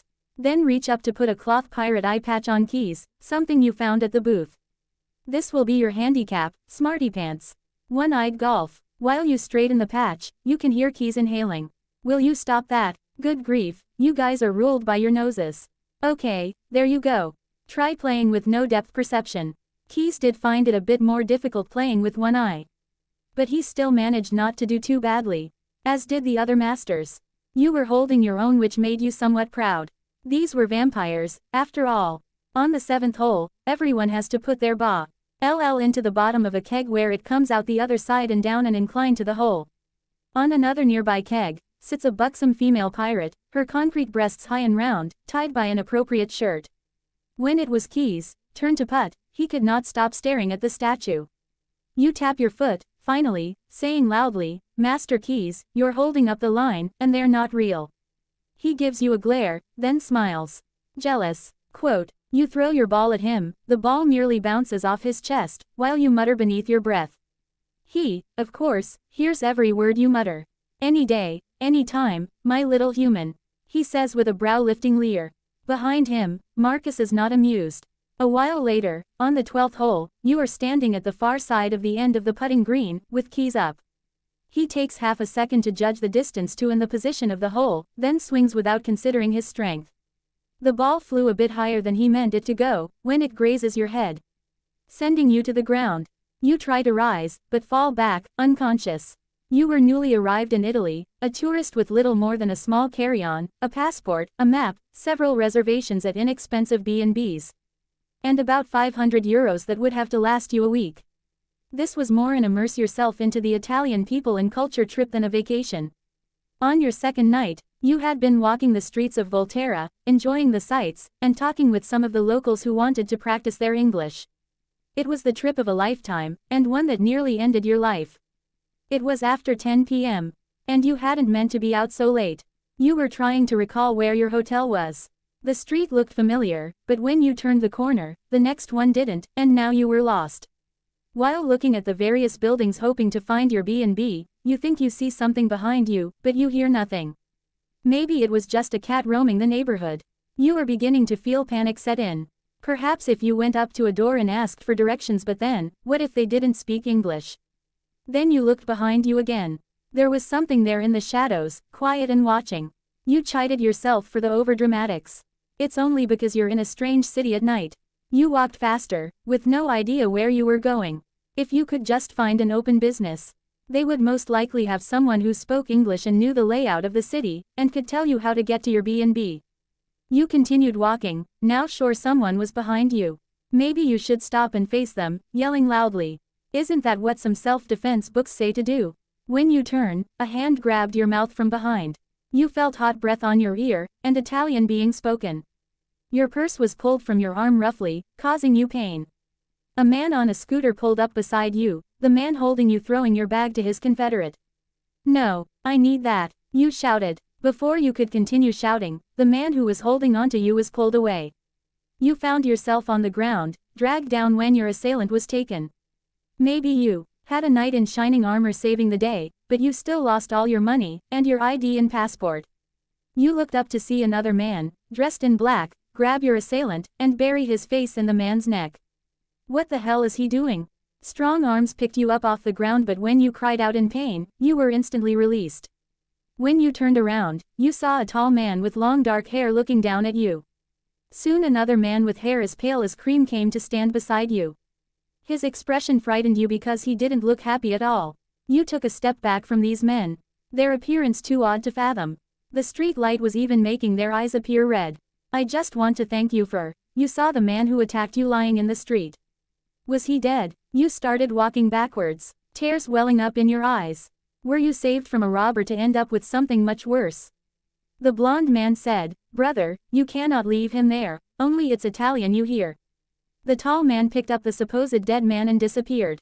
You looked around, wondering where he went. He was there and then he wasn't.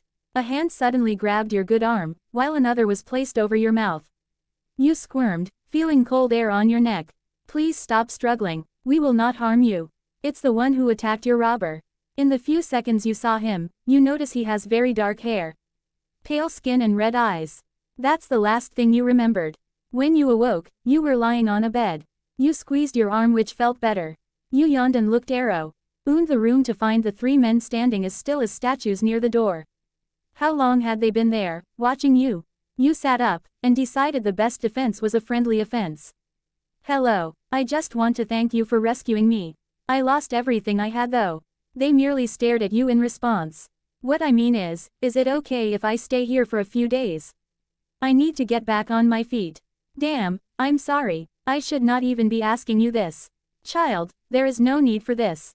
You're safe here, we give you our word, you won't be harmed, the tall man had said. Harmed? Harmed by what? You asked, worried. In case you haven't already guessed, we're vampires, an ancient race of beings. Yes, my dear, we do exist. And in telling you this, by all rights, you should die. But we feel compelled not to kill you. He smiled oddly. I am Arrow, these are my brothers, Marcus and Keys. Arrow, is this some sort of vampire code of honor? I mean, if I go to sleep, I won't find you've changed your minds. The blonde you know to be Keys only smiled enigmatically. You stood up off the bed and walked to them. Let's assume you're telling me the truth. That means my life is in your hands. And since you were the ones who saved me, I am beholden to you with all due gratitude. You saw the black-haired man called Arrow look at the tall one named Marcus, both men nodding once at each other. Your life does belong to us, my dear. But it will be for the better, we assure you. You're our guest. Consider this room and everything in it, yours. You rouse, hands on you, helping you up. Dear one, are you all right? You have quite the lump on your head. Arrow glares at a contrite Keys. I am sorry, little human. I never meant to hurt you. You smile at Keys. I forgive you. It was just an accident. We are done for the day. Brothers, let's get our ward home and into bed. Marcus, please help me. You expect him to give you his arm for support, but instead, he lifts you in his arms, carrying you to the car. You lean your head against his hard chest and close your eyes.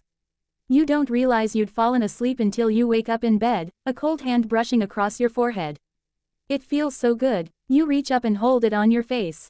Your eyes open to find Marcus sitting on the bed beside you. You smile up at him, whispering softly, "Thank you." Touching your head, you feel the bum pee left by the errant golf ball and wince. Marcus gives you a small smile, sympathizing with you. If you play your cards right, dear one, Keys will do anything you want of him for quite a while. You laugh, scoot over and pat the spot beside you. Marcus stands, then lies down next to you, his cold body feels so good this near to you. The Volturi masters saved your life one night in Volterra almost a year ago. And now you will be saving the life of one of them. Marcus, a man long dead in spirit and desiring nothing more, finds he has a chance for a new existence in you. He's glad they didn't kill you that night. You love the weather in Volterra, but not the wind. Today, however, is breezy, just enough for another old pastime of yours. Kite flying. You go find Arrow, who is sitting on his throne, doing absolutely nothing. His red eyes remain unfocused, that is, until he notices your arrival. My dear, it's good to see you. Please, he holds out his hand to you, not to read you, but to draw you closer. He pulls you onto his lap, kissing your cheek. What can I do for you today? Well, you begin. If you, Marcus and Keys aren't doing anything, and it looks like you're not, how would you like to spend some time outside? Away from the city, that is. There's that large field a few miles away. It's perfectly breezy out. I thought you hated wind, he said. I do, but this is a breeze. I thought we might go kite flying. You look at him with an expectant expression. The ancient Volturi master sometimes finds your ideas silly, but he does enjoy experiencing bits and pieces of your human life. We have no kites, he says, assuming you would know that. Felix can go into the village. There's a small toy store there. He knows the place, you suggest. And how would Felix know about stores that sell toys? Arrow raises his brow at you. You bite your lower lip. I sent him there once. Arrow smiles at you, his raised brow unchanged. Okay, 3 times. How does this master of vamp Iris so easily make you admit the truth about anything, and without torture? Of course, our Felix would do anything for you. Very well, go ask him to get 4 kites. I will speak with Marcus and Keys. We will meet you here at say, 2 p.m. Quote, you hug your protector, grinning. Thank you, Arrow. Maybe we can run instead of taking a car. You just want Marcus to carry you. You blush. I love having Marcus carry me. Look, Arrow, you put us together, so no grousing when we find we like being together. You hop off the master's lap and say, see you later, Arrow. You go find Felix to ask him to visit the village toy store to buy the kites. Later, Felix returns with 4 kites, hoping they prove suitable for you. Thank you, my friend. These are perfect. You take the kites to the throne room to see all 3 masters waiting for you. Marcus moves to your side and kisses you. What is this new hobby you have, my love? Just being with your new mate has you wanting to participate in another hobby recently acquired. But you do still want to go outside to enjoy the fresh air away from the city. Later, you tell yourself. Who wants to take the kites? Marcus will be taking me. Keys rolls his yes, but he picks up the package holding the kites, heading outside through the back gate. Marcus smiles at you and picks you up in his arms, asking if you're comfortable. Keep your face close to me and close your eyes, little human. You nod and wind your arms around his neck, while burying your face in his chest, eyes closed. He takes off, moving so fast it forces you to tighten your hold on him. Arrow runs fast enough to easily catch up to you. It's not long before he arrives at the field you mentioned, Keys and you with Marcus close behind. Marcus kisses you before putting you down, holding onto you when you sway a bit unsteadily. Keys puts the kites on the ground, and looking them over, chooses the kite that is shaped like a black bat. You wonder why you're surprised. You do realize how cliché that is. You're just jealous you didn't get to choose it first, little human. The bat may seem a bit cliché for our kind, who do not turn into bats by the way, but they are fascinating creatures all the same. You help the masters put together their kites, the breeze picking up a little bit. This should be great for high flying. What is the purpose of this again? Arrow asks. Haven't you ever heard of Benjamin Franklin? He was an American also. Yes, Arrow, but the important thing was his experiment using a kite and a key to see if there was a correlation between lightning and electricity. You're supposed to be among the most intelligent people on the planet, or so you implied. Arrow takes that as a challenge.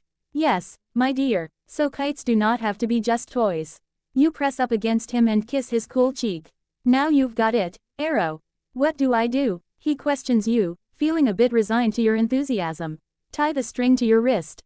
That way if you lose the string, the kite won't fly away. You show them by letting go of your string and how the end is tied to your wrist, securing the kite safely. As the wind catches the kite, let the spindle string out so the kite will be able to fly upward. You watch as all 4 kites slowly but surely make their way up into the sky.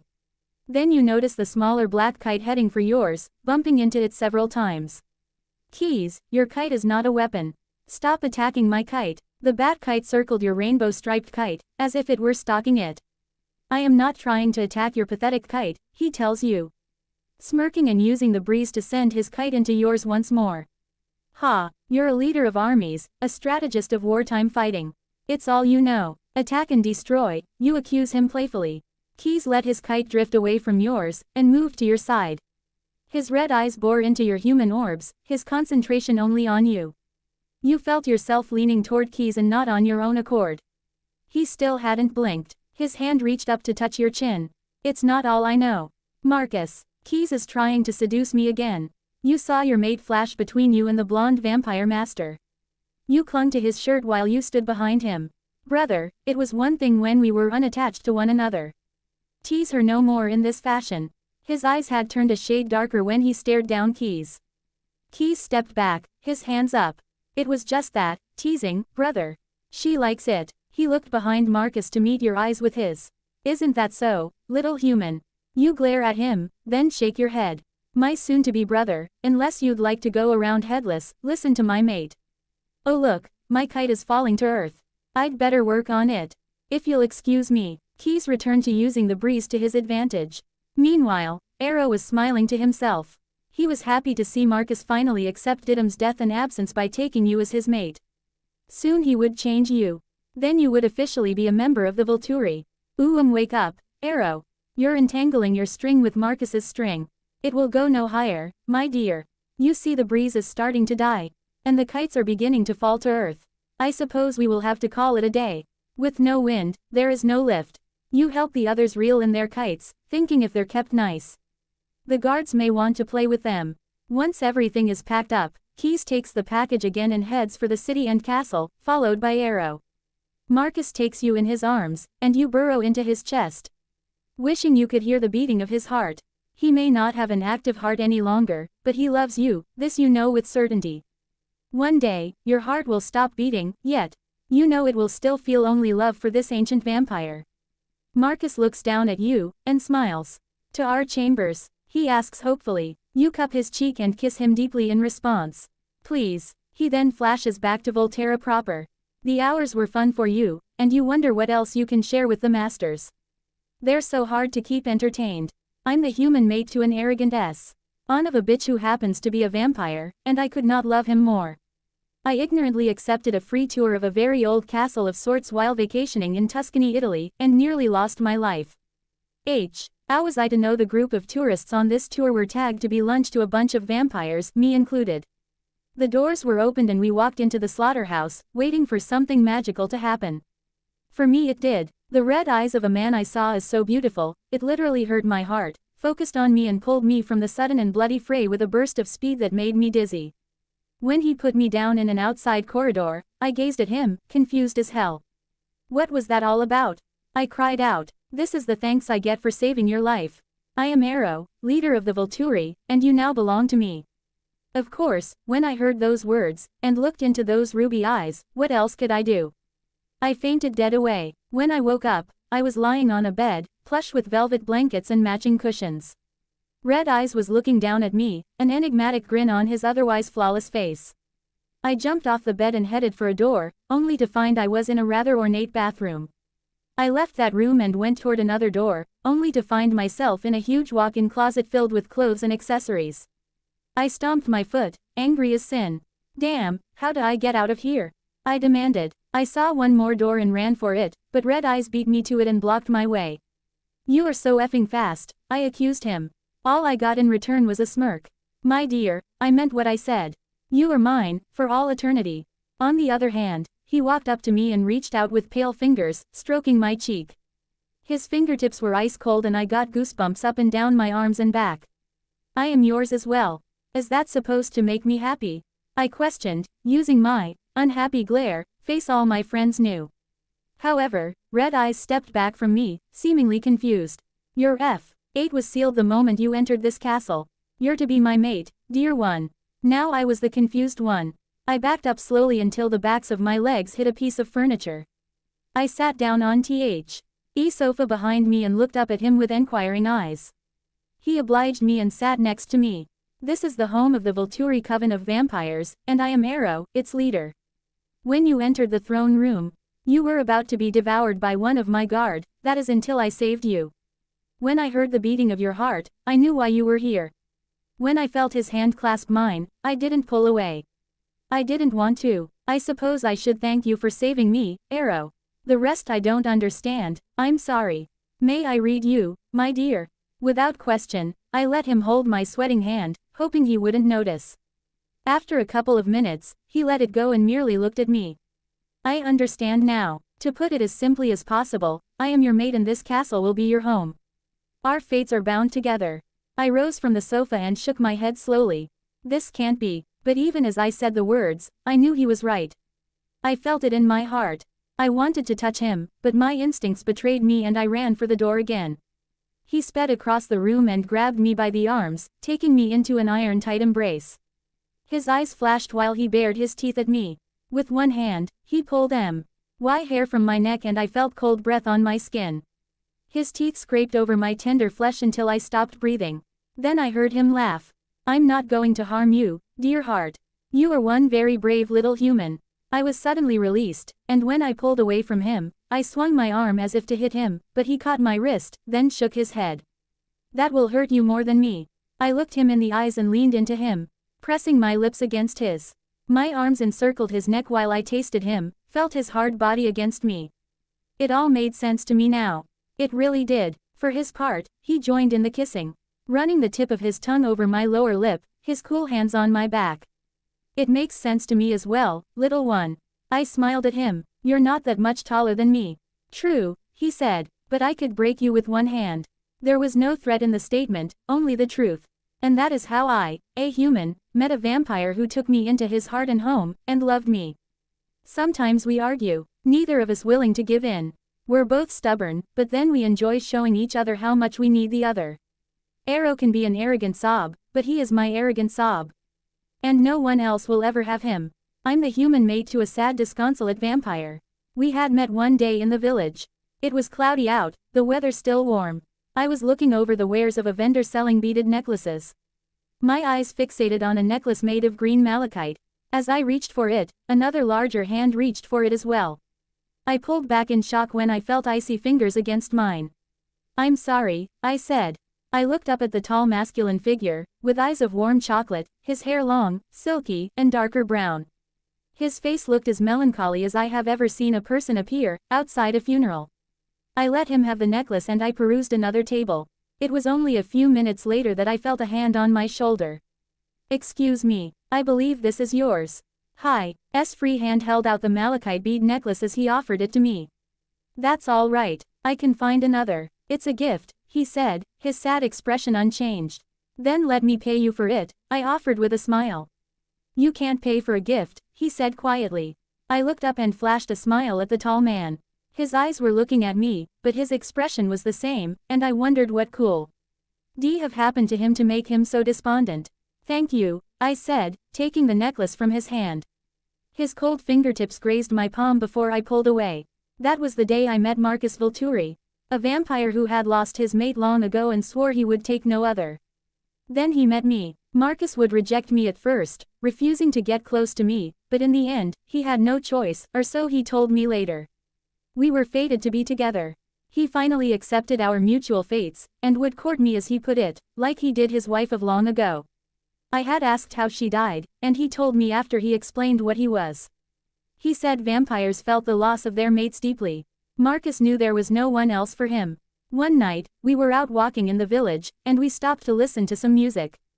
Our arms were wrapped around one another, something rare in itself. I lay my head against his chest, hearing no sound. I closed my eyes, the coolness of his body felt through his clothing. When I pulled back to look up at him, Marcus held my chin with his fingers. He bent to kiss me, and I kissed him back. My arms moved up his back and I leaned into him, moans coming unbidden from my throat. When we parted, he brushed his fingers over my cheek and for the first time, smiled at me. And I knew he was mine. I love you, Marcus, I said, meaning it with all my heart. He gave me a quick kiss and hugged me. his soothing voice whispering in my ear, "I love you, my little human." I was lifted up in his arms and spun around, we both laughing with joy. Despite his initial desire to push me away, he ended up asking me to be his mate for all time. I will accept his gift of immortality soon and we will be together forever. Marcus was a despondent man with no future that he could see. I was one who felt I would never find anyone who would understand me. Now we both have love as our lives intertwine. A human and a vampire, living together as one. I'm the human mate to a powerfully dangerous vampire. To me, danger to myself is never a fear. The love this vampire feels for me provides me with complete protection from all threats, including the darkness of his own soul. Since meeting him, I've tried my best to bring light to his existence, to relieve the pain from past and present sources. Centuries of fear, anger, and frustration are hard to wipe away. The first time he dared touch me, his desire was so strong. I had to let him know he was hurting me. He pulled back, appalled at himself. He reached out to me, his thumb wiping tears from my cheek. I fell into his embrace, hugging him close, inhaling his spicy sweet fragrance. I loved him so much, I easily forgave him. Before I had met Keys, an ancient vampire with an ancient name, I would never had imagined vampires even existed. He wanted to drink from me. But the longer we talked, the more obliging he became. He said something about the mating pull, and I asked if that had anything to do with a heartstring tied between us, like in Jane Eyre. He knew the book and nodded. His expression was still hard, and his eyes seemed darker, but his words were softer. He told me everything about himself. It took over an hour, and I listened raptly. He asked me about myself, but my life was nothing. Parents dead, bored with my job, and little to look forward to. I came to Italy to vacation as cheaply as possible. A once-in-a-lifetime trip. A life that could now be over. But Keys assured me he would not harm me. And then he did, out of pure desire, showing me how he felt about me. I had cried, but assured him I was not angry and was beginning to feel something for him. Humans, he said, felt the pull less than his kind, but that once we were fully bound to one another, there would be no one else for us. In time I came to love him wholeheartedly. And when I gave myself to him the first time, he treated me like the fragile human I was. The fire he lit within my body with his kisses and touches removed any fear I might have had this time. There were no tears. There was only my desire to be joined to him. I gasped when he thrust into me, the hardness and cold of his body a shock. But once we were joined, I determined. And I never wanted to be apart from him. Keys was now my life, my soul, my heart. He said his heart no longer beat, and I laughed at the lie. If he honestly felt this way, I would spend my life showing him how wrong he was. I learned to read my mate over the months. His scowling meant something was wrong and not with us. When he was happy with us and happy with life in general, he would smile, he corners of his mouth slowly curling upward. When his eyes darkened, I knew he wanted me, and we would retire to our chambers for hours at a time. He promised me when I was like him, we would spend more time together. For I would not tire. It was almost, a reason to be changed as soon as possible. I admitted to him that was the last fear I felt. To allow Keys to bite me, filling me with his venom that would change me forever. Was humanity so wonderful that I had to refuse him? But he never censured me for my feelings and it only made me love him more. I know one day I will be a vampire. And bound to the most wonderful man in the world. Until then, we laugh and love and play together, Keys heart free to love me better than any human man could. And I would love him until the universe itself died. I am the human mate to an extremely strong Volturi guard. I liked working out. My gym membership, unlike those of so many, was well used, and I was certainly not on the lookout for dates. I wasn't interested in growing obscenely huge muscles either. My goal was to increase my strength. The fitness center in Pisa was adequate for my needs, even if it was a ways from Volterra, where I lived. It was a late Friday night. Fridays being when I preferred to work out. I'd get done with work earlier, so was able to grab a quick meal and head to the gym for more than just a couple hours. It tended to be a bit busier though, and the pickup attempts could be quite annoying. This night was the worst ever. Some man sauntered over to me while I was working with the free weights. He fared to spot me if I wanted to work with the barbells, but all I wanted was to be left alone. This was my last workout before heading home. But he would not let me alone, buzzing around like some drone bee. He finally left, and I didn't give him another thought. As I walked out to my car, the same man accosted me before I was able to unlock the door and get inside. Apparently, he didn't appreciate being refused. I kicked him in the shins and tried to knee him in the groin, basically using every trick I knew to fight him off. That was when I met Felix, someone strong and impressive in more ways than one. My attacker was lifted from my body and tossed more than 15 feet from me. He hit the concrete, hard, and lay still. I sat up, in tears, more from anger at my own weakness than fear. A gloved hand reached down to me in the darkness. I took it first, then looked up to see a very tall, burly and handsome man with eyes as black as the night sky. It was too dark to see well, so I gave it no thought. I was still shaken and this man asked me if I was all right. "Do you need a physician?" he inquired. "No, thank you. You got to me before he did anything." I was picked up off the ground and held by strong arms. "My name is Felix. I'm just glad I was able to help you." He saw my tears before I had wiped my face, and bent, looking up into my face. "Are you sure you're all right?" His concern seemed genuine. "Yes, I'm just angry I wasn't able to fight him off myself. That's why I work out to begin with." He smiled at me, perhaps impressed with my desire to be strong, when he already was. I had no idea at the time just how strong he was. Felix drove me home, wanting to see me there safely. He told me lived in Volturi too, so it was not out of his way. When we reached my small cottage, he parked the car in the short driveway and walked me to my door. "May I see you again? I can help you work out if you'd like. Show you a few tricks maybe." "Yes, I'd like that," I replied with a smile, eager to see him again. He then bent low to kiss my cheek, and with a nod, he turned and walked into the night.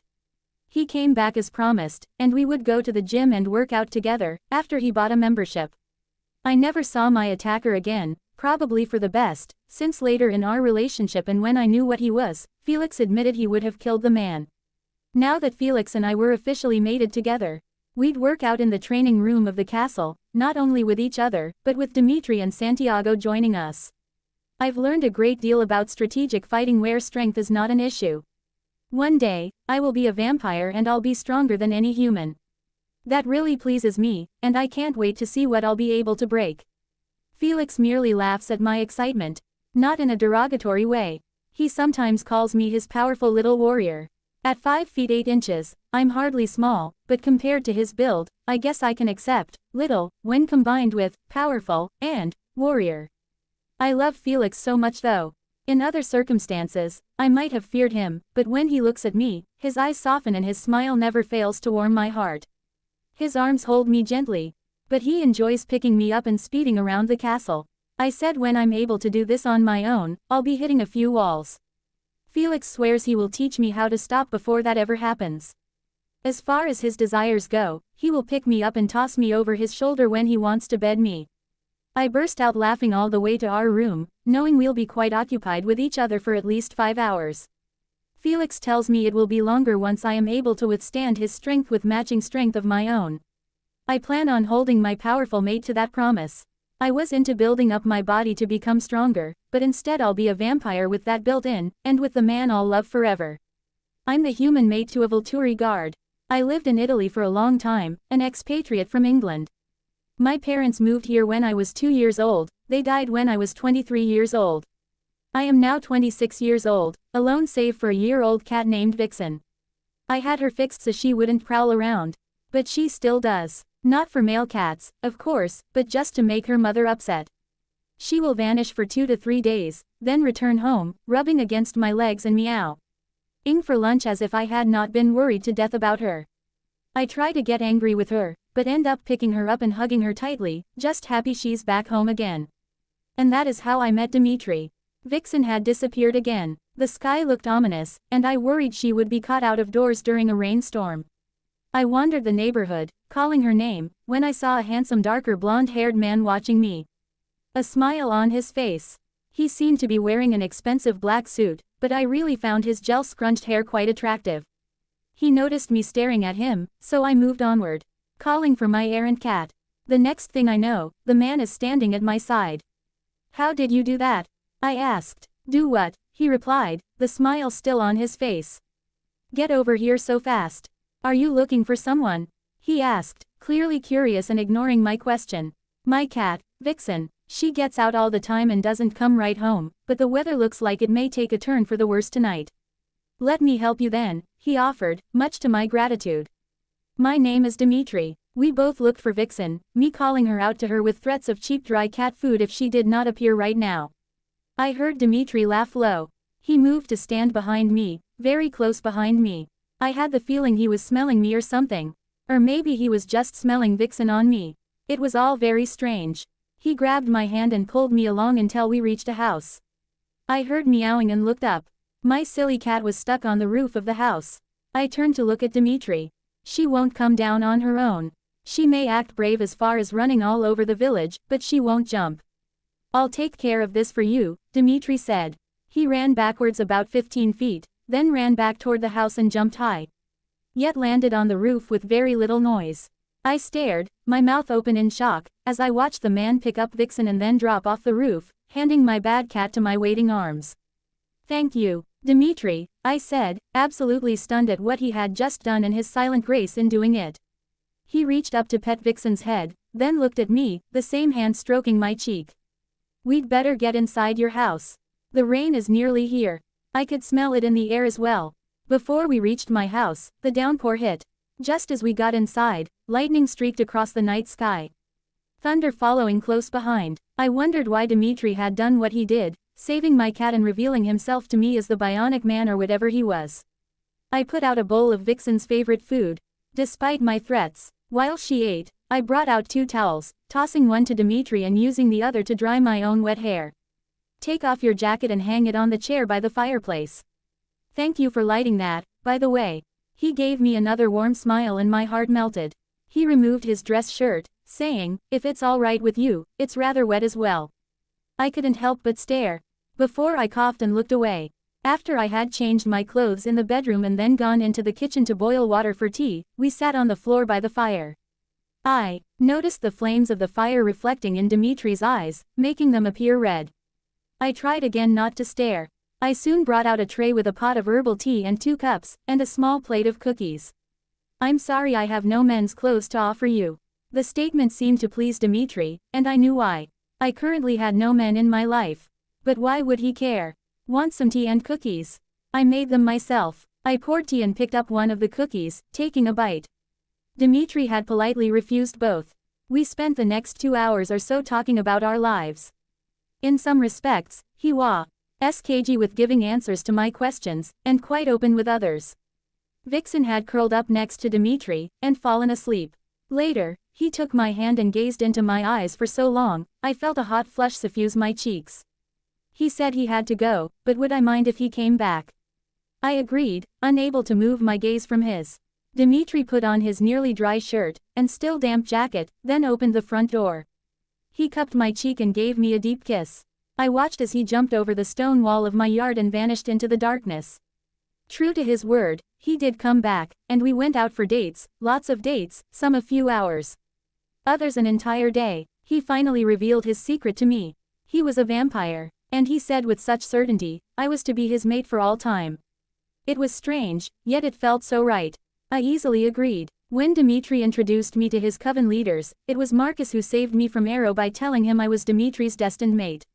Since then, the head Volturi master has only ever been kind to me. And as to my mate, he has been the light of my life. I will be like him soon, but I secretly wondered if animals could be changed. Vixen actually behaves when he's around, the traitor is feline. I can't be angry with her though. After all, it was she who had brought Dimitri and me together. I am a human who lives in the Volturi castle. When I was found just outside the garden walls, sick and in need of help, a Volturi guard picked me up and carried me inside.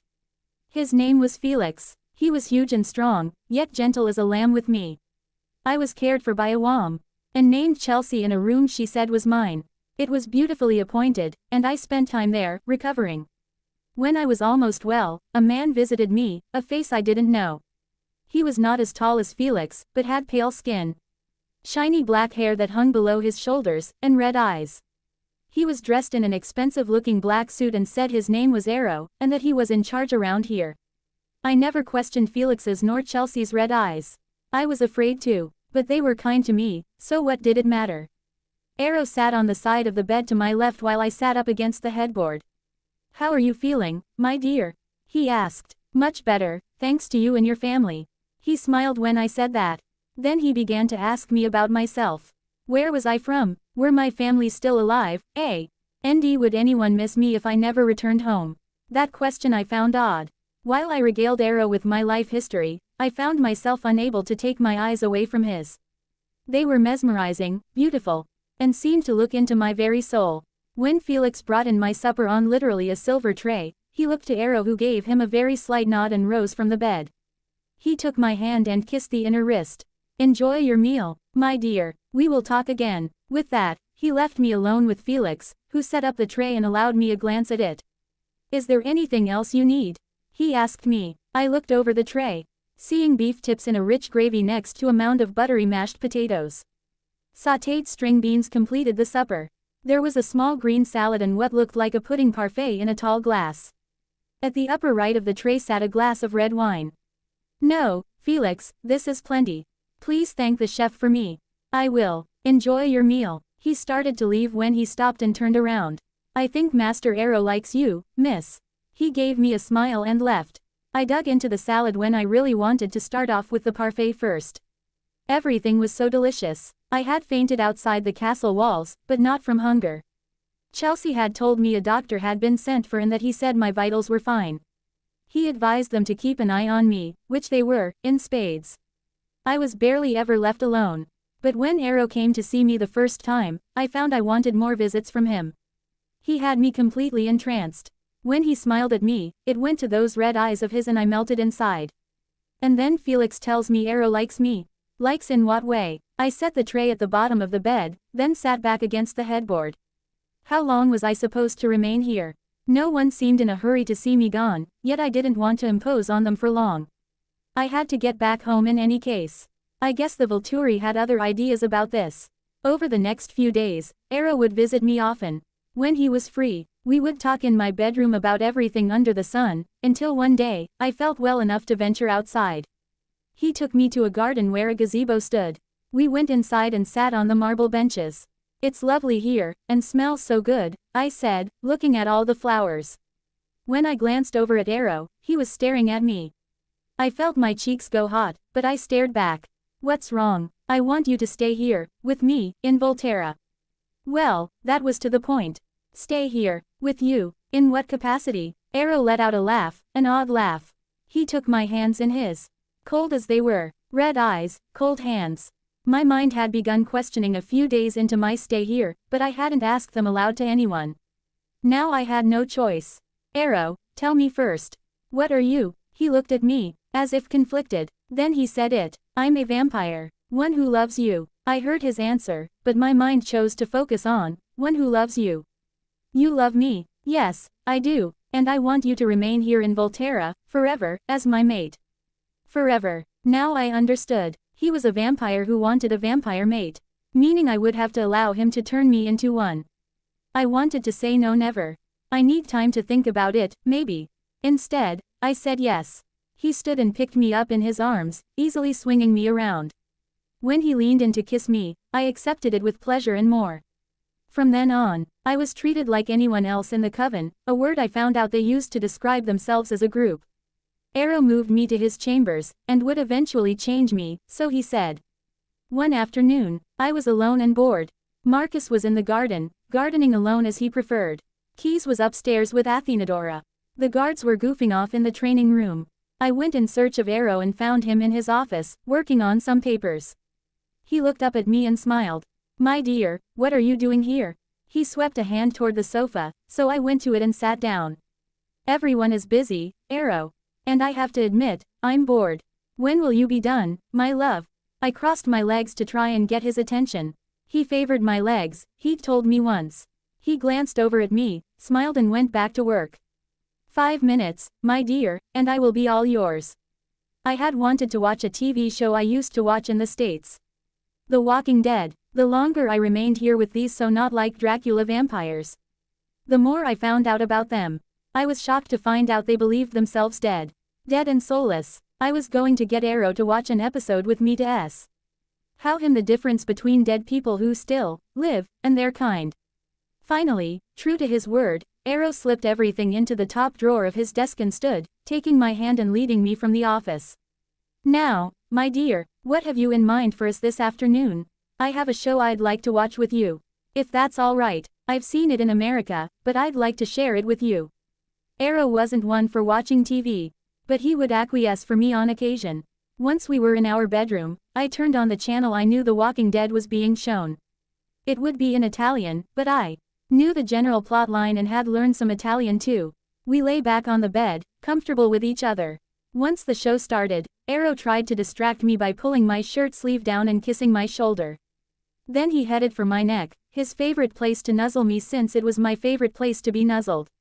I was not ready to give in yet. Arrow, now watch this scene. These dead people are called walkers. See how they pretty much stumble around like they don't know what they're doing. It's just instinct. You, however, are so graceful. It's like you float on air when you walk. My mate didn't stop caressing me as I tried to explain further. Arrow, I have never seen one scene in this show where a zombie was able to do what you're doing now. They can't feel love. They can't feel desire. Hell, they can't even get it up, while you have no problem with that. Arrow laughed. I suppose you are right, my love. But our hearts do not beat. Justify that if you will. I had no idea what to say to that. But did a beating heart mean someone was alive? Machines could keep medical patients alive, but once removed from the machine, the body would die. So was it correct to say a body a heart that beat only when hooked up to a machine was still alive? Arrow was now the one who had nothing to say. What if this venom you talked about was more like a virus that infects the human body when bitten? Transforming it into something different, something superior to humans.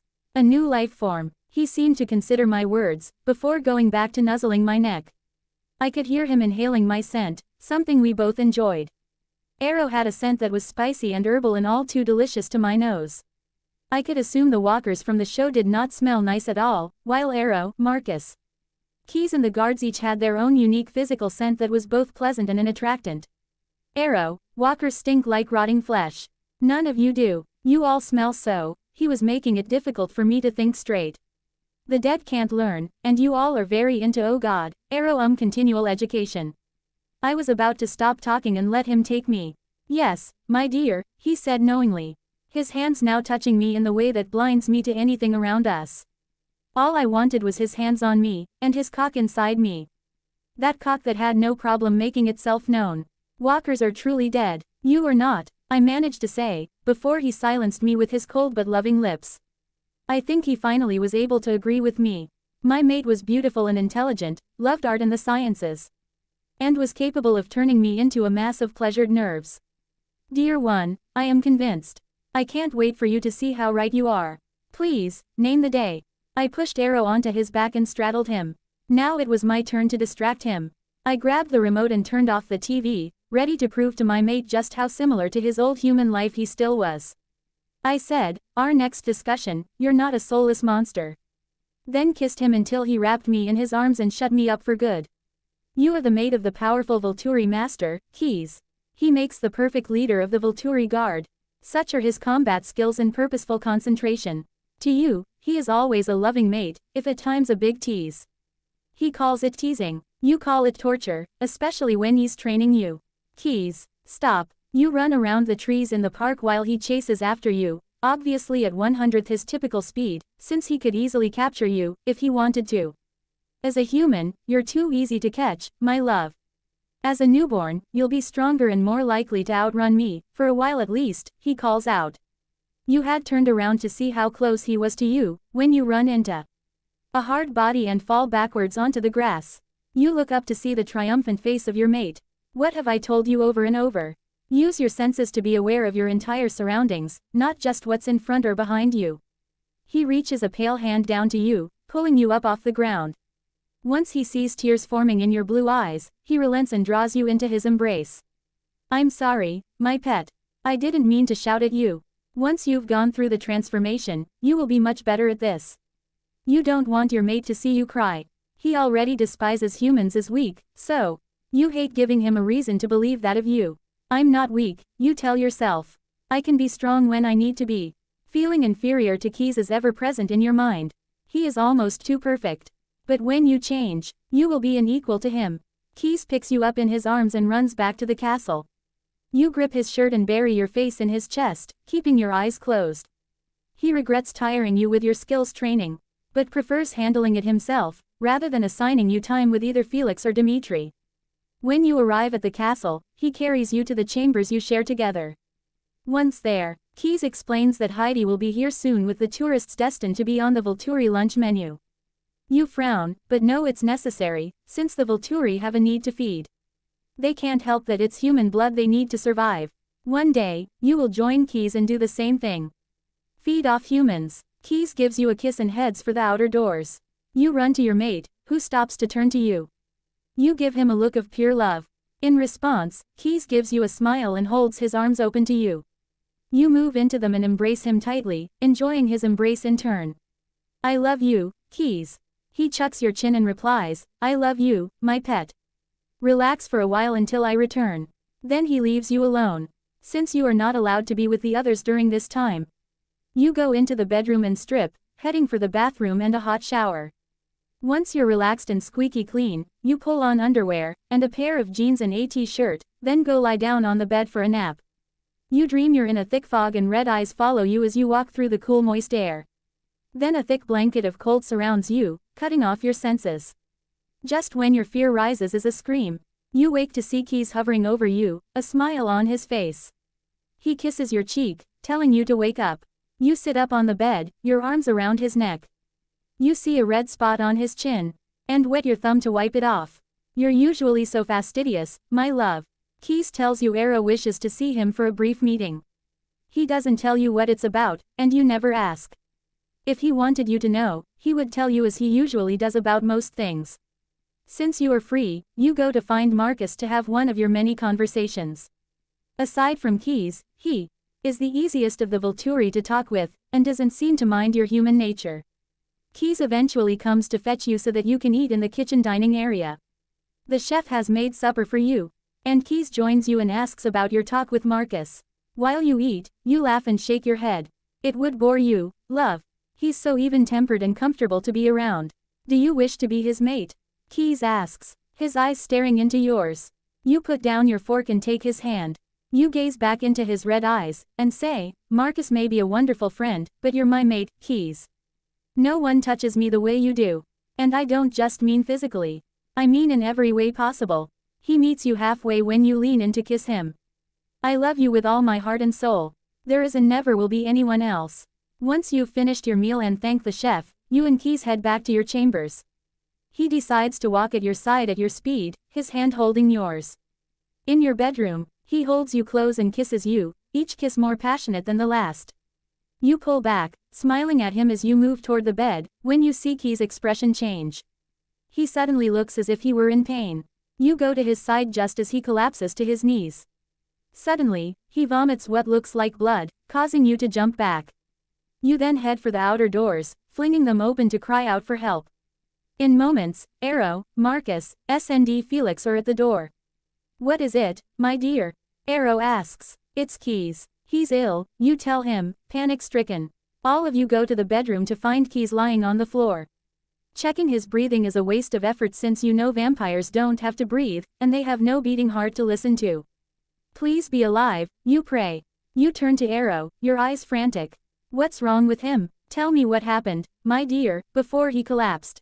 He waits until Marcus lifts Keys off the floor and onto the bed. You go to the bathroom to wet a washcloth. Then move to the side of the bed to wipe the blood from your mate's face and hands. You unbutton his shirt and remove it with help from Marcus, then wipe down his chest. Felix, get someone to clean this up, Arrow says, pointing to the mess on the floor. Felix speeds from the rooms to fetch a human servant. In a few minutes, one quietly appears to mop the floor, then just as quietly, leaves. In your current grief, you begin to vocalize what happened. I was eating supper in the kitchen and we were just talking. Then we walked back here, and he suddenly seemed to be in pain and collapsed. He didn't have a chance to say anything. You sit beside your mate, laying your hand on his forehead, which is as cold as always. You're worried beyond belief. Vampires do not get sick. Nor do they experience unconsciousness. Arrow thinks of the one person who may know vampire physiology better than anyone. Carlyle. Would his old friend have answers that might help Keys? You cling to Marcus's hand with your free one. The other still stroking Keys' face. He isn't dying, is he, Marcus? He can't die. Your eyes betray your worry. Everyone among the coven hears about Keys, and silence replaces the usual sounds of activity in the castle. You keep vigilance at Key's side, leaving only to tend to personal business. Felix and Dimitri take turns bringing you food. They ask each time how your mate is doing. It seems everyone is concerned, since this set a new precedence that any vampire could become sick. Keys rouses after 2 days of unconsciousness. He recognizes you, sending a wave of relief through you. Thank the gods, you're awake, my love. I'm here. Arrow and Marcus are here too. Both the Volturi masters rise from the sofa to go to their brother's side. Keys, do you recognize us? Arrow asks. Yes. Hello, Arrow. Hello, Marcus. What happened to me? I feel terrible. He turns to you, realizing how bad he must have been, if your expression is any indicator. You lean over to kiss his cheek. Then sit beside him on the bed. Carlyle said it sounds like food poisoning, Arrow says. He was comparing your symptoms to that of his human patients, but we agreed that the timing was right.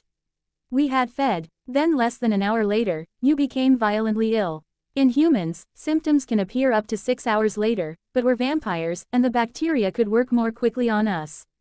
But food poisoning, Arrow. You begin. Has any vampire ever become ill from the blood of a victim? It seems an odd idea to you. Not that we are aware of, my dear. This could set a precedence. Human physiology changes over time. Small things as in the lesser importance of internal organs. Like the appendix, you suggest. Just so, Arrow agrees. It may be that something within humans is changing that will eventually make them unpalatable to our kind. You don't really care. You just want Keys well again. Carlyle said to watch him for as long as he needs to remain in bed.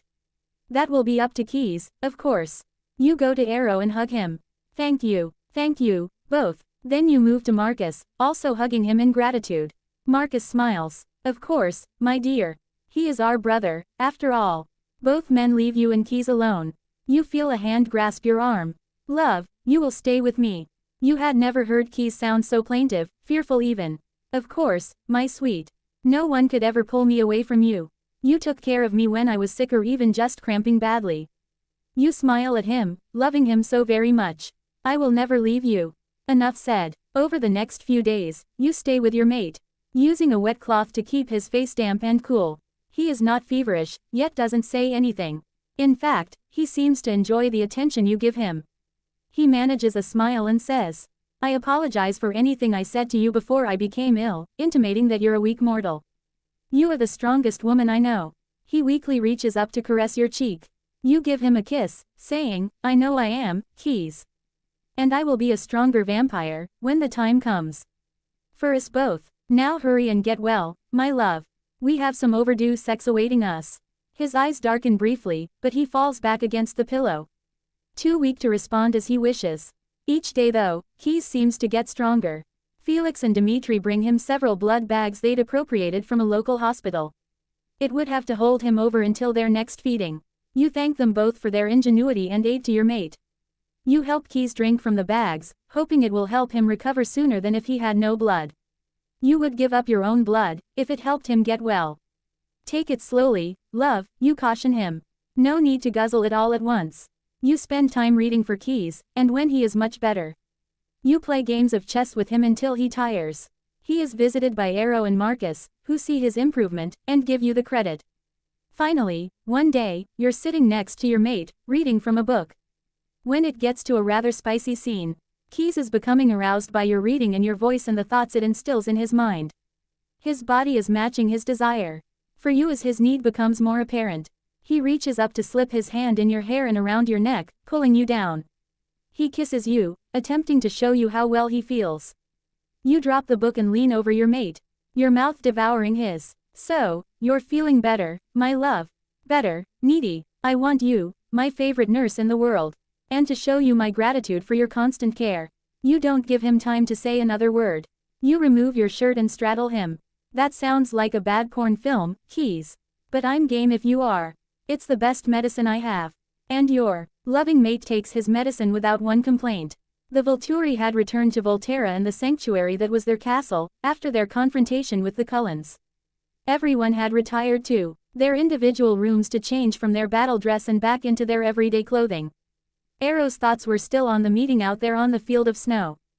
Seeing his old friend Carlyle, after so many decades, felt good despite the circumstances. But Arrow had no idea what Carlyle's true intentions were. Perhaps he had none. Edward's memories showed the ancient vampire the conception and birth of his and Bella's hybrid child. Vampires had existed under the assumption they could not breed as humans did. They could only create new vampires through transmission of their venom. Arrow had been allowed to share Renesmee's memories, as well as those of her father Edward. For the briefest of moments, he considered the benefit of having hybrid children in the coven, and decided the risks were too great. He was still disturbed by all he had seen and experienced. Even though it had not happened in reality, it felt as if it had.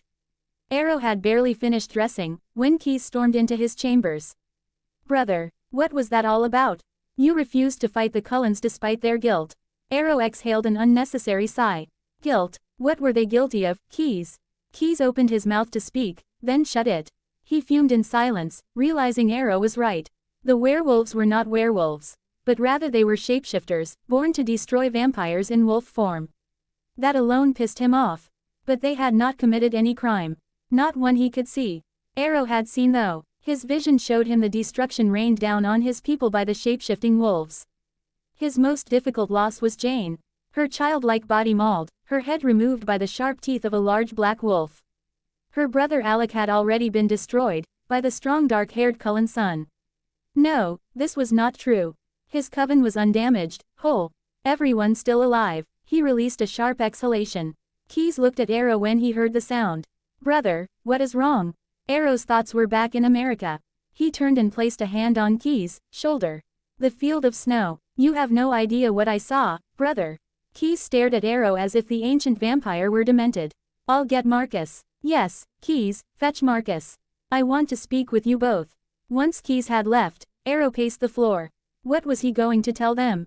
He had heard the disgruntled whispers from his guard. They had been gnashing their teeth, eager for a fight against the Olympic Coven, and now wondered if their leader was a coward. Or had he put the interests of his former friend above those of their own coven? It wasn't long before Keys had returned, followed by Marcus. "What is it you need to discuss with us, Arrow?" the taller vampire asked. "Please sit down, both of you. There's something you should know, before you accuse me of cowardice or favoritism toward Carlyle." Marcus sat on the sofa, while Keys took a seat on the chair by the fireplace. Arrow paced on the tapestry that lay on his marble-tiled floor, muffling his footsteps.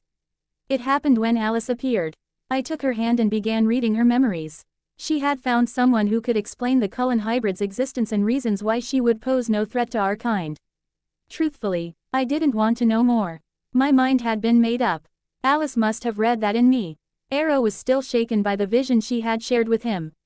He paced some more, before stopping in front of Marcus and Keys. "I was shown her vision of the future if we initiated combat with the Cullens and their witnesses. Our future, brothers. I saw no reason to proceed any further.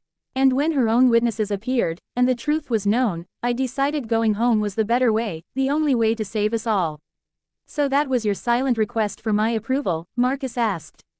Arrow merely nodded. Keys was listening to Arrow's words, but when he indicated it was to save them, he interrupted his brother's explanation. "What do you mean by that, Arrow?" "In Alice's vision, our coven was nearly wiped out," Arrow replied. He looked down at both Keys and Marcus, his long-ago co-founders of the Volturi. Together they sought out the best recruits, those with gifts that would build and strengthen the coven. His expression took on a look of melancholy Marcus was familiar with. "What is it, Arrow?" he asked. "We the coven members were destroyed one by one. The first to go was Alec." Arrow's eyes dropped to the floor. Many others followed. Dimitri was then destroyed by Edward. And Jane, that was the hardest to watch. "I am Jane's sire, her father for all intents." He went silent, the scene still fresh in his mind. The shock of seeing Jane decapitated caused him actual pain. "Keys, you were next, destroyed by Irina's sisters." "Impossible." Keys couldn't believe that a NY conflict would have him end as a loser. "Marcus, the Romanians Stefan and Vladimir destroyed you. You did not seem to mind, however." Marcus thought a moment. More than likely, he would not mind. S days of loneliness would finally come to an end.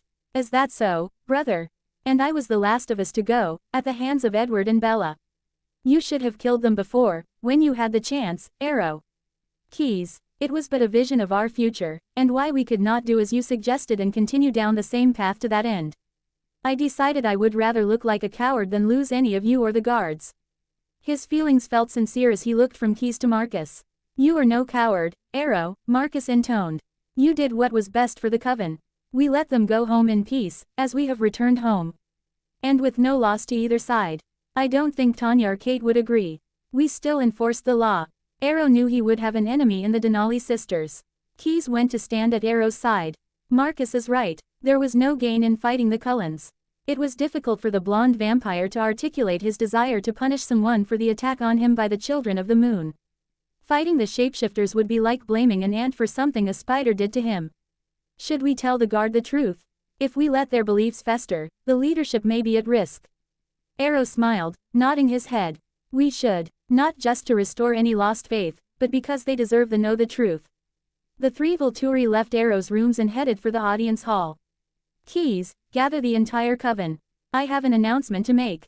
Since the day the three Volturi masters informed you how important you were to them, you felt your current life was "a dream, and any moment would wake up to find yourself back in your ordinary little life. Your ordinary life was that of a singer. Your agent would get you booked in seedy lounges, and if you were lucky, an occasional piano bar. Your love life was proving to be as good as your singing career. You had been seeing a man who seemingly had a secret life. He lived as if he had money, all the while taking yours, when you were able to earn any. When you asked him what he did for a living, he never answered, but merely skirted around the question. He'd be gone many nights, telling you he had to meet with some very influential people. But of course he couldn't take you with him, the implication obvious. He lived high on the hog, but you never could find out how he could afford it. The worst thing was all your friends begging you to leave him.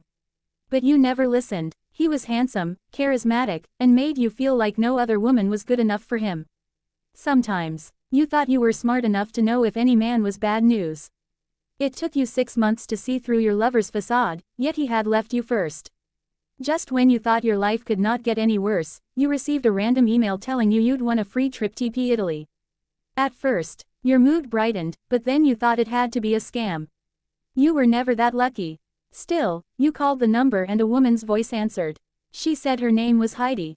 She explained everything and sounded completely legit. Unlike other scams, she asked for nothing up front. She only questioned you about your relationship status, in case you needed a larger hotel room. You admitted you had just broken up with your boyfriend so would be traveling alone. That seemed to excite her. The arrangements were made and you prepared to leave for this impromptu vacation. Didn't you deserve it? After all, you had arrived at the city that was your unknown destination in the Tuscany region. Heidi promised you would not be disappointed, and you weren't. It was a historical city by the name of Volterra. Your hotel room was small but nicely appointed. That first night, you had showered and was lying on your bed, when inspiration struck. You decided to write a song about your ex and the strange but terrible relationship you had. As usual, you centered on the chorus first. The words flowed, and it wasn't long before you had the lyrics in tune. You walked around your room, humming and singing your new song. You wondered if you'd be able to get it recorded as a demo once you returned to the States. Little did you know, you were not returning home, ever. The next day, you donned some casual clothing and headed across the piazza where the tour was to start. You saw a beautiful woman dressed in a burgundy dress and black gloves. She looked like an old-time Hollywood starlet from the 1940s. When you got closer, you saw she had violet eyes so unusual, you felt drawn into them. Gathered with your fellow tourists, you all entered the structure called the Palazzo dei Priori. Everyone's excitement quickly turned to horror. The group followed Heidi until you all reached a set of large wooden doors that opened for everyone. Once inside, the doors closed, trapping the group. Your eyes caught the vision of 3 men sitting on a dais, gazing down at the center of the room where everyone was gathered. Without warning, other figures standing around the room started attacking. You looked around, unsure what was happening, but as soon as you saw blood, the fight-or-flight feeling took over. Then you felt strong arms pick you up, before you fainted. You woke to the same 3 men, staring down at you. You were lying on a large plush bed. You sat up, backing away from them on the bed. A very cold hand grabbed yours. You have no need to fear us, my dear. You're very important to all of us, said the man with jet black hair. And that was how you found out you were the mate to 3 powerful vampires. Marcus had explained the mating bond some vampires experienced when they found their mate. On rare occasions, there could be bonds between multiple vampires as in your case. You were given a room of your own, and the deference not only of your 3 mates but those who served them. It was true, you cried for 2 days straight, but then you began to accept your fate, which was not death as your fellow tourists had experienced. And unlike your ex, who took and took from you, these men gave to you whatever you needed: money, clothing, gifts, and their attention. You listened while they explained their nature and history, and what your fate was to be. Over the next couple of weeks, you felt yourself caring more for them. While speaking with Marcus in the garden one cool morning, you told him you were a singer. Marcus loved music, and asked you to sing something for him. It had to be a cappella, since you had no band or even any recorded tunes with you. He listened quietly while you sang a romantic tune that seemed to hypnotize the taller vampire. It wasn't long before the others, Arrow and Keys, joined you both in the garden. All 3 men sat raptly while you sang for them. When you were done, Arrow smiled at you, admiration in his red eyes. You sing beautifully, my dear. You truly have talent. Do you write songs as well? Now why would he ask you that question? No, I don't, Arrow. Keys pulled a folded piece of paper out of his pocket.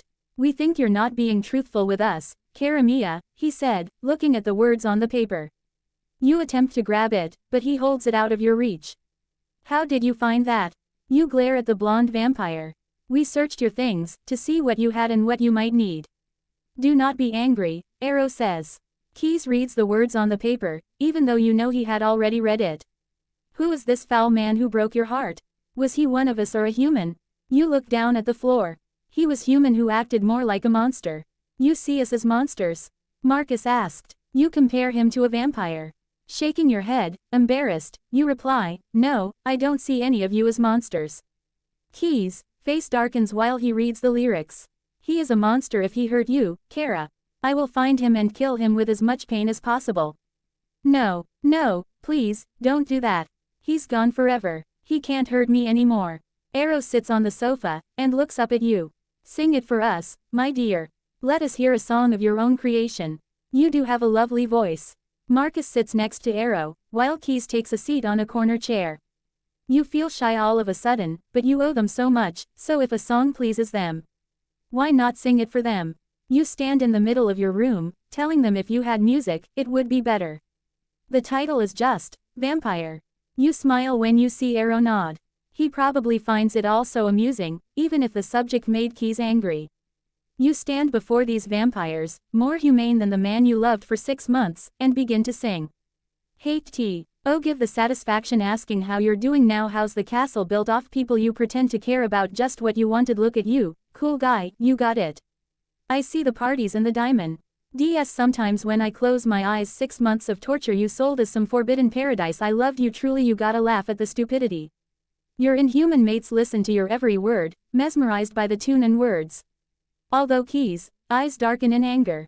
How he would love to tear apart the mortal bastard who inspired such pain in you. You finished your song with the last lines. I've made some real big mistakes. But you make the worst one look fine. I should have known it was strange. You only come out at night. I used to think I was smart. But you made me look so naive. The way you sold me for parts. As you sunk your teeth into me, oh. Bloodsucker, famefucker, bleedin' me dry, like a goddamn vampire. Arrow heard the last part of the song and wondered if you saw them as bloodsuckers and goddamn vampires. He finally asked it of you. You walked over to the couch and sat in between Marcus and Arrow, placing a hand on each of their thighs. Not at all. I mean, I never knew vampires existed, then when I find out the truth. You've done everything you could to make me feel welcome. I don't know why, but I fell for that sob too soon, I imagine. Already I care very much for you all. As we feel about you, dear one. We want you to stay here in Volterra and hope you will eventually allow us to change you so you can live with us, forever. Keys excuses himself, seeing Arrow give him a nod so slight, you don't notice. Your 2 mates embrace you in turn, thanking you for sharing your gift with them. It's not a gift Arrow usually looks for, but one he and the others appreciate all the same. He asked if you might be so kind as to sing for the entire coven sometime. Of course, you agree. It gives you the chance to do what you love. You just didn't think they'd like a song about a man who treated you so poorly. 4 days later, you found out why Keys had left the castle. When he returned late one night, he had not returned alone. He had a man slung over his shoulder. Once in the throne room, the blonde vampire dropped his human baggage onto the floor. You gasped when you saw the face. It was your former lover. How had Keys found him? After seeing the smug face again, you find you no longer care about him. Why did you bother to bring him here? Keys grabbed the man by the collar, easily pulling him up off the floor with one hand. He forced the man to look at you. You dared to hurt our mate, foolish human. Keys, aren't you being a little dramatic? You ask him. You wonder why he bothered to bring the bastard here. Your former lover stares at you, fear replaced by anger. Oh, are these guys and why are you with them, here in Italy of all places? Talk nice, lover, or my mate Keys will tear you to pieces. I imagine he will anyway. Never have you felt so strong in talking with your one-time boyfriend. Compared to the Volturi, he was a weak human and of no consequence. You feel satisfied there will be no more lies, no more deceit, no more cruelty. Your song would live forever in your soul, but it would be tamed by it. Keys bared white teeth at the now frightened man. Sporcizia umana, human filth, his fingers wound in the man's hair, tugging his head back an L. Atching razor-sharp teeth in the soft flesh of his neck. Screams echoed in the small room. He drank some of the foul blood, but stopped, letting the human fall to the floor to bleed out. He turned to Felix, telling the guard to dispose of the body. He sped to his rooms to shower and dress, not wanting to see you disgusted by him. You stare at your now dead lover, killed by one of your current lovers. Well, soon-to-be lovers. None of them had been to bed with you yet. Arrow and Marcus came to your side. Are you annoyed with us, my dear? It was Key's idea, but I did nothing to stop it. I should care, you say. Unable to summon any sympathy. You will be like them, your sense of humanity changed when you are changed. It was quite satisfying actually. Payback for all the lies, the stolen money, the way he tricked you and used you. And tried to separate you from your friends. But I don't. You link your arms into those of your mates and walk with them to your room. I think that we should spend some time together. Maybe I'll be inspired to write a song about all of you and what you mean to me. For now, I wish to thank you all for saving my life, and for offering me a new one.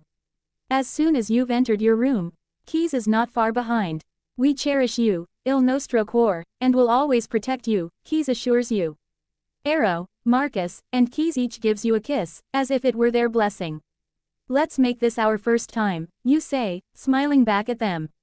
All three, they ask simultaneously. At once. All three, you say, your arms open to them. At once. It had been il since you had taken a group trip with the masters, and you missed them. Now that you were officially Marcus's mate, perhaps Arrow thought you didn't need your little outings anymore. You had read an article in a magazine about one of the few remaining movie drive-ins left in Italy. It intrigued you because you had lived on the cusp of their existence. You would go to one of two that were in your hometown with friends during high school. You'd all chip in for pizza and cans of cold soda so you could skip the snack bar altogether, unless you happened to run into other friends enjoying the Friday night ritual. Then it all changed when walk-in theaters were born. Both drive-ins in your hometown were still open, but one served as a flea market on weekends. You ran to find Arrow to see if he might be interested in going. And if you had your way, it would be in his roomy Bentley. You knock on his office door, opening it when you hear him say, "Come in." "Good morning, my dear. Do you need something?" Arrow asked, looking up from the papers lying on his desk. "Arrow, I was wondering if you would still be interested in experiencing bits of being human." You sat down on the chair facing him. "What have you in mind?" He asks you, curious. "I read that there is still a real movie drive-in in Milan." You mumble the last two words, but Arrow hears it, of course. Milan. It's only a 4-hour drive, and none of you has to sleep. I'll nap in the back with Marcus. As long as we get there before dusk, we'll be on time. After the film is over, you can drive us back home where I'll go to sleep for 2 days. The Volturi master looks at you, seeing your eagerness expressed in your eyes. 2 days. Oh, very well, my dear. And what is the film? It's Nostalgia Night, so they're showing an older American film, 2012. It'll be in Italian, but I've seen it so many times, I know some of the lines by heart, and the basic storyline too. You've seen it? Oh yes, I never missed a good disaster movie. Ah, so this film is about a disaster? Arrow asks you. You smile and reply, if you consider the end of the world a disaster, I guess so. I'm sure Keys will thoroughly enjoy it then, Arrow says, rising from his chair. He puts his arm around your shoulders as he walks you from his office and down one of the corridors. But, Arrow, don't you ever worry about the end of the world for vampires. I suppose if it were a pandemic, it wouldn't harm your kind, but with your food source wiped out. I see your point, my dear. What cannot harm us, can still end up killing us. Well, while we watch the film, you can tell me what would and would not kill you. Yes, yes, dear one. Now get the things you will need, and we will leave this afternoon. I'll need a pillow and blanket, and some snacks. I'll see what the chef has in the way of leftovers. Thank you, Arrow. You give him a tight hug and run off to the kitchen before the chef has left for the night. The drive to Milan was uneventful, and you were soon at the drive-in. Once Arrow paid, the car was waved in. You showed him where to go to park the car. Just park next to the sound post. Open the window part way, then pull the speak. In through the window and hang it on the glass. Once the sound was tested and you heard it working, you sat back and praised Arrow for managing another human job. Arrow raised an eyebrow at your comment, not sure if he should feel insulted. The movie starts and everyone goes quiet while watching. It isn't long before the foreshadowing of the major disaster begins. Since you had been relegated to the back seat with Marcus, you decided to educate him on the etiquette of going to a drive-in and not watch the movie. Snuggling against him, your hand slipped up to his neck and circled around it. You looked up into his face when he turned to you, pulling on his hair gently. He complied and lowered his head to capture your lips with his own. When you were unable to hold in a moan, Keys turned around and glared at you both. Is that why you wanted to come here? He asked, annoyed. And why are you dressed in your sleepwear? Tradition, Keys. You wear your pajamas to the drive-in. Well, children do, but I wanted to tonight. You glare back at the blonde vampire. Why don't you be a darling, and go get me some popcorn and a Coke from the snack bar? Please, you brought snacks. Why do you require more? Keys demanded. Brother, be quiet, I'm watching the movie, Arrow says, hushing Keys. Gee, I don't know. Maybe because I want popcorn. And I can't have popcorn without Coke. I don't query you about your eating habits, Keys. When your tormentor smirks at you, you know your leg is being pulled. You're missing the part when California falls into the ocean. Marcus's hands were not still. While you were trying to find a way to get rid of the other masters, if only for a bit. You could go with him, Arrow. Mingle with the humans, check things out. For about 20 minutes. You laugh when Marcus's fingers tickle you. You see Keys scowl. Why are you so unhappy, Keys? You got to sit in the front seat. What more do you want? Alright, if we go to the snack bar, may we partake in a snack ourselves? Keys asked playfully. You had thrown your head back when Marcus began kissing and sucking on your sensitive neck. Distracted, you replied, sure, Keys. Just be sure to hide the evidence. Keys looks at Arrow, shocked. She doesn't care. Once the pair of vampires left the car and headed for the snack bar, Marcus begins to kiss you, his hands sliding up under your nightgown, seeking your breasts. Your hands are not still either, and move to Marcus's lap, stroking the hardened length you can feel through the fabric of his slacks. You like the roominess of Arrow's Bentley, and take advantage of the space. By lifting up your nightgown and straddling Marcus's lap, you slide down the zipper, and with Marcus's help, you manage to slide his slacks off his hips. Since you're already wet with desire, Marcus slides into you easily. You gasp, but urge him to thrust deeply into you. Your hands grip his shoulders while you ride your mate. You kiss him while his hands are on you, squeezing your breasts. The nipples taut. Your fear of Arrow and Keys returning spurs you on, as you take Marcus inside you. Finally, you lean into him while you kiss his neck. You try to hold in the groans so as not to alert the occupants of the neighboring cars. Your inner muscles grip Marcus's cock, you feeling the cold emission as he fills you. You know you will have bruises by morning, he grips your body so hard. You sit on your mate's lap, waiting to come down from your sexual high, your heart beating hard. I love you, il mio cuore, Marcus whispers to you. I love you, Marcus, and I always will, you say. You rise up off his lap, and set your nightgown to rights. And just in time, when Arrow and Keys returned, Arrow took his place behind the steering wheel, while Keys opened the back door, forcing himself next to you. Not that you minded sitting closer to Marcus, but you wondered what in the hell Keys was doing. Keys smirked, unseen by you and in the darkness. The smell of sex hung heavy in the air, making Keys feel like teasing you all the more. Your popcorn and Coke, Princess, Keys says with such exaggeration, it makes you laugh. Thank you, my slave, you reply, stifling your laughter. You're what? The blonde says a bit too loudly. Brother, you're attracting attention, Arrow warns. My mistress demands my attention, brother. He leans over, grabbing your chin and kissing you. You melt into the kiss you know as Keys' way of teasing you, but you were not Marcus's mate back then. Marcus feels protective of you and grabs Keys' wrist. Brother, shouldn't you go back up front? You give Keys a wink when he opens the back door and gets out. He jumps into the front seat and goes back to watching the movie. You see Yellowstone blowing up, and wonder what Arrow thinks of it. Arrow, has anything in the film shown to be a danger to your kind, in a truly fatal final death kind of way? You ask, while eating the popcorn and drinking the soda. Most of the disasters would not be fatal as long as land remained. The fire would be a problem, however, he pointed out. And the loss of so many humans could be an issue, for obvious reasons, dear one. Fortunately, our kind do not come close to outnumbering humans, and you do breed prolifically. The whole get to the Arks scene comes and goes, and soon, the film is over. You've fallen asleep on Marcus, right in the middle of you two discussing the film. His arm encloses you within its comforting circle, making you unconsciously snuggle closer, the blanket wrapped around you. He kisses your forehead and whispers endearments to you. Keys turns around and can't help but smile at you. He may tease you terribly, but he loves you all the same. You are one sister he intends never to lose. He looks at Marcus, who smiles at his vampire brother and nods knowingly. He turns back to face forward and turns the radio on low so as not to completely disturb you. Marcus brushes his thumb over your lips. I love you, cara mia. I love you, Marcus, you say. Before nestling against his cool body. Marcus leans his head against yours, while you sleep contentedly next to your mate for the ride back to Volterra.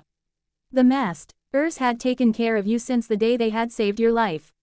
Except for the times you could convince them to share with you your mortal existence, you spent time with them on a business level. You helped them with their responsibilities to the city of Volterra and watched some of the vampire trials they had to judge. But the day came when you would participate in an annual ritual. The Volturi Summer Ball. Once a year, the Palazzo dei Priori would open its doors to vampires and humans alike. It was a festive occasion, dating back to older times beginning with the Romanians. No one ever brought their name up. The Volturi insisting this was their celebration.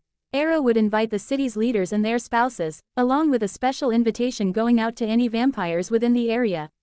With requirements for behavior to be strictly observed. This applied to civilized covens and nomads alike. It was important, because this was one of the few times humans were guaranteed to be completely safe within the walls of the castle. Any vampire who attacked a human guest would be instantly destroyed. The invited humans were aware of the nature of the Volturi, having worked with them for decades. Due to their sworn, and paid for, silence, the vampires could be themselves during the ball.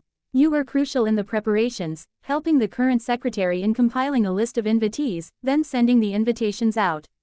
Yet, as the mate of one of the masters, you were also to play the role of hostess, along with the other wives, Sulpicia and Athenadora. In the rooms you now shared with Marcus. You searched through your wardrobe, disappointed in not finding anything suitable for such a grand affair. He came into the bedroom, seeing you sitting on the bed looking so forlorn. Sitting at your side, he embraced you with his arm. What is wrong, dear one? You look so sad. Is there anything I can do? Marcus, this is the first summer ball I'm taking part in, and to sound cliché, I haven't a thing to wear.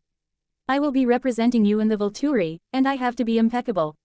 It was all Marcus could do not to laugh at his mate's very human concern. Still, he felt some anticipation for the first time.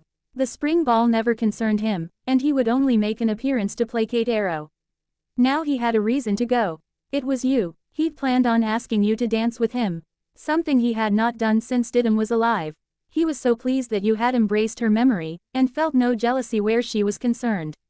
It made Marcus love you all the more. So he had an idea. My love, I will ask Corin to come get you and take you to the Queen's Tower. You may meet Arrow and Keys, mates there. I'm sure they would be happy to help you find a new gown to wear. They USUA. LLY hire the best dress designer in Rome to make their gowns. This one knows what we are and we pay him a great deal of money to be on call and to keep his silence. He may think you are a vampire at first, but I'm sure he will notice the difference once he takes your measurements. You grin, delighted with this plan. Oh, Marcus, thank you, you say, hugging your mate. You stand to face him, movin' G between his spread legs and sitting on one. His right arm holds you while his left hand takes your hand and kisses the wrist. I love you so much, you say, happy to see him smiling. I'll wait right here until Corin arrives. Marcus hates to let you go. These small interludes with you give him his greatest joy these days. But to speak with Corin, he must leave for the tower. He pushes you up and stands himself, kissing your cheek and leaving. You sit back on the bed, imaging what type of gown you want. Later, Corin brings you to the Queen's Tower room, where you are greeted by both Arrow and Keys, beautiful mates. You feel intimidated by Sulpicia, Arrow sometimes taking the liberties of an unmarried man with you. But she smiled and hugged you as her new sister. If she knew about Arrow's attentions to you, she didn't say anything. Welcome, sister. This is Athenadora, as you must know. Congratulations for making our Marcus so happy. At last, our leadership is complete. She stepped to a table covered in books and fabric swatches. Come here, child, she calls to you. These are designs and fabrics sent by Master Cervelli. He's one of the best designers in Rome. See if anything here calls to you, my dear. Sulpicia gave you the strangest look. Arrow has kept you happy, hasn't he? She must have known about the day you spent with the masters at the park. My lady, I am sorry if that information offends you. My dear, there is nothing to offend me with. Arrow asked me before he and the others took you out that day. We gave them our permission. He asked you, then you knew we, my lady, it will never happen again. I'm with Marcus now, he's my heart and soul, you reassure both women. We were glad to hear that you two are mated. Dear Marcus deserves love after all this time, Dora said. And child, you need not call us, my lady. I'm Sulpicia and this is Athenadora, although she prefers Dora. Come, sit by us so we can discuss your gown for the ball. The rest of the afternoon was spent with your new sisters, each of you trying to find the best fabric and dress design. You had wanted something in teal, but Sulpicia convinced you that crimson was your color. The dress would be slightly tight around the torso, but full in the skirt. There were no sleeves, only off-the-shoulder straps that bared them and your toned upper arms. The chosen designs would be sent to Master Cervelli, who would get the basic gowns made, then he would come to the castle in person to take care of the final fittings. It had been fun getting to know the wives, and you hope Marcus will find you beautiful when he first sees you ready for the ball. A month or so later, after a lot of hard work, all the preparations had been completed. The audience hall had been decorated with candles and imported blood-red roses. Refreshments had been set up on long tables, those for the human guests kept separate from those unique to the vampire guests. The ballroom, usually closed up when not in use, was opened and aired out. Red and gold drapings now covered the walls. The candles in the bronze sconces were lit. A chamber orchestra had set up in one corner and were practicing. Everything was ready, with guests set to arrive in an hour. You had dressed in your gown, with Heidi helping you with your hair and makeup. When she was finished, you looked into the mirror, hardly recognizing yourself. Thank you, Heidi, it's perfect, and you look gorgeous yourself. So will you be attending with anyone in particular? Dimitri asked me to be his partner, but we both enjoy dancing so agreed not to pair off exclusively. She flashed you a sparkling smile and a, see you later, before leaving you alone. You had just stood up from the desk/dressing table, when Marcus entered the room. Hee-haw, dressed elsewhere to allow you the privacy of your rooms to get ready. When you see him move to your side, you can't believe how beautiful he is. In a white shirt, bow tie and waistcoat with tuxedo and tails, he looked handsome as sin. His hair was tied back with a leather cord, the way you liked it. He had even splashed a bit of human cologne on to fit in with the human guests. It made your nose twitch in interest since it was one of your favorite scents, Draker Noir. You look absolutely fabulous, Marcus. I still can't believe what I've done to deserve you. I feel the same, my dear. After so much loneliness, I have found the perfect mate in you. Your crimson gown fits you in the right places while baring your shoulders. He leans down and kisses one shoulder, then your lips, careful not to muss your hair. Right now, Marcus would love to tear your gown off and spend hours pleasuring you, but he thinks that might only upset you. He holds out his hand, covered in a black cotton glove. Marcus, will you keep your hands bare? I much prefer that to gloves. No part of you is too cold for me. And if you're worried about the humans, you can shake their hands. They all know what you are. To please you, Your mate removes the gloves and drops them on the bed. Then he crooks his arm through which you slide your arm. One more kiss, and you both leave your chambers. On arrival to the audience hall, you see people entering from the inside staircase in couples and small groups. There are faces you recognize as Marcus greets them, mostly the humans who run the city government. USMI. Lin welcome at the mayor and the chief of police arriving with their wives, and the bishop who runs the Catholic church here in Volterra. You'd had meetings with all of them since living here, Findy. Ing them all friendly and aware of the vampires, grateful for their financial aid and protection. The Volturi knew they could be trusted as they had worked with their fathers and grandfathers before them. Many faces you do not know. But when you see their red eyes, you know these guests are vampires. Confusion hits you when you saw a group of handsome people with golden eyes. Not red, yet they were obviously vampires. Marcus, who are they? You ask, pointing at the group. That is the Olympic coven along with their cousins, the Denalis. Carlyle, the head of the family, used to live here with us several centuries ago. Before heading to the New World in America, he and Arrow were once close friends. Once were. A story for another time. Let me introduce you to them, my dear. He led you over to the well-dressed group. Carlyle Cullen, welcome to you and your family. I wish to introduce you to my mate. But she's human, interrupts a beautiful blonde woman. Rosalie. Carlyle chides her. She is one of our hosts. So be polite. I'm pleased to meet you, he says to you. My wife, Esme, and my children, Emmett and his wife Rosalie, Jasper and his wife Alice, and Edward and his wife, Bella. Then there is Eleazar and his wife Carmen, Garrett and his wife Kate, and her sister Tanya, our cousins from Alaska. Children, you ask, going back to Carlyle's prior remark. Adopted. My family, for all intents and purposes. The blonde coven leader nodded at you with a proud smile. Now it's my turn to apologize. Welcome, everyone. Carlyle, Arrow is in the ballroom, if you wish to find him and say hello. The Cullens leave you and Marcus, all of them gazing around the room's splendor. You exhale loudly, making Marcus glance at you. I'm a terrible hostess. At least they're friends of Arrow. Not all of them, my dear. Marcus leads you into the ballroom, the smile on his face almost invisible. You see lots of people talking and mingling. Music fills the air but not so loudly you can't hear. Arrow, on seeing you, grins broadly. He comes over to you both, his hand taking yours and kissing it. You're a vision, my dear. An absolute vision. I assume Sulpicia assisted you. Yes, Bo, Sulpicia and Dora were of immense help. They were wonderful to me, Arrow. Arrow turns to Marcus, saying, brother, you are a lucky man indeed. I'm going to continue my conversation with Carlyle before I ask Sulpicia to dance. Enjoy yourselves. You make a lovely couple. Arrow left you, looking as if he were preparing an army for battle.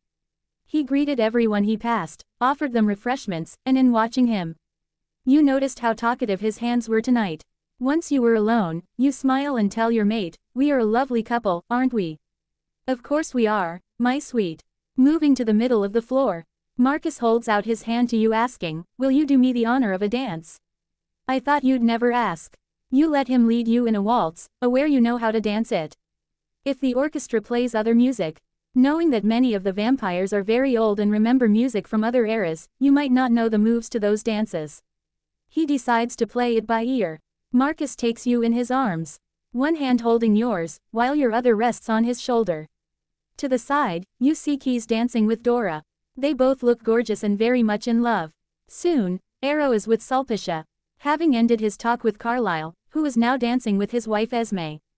Everyone seemed to be having a marvelous time. The music continues while Marcus slowly spins you around the floor. It's all so magnificent and perfect. You marvel at how your life has changed since the master saved your life from a street robber what feels like only a short while ago. And your life will alter once again as soon as Marcus changes you into a vampire.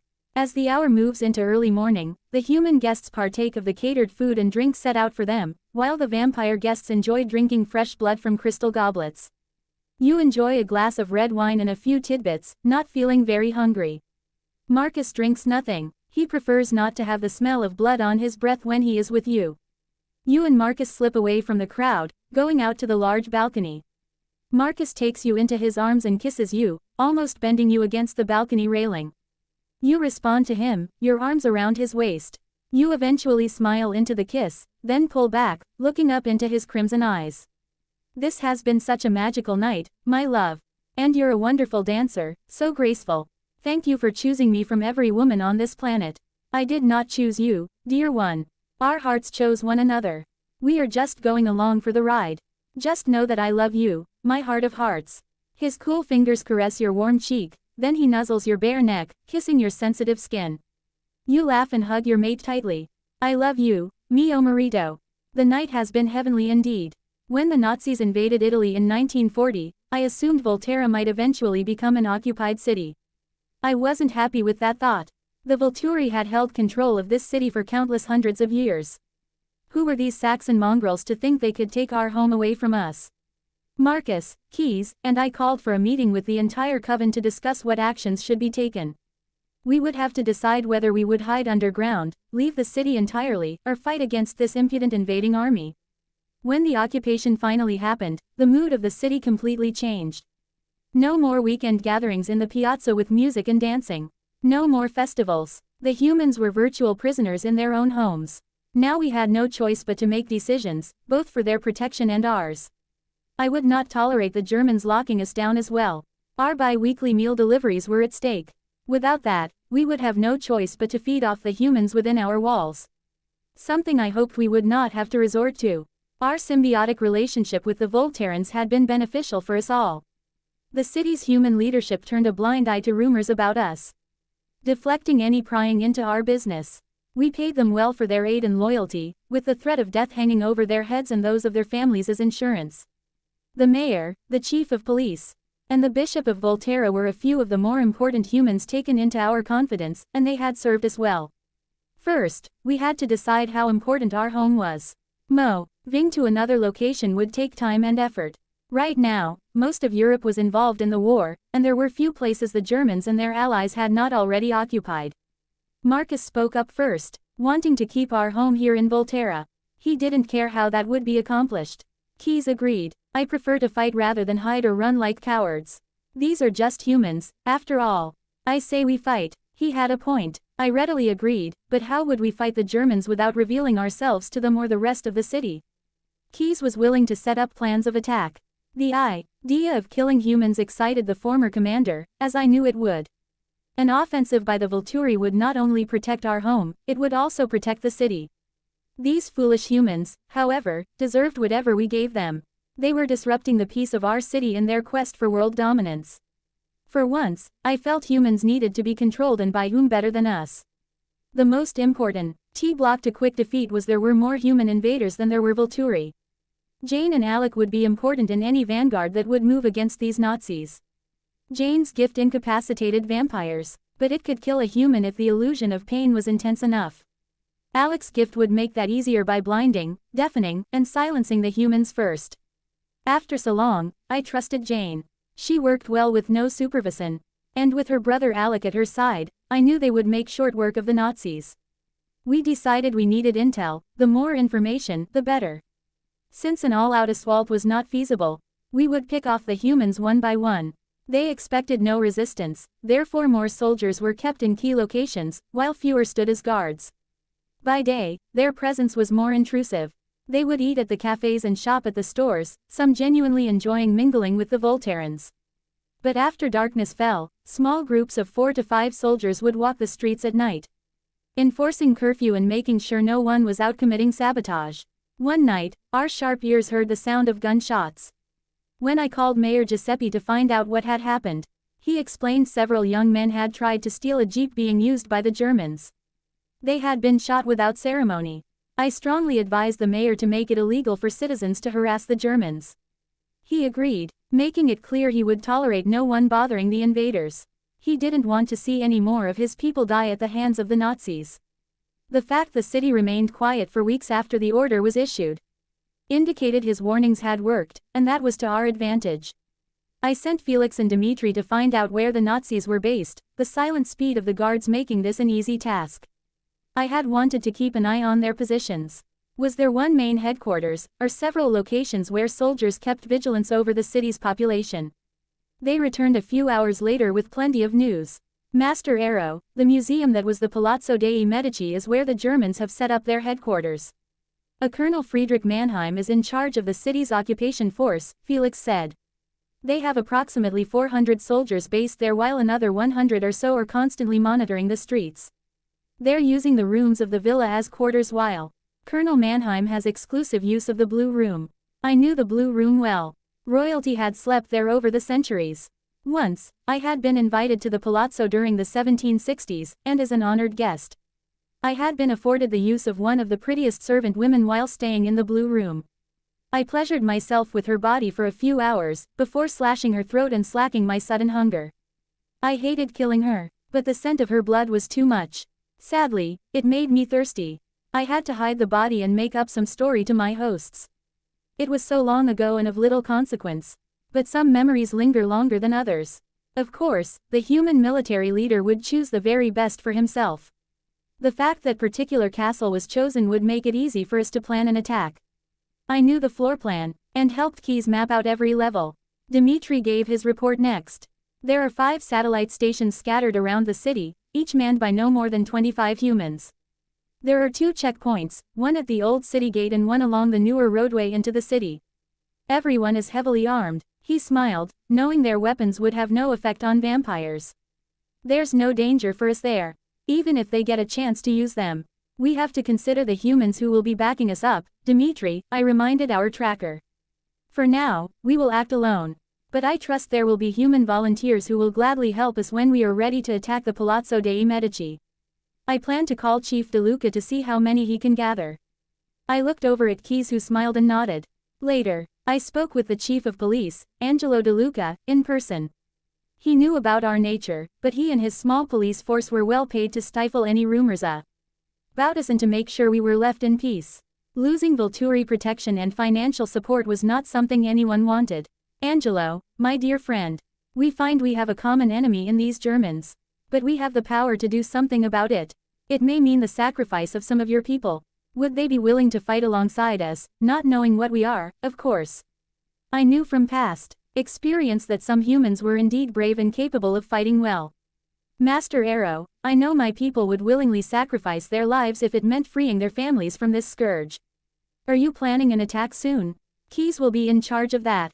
We're going to concentrate on killing those manning the city gates and outposts, and the groups of city sentries. The Germans are headquartered at the Palazzo dei Medici. We will take care of that last. De Luca listened raptly as I detailed our plan. We haven't enough guards to replace those killed, so we will need some trusted humans to do that for us. Wearing their uniforms and pretending to be Germans. I just need to know that your people can be ready when called upon. Of course, Master Arrow. I will gather the best fighters Volterra has to offer. And wait for you to let us know when we're needed. I knew I could trust the Chief of Police, as I had trusted his predecessors and would trust his successors. The entire city benefited from the patronage of the Volturi, that was well known. I stood, giving the human a smile, and held out my hand. He took mine in an affirmation of our long-time partnership. We will free our city, Angelo, I assured him. For both our kind. When the guards had returned from their first mission to take back the old city gate, I read each in turn. I saw, with satisfaction, their actions that led to success. Heidi had worn a deep red dress, emphasizing her hourglass figure, but she eschewed her gloves, the darkness of night making that possible. She styled her hair and applied her makeup just so. It was only window dressing, since her allure would take care of distracting the Germans, and once she was upon them, it would be too late for the humans. The plan was for Felix, Afton, and Santiago to swoop in and assist Heidi in dispatching the hapless soldiers. A few lower-level guards would then take their uniforms and put them on, so to the curious, it would appear the gate was still being guarded. These guards were fluent in German, and would easily fool anyone, as long as they weren't called out as strangers. In that case, they were ordered to kill the humans, and do what they must to hide the bodies. As she sashayed up to the jeep where several guards sat, her walk showing off her curvy hips, Heidi flashed a dazzling smile at the men. Guten Abend, meine Herren. Es ist eine schöne Nacht. One of the soldiers jumped off the jeep, and smiled back at Heidi, his eyes revealing his admiration for her beauty. Ja, Fräulein, das ist es in der Tat. He unconsciously licked his lips. Du sollst nicht so spät sein, schon. Quote, Heidi reached up to play with his uniform collar, all the while flirting not only with him, but every man sitting in the jeep, such was her irresistible vampiric allure. The man whispered something in German, and setting down his rifle, he drew Heidi into his embrace, nuzzling her neck. At that moment, the 3 waiting guards jumped from the top of the brick arch overhead to land atop the soldiers still sitting in the jeep. Fingers grabbed hair and twisted necks, while teeth sank into soft flesh so fast, no screams emerged from the humans.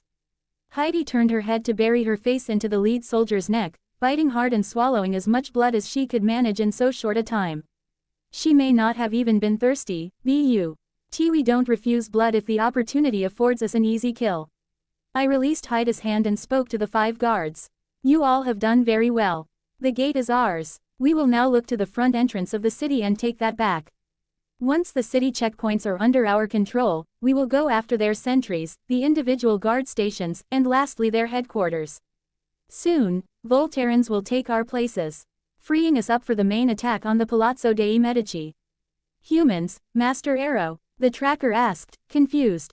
Yes, I spoke with the chief of police, and he will be gathering volunteers to help us with ridding ourselves of their guards, so we're able to go into the German headquarters. This is their city too, Dimitri. Of course, Master Arrow. I understand. Good. Keys, would you join the guards for the attack on the front gate? Keys' eyes gleamed as he slowly grinned. With pleasure, brother. With Marcus busy seeing to the attack plans in Keys' absence, he worked with Jane and Alec, instructing them on handling the sentries outside the headquarters, allowing the rest of us easy access into the castle. Then the twins would join us, disabling any who might fight us. The chosen group of guards, led by Keys, headed out to the forefront of Volterra under the cover of darkness. I waited in the throne room with Marcus now, wishing there were some way to see what was happening. But we would have to wait for their return. I paced the marble floor. Perhaps I should have gone as well, but no, I knew Keys was the best leader for this mission. Several hours later, Keys returned with our triumphant guards. I quickly took my brother's hand and saw what had transpired on this latest mission. Our people approached the human guards walking the length of the road they had been assigned to watch. Santiago and Afton began to speak to them in German, confusing their prey. Once they were close enough, they attacked. Heads were twisted, while some used only their teeth as weapons. Keys shouted orders while our guards easily defeated the humans. Soon, silence permeated the air. Keys told the lower guards to don the uniforms of the German soldiers and walk along the road as they had seen them do. So we now have the front city entrance as well, I said. Yes, Arrow. Now we go after the city sentries and replace them with our people. I will check with De Luca to see if his people can take our places once these locations have been secured. I would prefer they not be present when we do attack the Germans. When I called the chief of police to ask for his assistance, he agreed, saying he had 50 ready and able men willing to replace our people at all the gates and outposts currently manned by us. Once night fell, they would do that, freeing up the UARDS to join us at the Palazzo dei Medici. I had ordered our kind to wear contacts when around the humans. When their volunteers approached, Felix greeted them and gave them their orders. Just as one human began to remove the uniform off a dead soldier, another who was not quite dead, turned to pull a gun from inside his jacket and pointed it at the man. Felix sped between them, deflecting the bullet before he finished off the soldier. Thank you. My name is Sergio, he said, his hand out. Felix took the man's hand with his own glove-covered one and shook it. I'm Felix. I couldn't let him just shoot you. Both human and vampire laughed, before getting back to work. It pleased me to see our peoples working side by side. If our nature were to be discovered by any human, we would have no choice but to kill them. I hoped that would not be necessary. The work continued, and it wasn't long before every vampire had been replaced by a human. It had been days since we had destroyed the Nazis serving outside the palazzo. And the entire coven was now ready and eager to attack. Several of the vampire guards speed-scaled the walls of the castle until they reached the windows, smashing the glass and jumping inside whatever rooms they found themselves in. They eliminated any Germans they ran into as they headed to the lower floors in the room I had ordered everyone to meet us. Soldiers I aimed their pathetic weapons at the advancing vampires, shooting them, surprised when seeing the bullets bouncing off them harmlessly. In a flash, the vampires sped to them, pulling the weapons from their hands before they could react, and destroying them. Then the vampires killed the soldiers. Marcus, Keys, and I entered the palace through the front entrance. Alec blinded the Germans, then Jane I imagined pain in each soldier we met up with. Some died from the intensity of the pain, others found themselves immobilized and writhing on the ground. By the time we five had reached the Blue Room, Lionel Mannheim had already barricaded himself inside, surrounding himself with as many soldiers as he could muster in so short a time. Felix pushed on the twin doors, easily forcing them open. Bullets began to fly at my executioner, none harming him as he went into attack mode, his visage dark and frightening. He was followed by Dimitri, Santiago, and others. Uniformed bodies flew across the room, while Mannheim attempted to hide. So the leader of the invasion force was a coward at heart. True commanders I can respect, but cowards deserve the worst of deaths. Jane and Alec entered the large room and stood by, waiting for my order.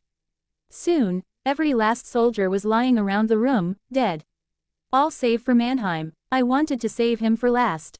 When Mannheim attempted to run, I gave Alec a nod.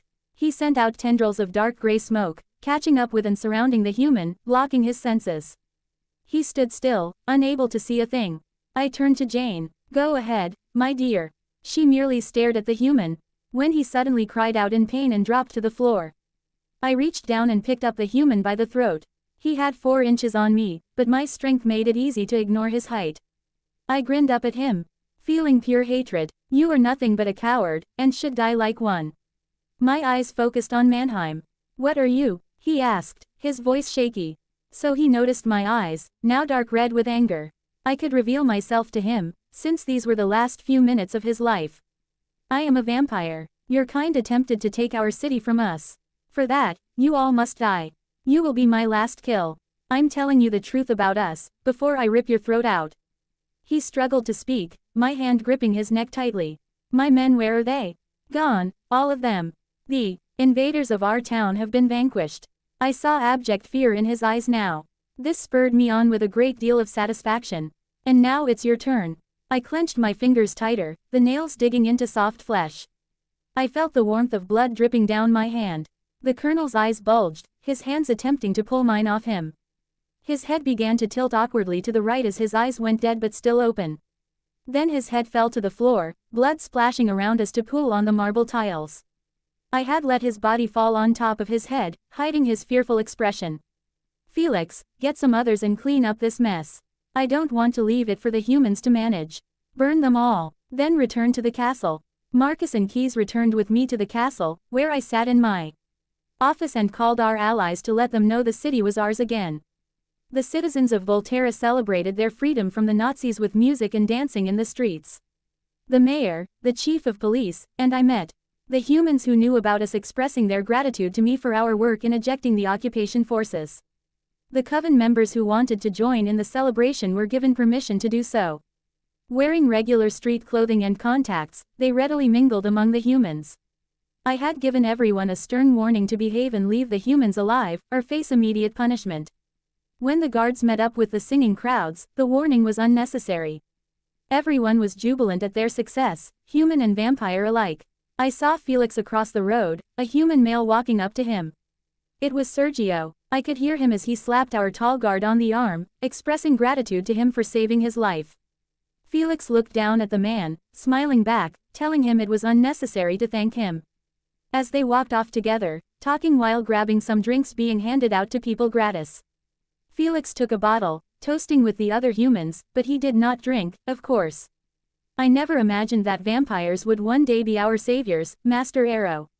We owe you so much, Angelo said. My friend, we have worked beside your ancestors for centuries in keeping the city safe for humans and vampires alike. I will not allow this war to disrupt it now. Come, let us join the others in the celebration. I gently clapped my hand on his back as we walked to join the crowd. Street. Auras later circulated among the Germans that the city of Volterra was haunted, and no one wanted to send any troops there again. I found that humorous while I looked out my upper floor office window down to the streets below. The city was vibrant with life again. Everything was back to normal for us and for the humans who fought beside us. Once everyone had returned to Italy and their castle home in Volterra. Felix and Dimitri had changed from their battle dress, donning more leisurely clothing. They sat in the training room, neither wanting to say anything about the confrontation with the Olympic Coven. They were soon joined by Jane and Alec, who sat apart from the other 2 guards. They glanced at each other, but none of the 4 guards favored most by Arrow spoke. Finally, Felix broke the silence. Jane, what do you think of Master Arrow's decision? Jane looked at Felix, unused to being confronted by anyone, her gift terrifying to any vampire. Felix had already felt her power when he had once questioned her orders while they were in Seattle, America. Before answering the tall guard, Jane looked over at Alec, her hand resting on his. Alec had always been there for her, supporting and praising her. He nodded at her, his fingers curling around his sister's. Jane gazed at Felix, raising her chin in the air. We could have easily defeated the Cullens and their witnesses. So you think Master Arrow made the wrong decision? Dimitri wasn't sure how he felt, but if the battle had been stopped before it had started, there had to be a good reason. Alice Cullen had approached Arrow and let him read her. A few minutes later, he had released her hand, his expression strange. What had he seen? Dimitri wondered. I just wish Arrow would tell us something, Felix murmured. Anything. One by one, the lower guards had joined their superiors, standing around the room, alone and silent, or in small groups whispering together. Maybe Master Arrow knew we could defeat the Cullens, but didn't want to destroy his old friend. Afton suggested. Chelsea reached over and smacked her mate. Surely, my love, you don't feel Arrow would let the law be flouted merely for friendship. Immortal children are too great a risk to our kind. What about the spoken rule, we give no second chances, Santiago remarked. Heidi huffed. What has the confrontation with the Cullens have to do with that? Master Arrow believed them guilty of a crime. When he found out there was no crime, he still expected them to explain the child and any threat she might be. When he found there would be no threat, he let them all go. Master Arrow is a man of justice. As the rest of the Volturi should be viewed. Many of the vampires murmured their agreement with Heidi. Just then, Keyes entered the room, able to hear the guards even from a distance. He knew they were unhappy running out on a fight. Hadn't he been also? Arrow wishes for everyone to gather in the audience hall in 30 minutes. The blonde vampire felt the guards staring at his back as he left the training room. Arrow had ordered him to say nothing more to them. The guards entered the more modern, larger audience hall that was reserved for such meetings and special affairs. They stood in relation to the circular wall, all facing the dais where the three masters now sat. Arrow greeted the guards. Welcome, everyone. I have asked you all here to explain my actions on the field of snow. I have heard your vocalizations, but I will leave your thoughts to yourselves. I know many of you feel it displayed cowardice to leave the Cullens unpunished, but Arrow stood from his chair and stepped down the stairs while holding out his hands. Had any of them committed a crime? Some of the guards were visibly happy to hear they would be left alone. They had feared Master Arrow would want to read each one of them, their thoughts being less than complimentary. The reason I did not continue any attack on the Cullens is because Alice Cullen showed me a vision of our future if we continued on that path. In that vision, I saw our coven nearly destroyed.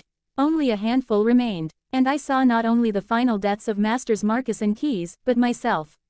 The guards looked shocked at Arrow's words. How could this be? They defeated instead of the other way around. Arrow walked up to Jane and Alec. My dear, you and Alec are like my own children. I not only sired you, but I have watched you both grow in power. He touched her smooth cheek. Seeing you die in Alice's vision, I could not let that happen for the sake of my pride. He turned to the group of his fellow coven members. His voice raised for effect. I could not let that happen to any of you. Master Arrow, how do you know it was not some sort of trick devised by the Cullens? How do you know the vision was real? Santiago was unaware that in Alice's vision, his final death came from the actions of one of the shapeshifters. Arrow had seen that as if he had been there. Arrow replied to his guard's query. If only he had the ability to show them all the horror he had seen. Santiago, before I myself had been dispatched in the vision, I saw Alec, Dimitri, and Jane destroyed in their own fashion. Keyes, Marcus and so many others of you killed by the Cullens, their witnesses, and their guard dogs. Not to say you all didn't get your fair share of their side, but does the desire alone to defeat an enemy outweigh the survival of our coven? Keyes, you still wanted to fight, feeling insult in the presence of the shapeshifters.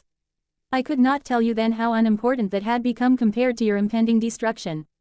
We don't always agree, brother, but we serve the Volturi together, and that makes you as important to the coven as myself. He took several steps across the floor, his hands clasped together. I trust Alice's gift enough to want her to join us. Why would I doubt the veracity of her vision? Arrow remembered the scene so clearly.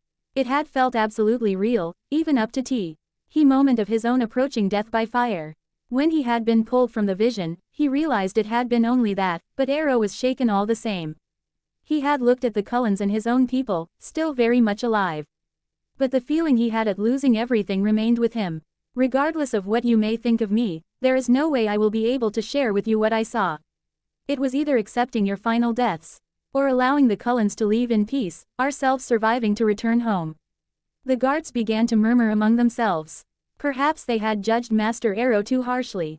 It was believe him, or see the ancient vampire as a coward. None of them truly believed that. Arrow had led the Volturi for thousands of years. Were they not the creators and enforcers of vampire law? Were they not the strongest coven, and the most feared?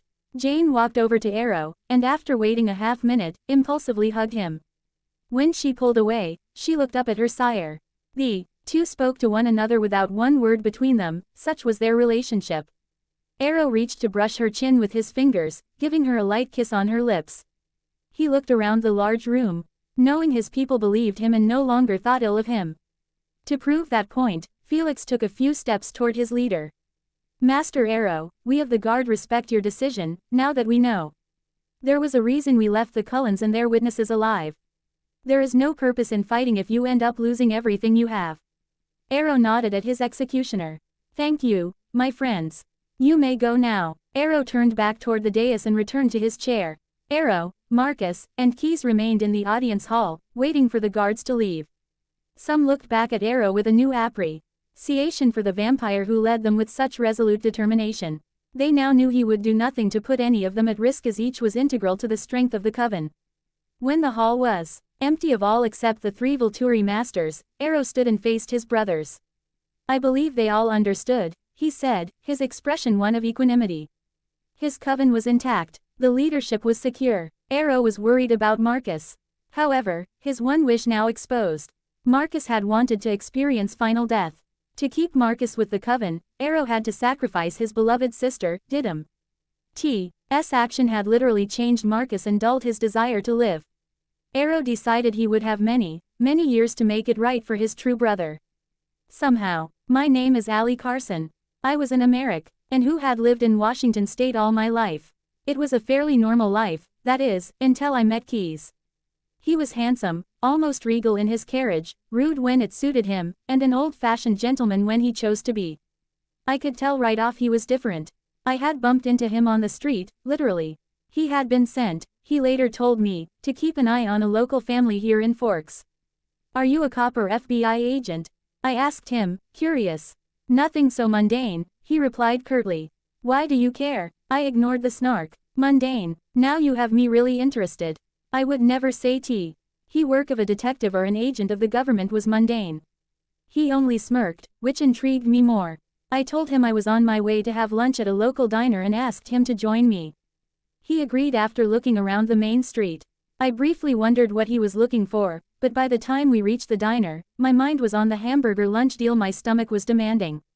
We sat at a table, and the waitress came by with 2 glasses of water. She set them down and took out her pad. Hello, Allie, I see you found a friend. Stranger around these parts? She asked Keyes, her eyes obviously admiring him. What can I get you both? Marcia, I'll have the hamburger lunch deal, with a Coke. I looked at my impromptu companion. Can I get you anything Keyes, he said, finally smiling. Keyes, okay then. Keyes, did you want anything? No, thank you. I've eaten already, he replied, leaning back against his chair. There was that smirk again. I guess I'm the only one eating, Marcia. After she went to put in my order, I looked the blonde man over. Keyes is a strange name. It's an old family name. I rather like it, he said. Oh, I do too. Unusual names run in my family. Even though I ended up with Allison. Dad once told me he wanted to name me Athena, but Mom objected. The Greek goddess, he said knowingly. Are your parents historians or something? Your name, the fact you instantly recognized one of the Greek gods. Actually, I am a historian, so to speak. I read a lot about history. Do you like history as well? I was so impressed to meet someone like Keyes. Here in Forks, the library had minimal books on ancient history, so I had to buy a lot of used books online. Yes, I love history, I don't even care what era. It all interests me. His brilliant blue eyes lit up at my words. So I must have said something right. Just then, Marcia came by with my lunch plate and a glass of Coke. Here you go, Allie. She turned to Keys, asking him, sure you don't want anything? When he shook his head, she nodded and left us alone. We talked about anything that came into our minds until I had finished everything on my plate. How long will you be in town? I asked my lunch companion. 2 days, maybe 3, then I'll return home. Where is home, if I may ask? I wasn't sure if he had to keep that secret, his job and all. I'm from Volterra. He must have seen my frown, since he immediately clarified, Tuscany region, Italy. Wait, so you're not an American officer? Interesting. His accent didn't sound Italian, but perhaps he was a transplant. We left the cafe together. But I had to get home, and Keys seemed distracted, his eyes again scanning the streets. We bid each other goodbye and went our separate ways. I walked across the street, still watching Keys. A young man, whose face I didn't recognize, walked up to him. They seemed to speak to each other as if they knew one another. The stranger was dressed in what appeared to be clothing from another era. He was handsome as well, and I wondered who he was. I sneezed, which forced my eyes closed. By the time I opened them, Keys and the stranger were gone. The next morning, I left my house, to find the blonde stranger standing on the sidewalk out front.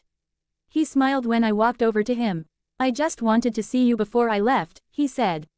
We spent the rest of the morning together. I scared him if he could reveal the name of the family he was watching. Were they criminals? I asked him. He laughed. Not exactly criminals. The Cullens tend to do their own thing with no concept of the law. Did he mean Carlisle Cullen? Keys, Dr. Cullen is highly respected here in town. We feel fortunate to have such a skilled physician in our small hospital, when he could find a better paying position anywhere in the country. And his family's great. I don't know them very well, but we have spoken at times. Alice is so sweet, and Emmett is a hoot. They've done nothing wrong yet. I was only sent to watch them, Keys replied. Trying to reassure me, I admitted to myself I was intrigued by this man, a foreigner to my country.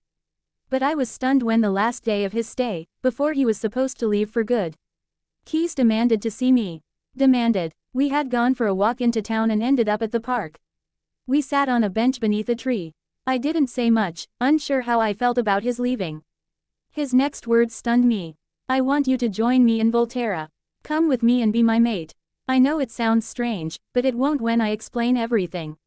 It's been 3 days. I hardly know you, Keys. What is this all about?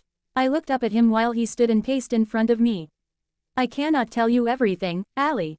You have to trust me when I say we belong together. I confirmed this with Marcus. Who the hell is Marcus? Keys, are you crazy? I shut up when he took my hands in his and sat beside me. I work with Marcus. He has a gift of recognizing relationships between people. 152. He told me you and I are destined to be mates. Mates, as in spouses, if you wish to call it that. All I know is what I feel when I am with you. My previous mate died long ago. Long ago, he said, when he barely looked 30 years old. My head was spinning, yet when he suddenly kissed me, my brain took the time to stop thinking while I let this man gather me in his arms and continue to kiss me. When he pulled back, I gazed at him in shock. Yet could it have felt more natural? So I left Forks forever, binding my life with Keys, before I even knew much about him, or what he was. It was like any other night, Keys and me lying in our bed while we talked about the day's events. We were laughing about something that happened, when he moved to hover over me, pressing his lower body against mine. I smiled up at him while wrapping him in my arms, then kissing him. I was still human, so he had to be careful he didn't accidentally bite the tip of my tongue off. Soon he would change me, and he would not have to hold back any longer. We made love until I was tired out. He let me lie against him, our fingers entwined. I love you, my heart, I said. I love you, amore mio, he replied, pulling me closer. I closed my eyes and Keys held me until I fell asleep. Sunlight poured through the window, waking me. I turned to my left to see an empty spot in our bed. I sat up, calling for Keys. Maybe he was in the shower, but he usually asked me if I wanted to join him. I got out of bed and headed for the bathroom. No Keys. I touched the shower wall. It was dry. Had he been summoned by Arrow for a last-minute meeting or trial, and didn't want to wake me? I quickly dressed and went in search of my mate. I entered the door of the throne room, and found no one. Perhaps they had gathered in the larger audience hall. I was on my way there when strong arms grabbed mine, pulling me back against a tall, marble-hard body. Felix, you startled me. When I turned to look up at him, his expression frightened me. It was as if he didn't know me. When he grabbed my arm, I struggled against the pain. Felix, you're hurting me. Even the fearsome Felix had never harmed me since I arrived here. This was very much out of character for him. I was unceremoniously dragged to the smaller throne room, where Arrow now sat with Marcus on the dais that lacked one chair. This was crazy. Where was Keys' throne? I was about to ask what was going on and where was Keys, when Arrow rose from his throne and walked down the 3 steps to stand before me, Felix still holding my arms but less tightly. Who are you and how did you get inside this place? His red eyes bore into mine. Arrow, I've been here ever since Keys brought me here. And where is he, by the way? What have you done to his throne? I saw Arrow glance back at Marcus, who was sitting still, as he usually did. The quiet one merely shook his head. Arrow, can you please ask Felix to let me go? Arrow gave the tall guard a blink and Felix stepped back, but not far from me. I rubbed my arms and glanced around the room to see most of the top guards standing against the wall. They all looked at me as if they didn't know me. What is your name, my dear? Arrow asked. I had to laugh. You know me, brother. I'm Allie, Key's mate. Arrow looked aback when I called him brother. He stepped back, turned and walked slowly back to his throne. Sitting once there. You say you are Allie, mate to Keys. Yet we know no Keys nor you.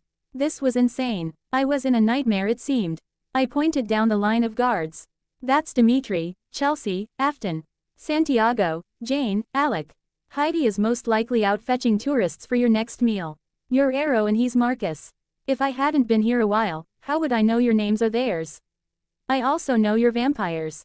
I looked over at the empty far corner. Where is Keys' throne? It usually sits there, at your left. There has never been another throne, my dear. Marku, S and I are the sole leaders of the Volturi. There are no others. He spoke gently, as if to a child. Yes, there is. Keys helped you form the coven ages ago. I had lost my composure by now. Arrow asked me a question. I think to test my story. And who are you to this Keys? I'm his mate, from America. He brought me here 10 months ago. You promised me 1 year before you insisted I be changed. I have 2 months left. And now I don't even belong here, so it seems. I gave a pleading look at Marcus, who was always kind to me. He stared back at me as he would a stranger. Arrow appeared to be thinking, when he suddenly stood, walked down the steps, and grabbed my wrist, saying tersely, "Come with me." I was suddenly afraid. Where are you taking me, Arrow? Very afraid. Arrow, please don't kill me. Give me a chance to explain. Foolish human, I'm not going to kill you, or you would have been dead already. We stopped in front of our chambers, mine and Keys. You say these are the rooms you shared with this Keys? I opened the right door and walked in. These have been Keys' rooms for longer than I know. I have lived here with him for the last 10, my heart dropped. I looked around to find an empty set of rooms. The furniture was gone. Our belongings were gone. I ran to the bedroom, then searched the massive closet. It was empty of our clothing and the large jewelry case Keys bought me to hold all the beautiful necklaces, earrings and rings he had chosen for me over the months. There was nothing left behind to bear witness to his extreme generosity. I turned to Arrow. I don't understand. It's all gone. But it was here when I woke up this morning. I dressed and left to look for Keys. I thought for a moment. If Keys had disappeared from this place, perhaps time itself, all the things he had bought for me would be gone too. It was a logical assumption that if he never existed, anything tied to him would never have been here. And I would not be here. But I was. I am. I started to walk back to the outer door. While I stood in the corridor, I felt Arrow move behind me. I awaited execution, but instead, he took my elbow and led me back the way we came. You're not going to kill me, Arrow. I said I would not. You know too much, but what you know proves some of your story. For now, Marcus wishes to speak with you. No problem, I know the way. He let go my arm and we walked side by side to Marcus's chambers. When we came to his doors, Arrow left me there with a pleasant expression, reassuring me. I reached up and knocked on the heavy wooden door. It opened to reveal the tall melancholy vampire. Welcome, my child, come in. He stepped aside to allow me in and led me to the settee. I sat down and tried to get comfortable. It's good to see you again. Marcus, I'm glad you asked me here since I want to ask you, do you see me with your gift? Am I with anyone? Keys maybe. Marcus looked a bit surprised that I mentioned his gift. Yes, I know about your gift. When I arrived here from America, you confirmed with Keys and me that we were mates and belonged together. Why don't you remember that? Since I had arrived here in Volterra, Marcus had always favored me. And his lack of emotion basically made him more relaxing to be around. When Keys was off on some mission with the guards, Marcus would invite me to his rooms and read to me while I lay my head on his lap. Sometimes he would comb my hair with his fingers in a soothing manner. Anything to calm me during my mate's absences. Sit here, child. Arrow asked me to talk with you about your delusion. Marcus, it's not a delusion. I'm telling you all the truth. Keys met me in America, and we spent some time while he was in Forks. He asked me to go home with him because we belong together. How many times did I have to say it? He checked with you, telling me you have the gift to see relationships. I shut up, too tired to speak anymore. I have something to ask you, child. If you want to stay here, Arrow has given his permission. As long as you stay with me. Eventually, if you wish, you can become my mate and I will change you myself. For now, I will ask nothing of you. I knew what he meant. I looked over at Marcus. Dear Marcus, I had nowhere else to go. I nodded silently. I stayed with Marcus for the next 4 days. He was true to his word, asking nothing of me. Instead, he did what he could to make me feel better. He had chosen a favorite book, reading to me while my head rested on his thigh. His fingers caressed my head while he played with my hair. His soothing voice became an even drone of words. I must have fallen asleep. I rose up on one elbow and looked around me. I was back in my bedroom, Keys' bedroom. Everything seemed as it should be. I turned to see Keys walk in from the bathroom as he was drying his hair with a towel while completely naked. I stared up at him with what must have been a look of utter shock, before I jumped out of bed and ran to him, grabbing him and kissing his face and mouth. Oh my God, where have you been? I have been looking all over for you and no one knew who you were and everything here was gone. Keys dropped the towel when I had grabbed him. Whoa, my love, what is all this? What do you mean I was missing and everything was gone? Am I dreaming now? I grabbed his hands and looked at him, my expression serious. I woke up 5 mornings ago. You were not in our rooms, so I went in search of you, thinking perhaps Arrow had called for you. Felix found me and dragged me to the throne room. I asked Arrow about you, and he acted like he had never heard of you. No one had. I was sure he was going to kill me since I had no reason to be here and was still human. I think the fact I knew so much convinced him I had been here for the last 10 months. IW called have rattled on hysterically had Keys not stopped me. Allie, shush, slow down, love. Keys cupped my cheek gently, then pulled me to him. He was here, back with me. And yet it was like 5 days ago all over again, only Keys was the one who didn't believe me. I spoke with Marcus and he offered to take me and so Arrow would not have to kill me. He promised me if you never came back, he'd take me as his mate and change me himself. Wait, Allie, what are you talking about? He gripped my upper arms with his hands. Who the devil is this Marcus? Frowning, I looked at Keys in disbelief. God, not again. Arrow has called for you to come to the throne room because you're told he has something to ask you. When you get there, you see the 3 masters, including your mate Marcus, sitting on their thrones. You run up the steps to his side and kiss him, making a facial expression that silently asks him, what's going on? You see him shrug and reply. My dear, will you come over here please? Arrow asks of you. Yes, Arrow, of course. You walk over to his chair and see he is reading a white card. What is the meaning of this? He asks, holding the card out to you. You reach out to take the card from Arrow. Seeing it is an invitation, you can't help but smile. This should have come to me, Arrow. It's from friends in America. I couldn't very well give them my exact address, so used general delivery. Just call me, resident. It appears to be an invitation, but to what, my dear? He asks. You look down for a moment, trying to figure out how to describe the reason for the invitation. Arrow, there is a holiday in America called Halloween. Not surprised, the Volturi master explains, it is celebrated here as well, more in recent decades. You look askance at Arrow. Do you celebrate Halloween? You ask, thinking it would be interesting if vampires celebrated the holiday, the day when the lines between the living and the dead blurred. But you believe Arrow and the others are not dead. Of course not, but it has caught on among humans who look for any excuse for a party. There is generally a festival in the piazza for the children and their families, but why would we attend? Why, indeed. You look down at the Volturi, clarifying. Arrow, this is an adult party with costumes and dancing and food. And a few tricks, I imagine. A friend of mine who has a little money is putting on the party at her modest mansion in California. And you would like to go? Arrow stares at you, knowing the answer before you can respond. Well, yes, since Marcus will soon be changing me. And I'll no longer be able to share my world with you, nor will I be able to see my friends. Not meant as an insult, I do understand your love for childish doings, dear one. Oh, but adults have taken over. And they enjoy their own form of festivities. You give him your version of puppy eyes, and you smile when you see him relent with his typical overdramatic sigh. Very well, send a reply to your friends. Tell them we will all be there, along with our mates. Just give the secretary the details and I will see to the jet to get us to America, and a limousine that will await us at the nearest airport. LAX. You pop up. That's the Los Angeles airport. Very well, Arrow says. And you and the wives will need costumes. Couples costumes. Arrow laughs. Costumes. It might be fun after all. I can show you an online catalog so you and Keys may choose, with Sulpicia's and Dora's input as well.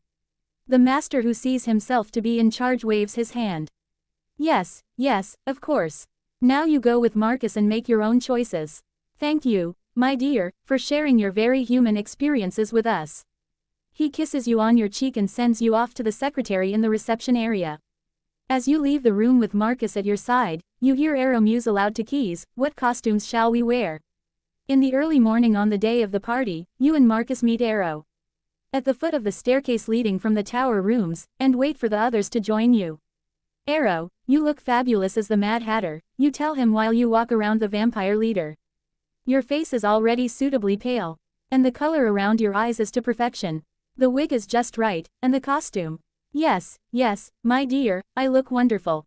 He gives you a grin, satisfied, if you are. You did watch the videos I saved for you. Of course, I know how to act the part. I will be splendid, you'll see. Marcus stands behind you, his hands on your waist. You can hear him inhaling your scent. So you lean back against him.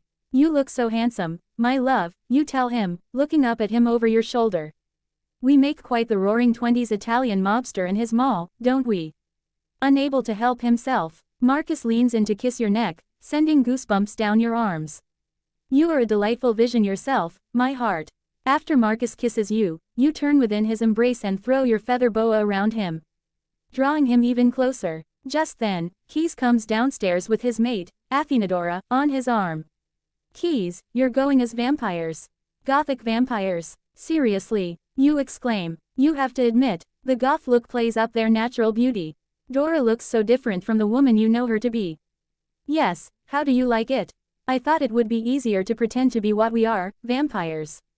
We won't have to wear contacts for one thing.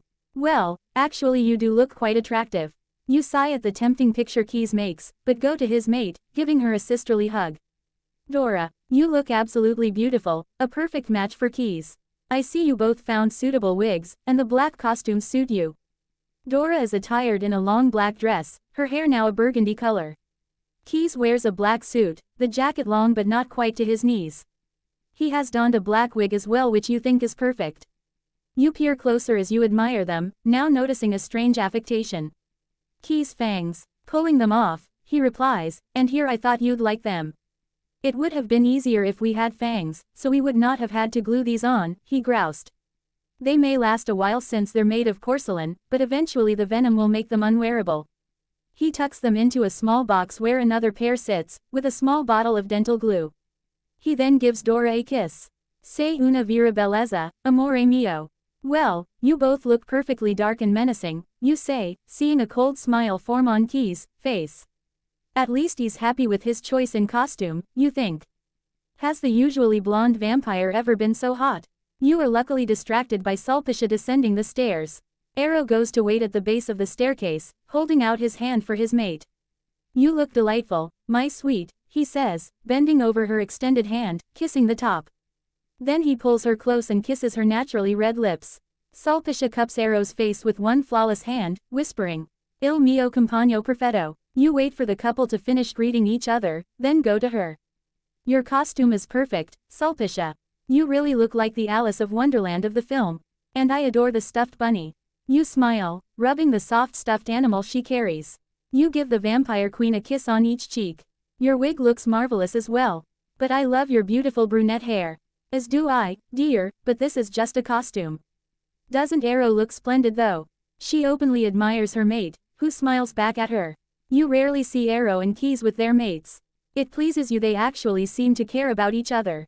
Having no desire to upset either wife over the familiarity their husbands have taken with you, their displays of affection make you feel better. The flight to Los Angeles is a bit long, but you visit with the wives, play chess with Marcus, and also eat and nap, something the vampires do and need to do. On touchdown, a limousine is waiting for you. You look out the window at the passing scenery, missing America. The car reaches the Bel Air area, spotted with mansions that rival the palazzo you now call home. When you arrive at your friend's house, everyone gets out to be greeted at the double front doors by their hosts. Tracy, it's so good to see you, you say with excitement as you hug your friend and her husband, David. You introduce them to your companions, glad it's dark out, but they easily hide behind their costumes. Once inside, you're shown to a small ballroom where music is playing, courtesy of a DJ. Your friend leads you to the buffet that makes you hungry all over again, but of course, it doesn't appeal to the Volturi. Still, they have already managed to enthrall your friends and their guests with their vampiric allure. They are a bit strange, but I like them, she whispers to you. You laugh, but say, they're quite influential back home. And I am completely in love with my fiancé Marcus. Pleased to meet you, Marcus. You must make my friend very happy. I see it on her face. I'm so happy for you both. She gives you another hug, then says, I had better go greet the new arrivals. Please, enjoy yourselves and as always, my friend, make yourself at home. I have missed you. You slide an arm around your mate. She likes you, you say proudly, smiling. The music infects not only you, but the 5 Volturi as well. As if free for the first time in a long while, they are enjoying mixing with humans. You hadn't heard one crack or complaint from them, not even Keys. The wives were definitely taking pleasure in being admired by the male humans around them, even dancing with a few they consider worthy. And yet, neither Arrow nor Keys appear jealous. You were afraid at first, but everyone is just having fun. You remind yourself to thank them later for their restraint. The song, Slept So Long, from the film Queen of the Damned comes over the speakers. You didn't think any of the vampires in the room had seen the film. You're surprised the DJ has such a mix of music in his repertoire, but you love it. A slow jazz one song, hard rock the next. Your feather boa is draped around your neck. Your long cigarette holder in your hand. You start to circle Marcus, attempting to show him that you can seduce him with your own form of allure. You shimmy your hips as you dance, parts of your dress moving with you. You see his eyes darkening and tone back. It would not do to have him take you here on the dance floor. Later, during a slower dance, Marcus holds you just tightly enough, as you both twirl on the floor. You looked up into his temporarily brown eyes, smiling. Your mate had not left your side all evening, even when you told him he could dance with others. Marcus, I notice the others are dancing and talking with the humans here. Why don't you mingle? I am content to be with you, my heart. There is no other for me. He leaned in to kiss you deeply, making your heart beat faster. You look across the room to see Keys speaking to a woman while Dora dances with a human male. When you see Keys bare his fake fangs and lean into the woman's neck, you stepped back from Marcus and walked quickly over to the blonde vampire, crying out his name. Keys, don't. By the time you get there, Keys and the woman are staring at you like you're insane. Sister, what the hell? I was only teasing with this woman. I wasn't really going to bite her, he hisses. The woman in Keys' arms laughs nervously. I had better go find my husband. It was a pleasure to meet you, Dracula. She left quickly, not looking back. Dracula, indeed. Sister, you ruined my fun, and almost drew more attention to me than if I had bitten her. You apologize to him. I'm sorry, Keys. It just looked like from over there. It seemed I'm so sorry. I should trust you more. Marcus came up behind you, placing his arm around your shoulder. Is everything all right here? Yes, Marcus, my fault. I guess seeing you all acting so normal around humans, I keep expecting a shoe to fall. You give Keys a kiss on his cheek. Forgive me, of course. Just relax. I won't harm any of your friend's guests, I promise. He gives you a smile and wink. Thank you, Keys. You hear a loud series of cackles, and turn to see Arrow entertaining a small group with his typical humor. He is the Mad Hatter to perfection. Marcus, Can we get something to drink? You and your mate head for the bar, where you ask for a glass of wine. Without warning, the lights in the mansion go out. You smile, thinking it's just a prank being played by your hosts. In the darkened room, Arrow and Keys, along with Sulpicia and Dora, flash over to you. Something is very wrong, my dear. Stay near our mates. Marcus, guard them. You start to speak, Arrow. What is going on? But he and Keys are gone, having flashed to the other side of the ballroom, safe with their speed before the humans' eyes become accustomed to the dark. The party's hostess comes over the loudspeakers and asks everyone to stay in place, that there has probably been a circuit breaker overload due to the amount of power being used. But when you look up at Marcus, he subtly shakes his head. You lean into him, suddenly afraid. Marcus sniffs the air. I smell the stench of wolf. A werewolf? You ask, holding on to your mate, your eyes peering blindly into the dark. Guests are staying close to each other, their voices murmuring in confusion. The doors to the patio fly open when two bodies hurl through them. Keys is in his vampire clothing, now torn, but he is minus his cloak. While the werewolf has his hands around the vampire's throat. Arrow is close behind, attempting to come between the two battling creatures. By now, the guests think that this is a show being put on by their hosts, and begin to cheer for one or the other of the combatants. Arrow's hat has fallen off his head, hiding his identity. All the group sees is someone in a werewolf costume fighting two men. Marcus, is this real? You ask, holding onto his arm. The wives are also holding each other's hands, their eyes showing fear for their mates. Should we warn our hosts? You fear Arrow and Keys will fail, and the werewolf will look to the guests as victims. Your life with the Volturi has made you aware the world was not what you thought, and the supernatural was real. No, it would be best to let them remain in ignorance. Arrow and Keys will take care of things. Marcus can see clearly the advantage his brothers have over the single werewolf. The animal is missing an arm, but is still able to inflict damage on his vampire attackers. Growls are heard outside, but you can't tell who is doing the growling. Our presence must have drawn it to this place, Marcus says. Now you see they are real. My love, Keys was nearly destroyed by their kind long ago. When someone flashes to your side, you think it is Arrow or Keys, but your vision clears enough to see it's a stranger's face looking at you. Marcus, your mate is back at your side, gently pushing you behind him. Who are you and why are you here? Marcus demands, knowing this man to be one of them. The nomad explains, I am the one the werewolf was hunting. I hid in this place after seeing the lights and crowd, and borrowed this costume. Did you kill the owner? You hiss at the stranger through gritted teeth. You hear no reply. You should be out there fighting the beast, not our coven members. You see your friend coming into the ballroom with several flashlights, handing them out.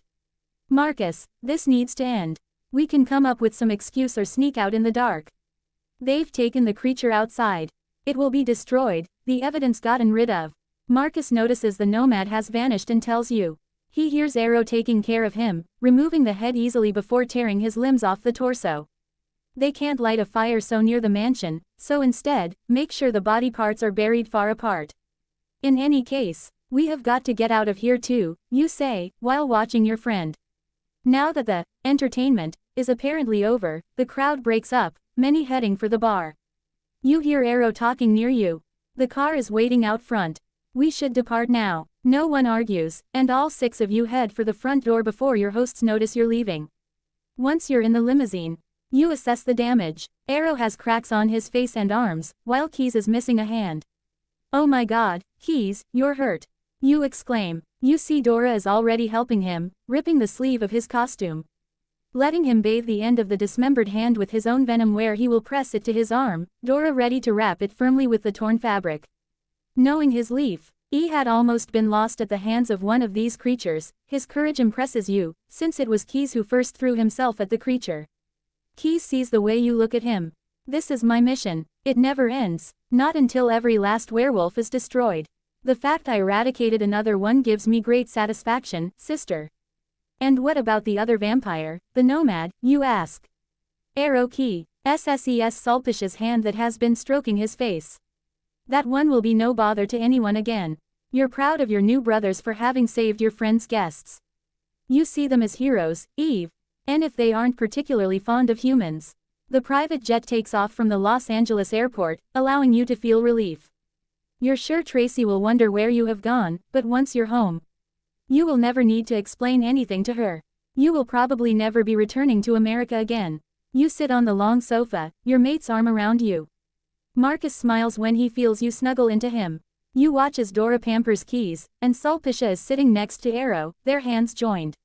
You are tired, but everything worked out, you and your family are safe, and you're on your way home. I'm sorry for what happened. Arrow Keys. Do not worry, my dear, Arrow tells you, feeling like a contented victor.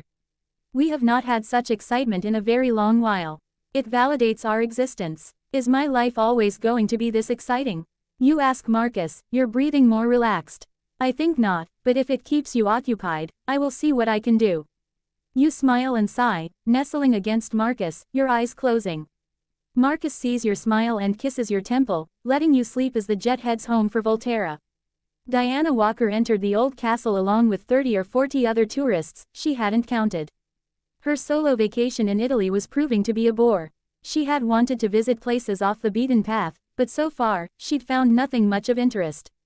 So when she received a free invitation to tour the Palazzo dei Priori in the city of Volterra, Diana thought, what the hell?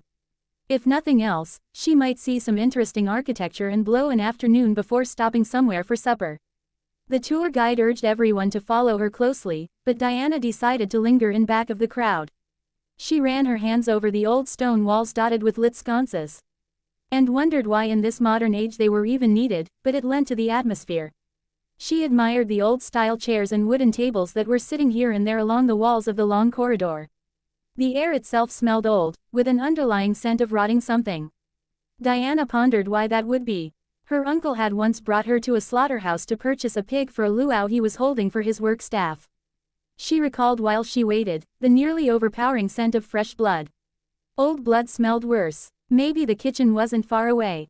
In old times, people slaughtered their own animals for food. Right, but would anyone be doing that these days? Realizing she was falling behind the group, Diana ran ahead and saw them being led through large carved wooden doors into a small room that harkened back to medieval times. Her eyes caught men and women dressed in black suits and dresses standing along the walls as if waiting for something, while others sat on chairs that were raised about the main floor. She was looking around when the group was told to stop. There wasn't really anything of interest here. Maybe a history of the castle talk had been prepared for them. Diana chose to stand near a marble pillar in the back of the group to watch the ensuing program. It was past time for lunch, and Diana's stomach agreed, rumbling a little too loudly as the woman at her left noticed and said, "I hope this tour is over soon too. I'm dying for some real Italian pasta." Diana gave her a courtesy smile and went back to scanning the room. Her eyes were drawn to a man sitting on the center chair that was on a dais. He was so different in appearance from any man she'd known. He had shoulder-length black hair, and was dressed in an expensive-looking black suit, right down to the shirt and tie. His pallid face was expressionless as he himself seemed to be scanning the room. His eyes fell on Diana, his gaze so intense, she had to look away from him. When she looked back, Diana noticed his chin raised and mouth slightly open. Was he sniffing the air? It was at this moment that an unspoken order was given, and an attack began on the tourists, who started screaming in confusion. Diana had no idea what was going on, but something inside her yelled, "Run!" She moved back to the doors they had come through but found them locked. Spying another set of doors across the room, she stayed close to the wall as she headed toward them. She had to dodge several of the attackers holding individual tourists in their arms like lovers, but she saw their mouths were smeared with blood. She grabbed the handles of one of the doors, only to have her hand yanked from it by someone else's icy cold hand. Looking up, Diana saw it was the man who had momentarily intrigued her. He pulled her closer to him. Close enough she could feel his oddly cold breath on her cheek. His eyes, which were impossibly red in color, gazed at her unblinking.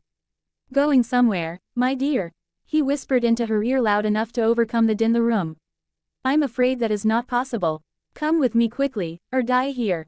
His words sounded like a threat, and they frightened her. "Shish." He started to struggle against his hold on her wrist when he spoke again, his words harsh but hypnotic. "You are my gift, my bountiful wine press, so stop struggling." When he had first met Bella Swan, Arrow had discovered her being Edward Cullen's blood singer.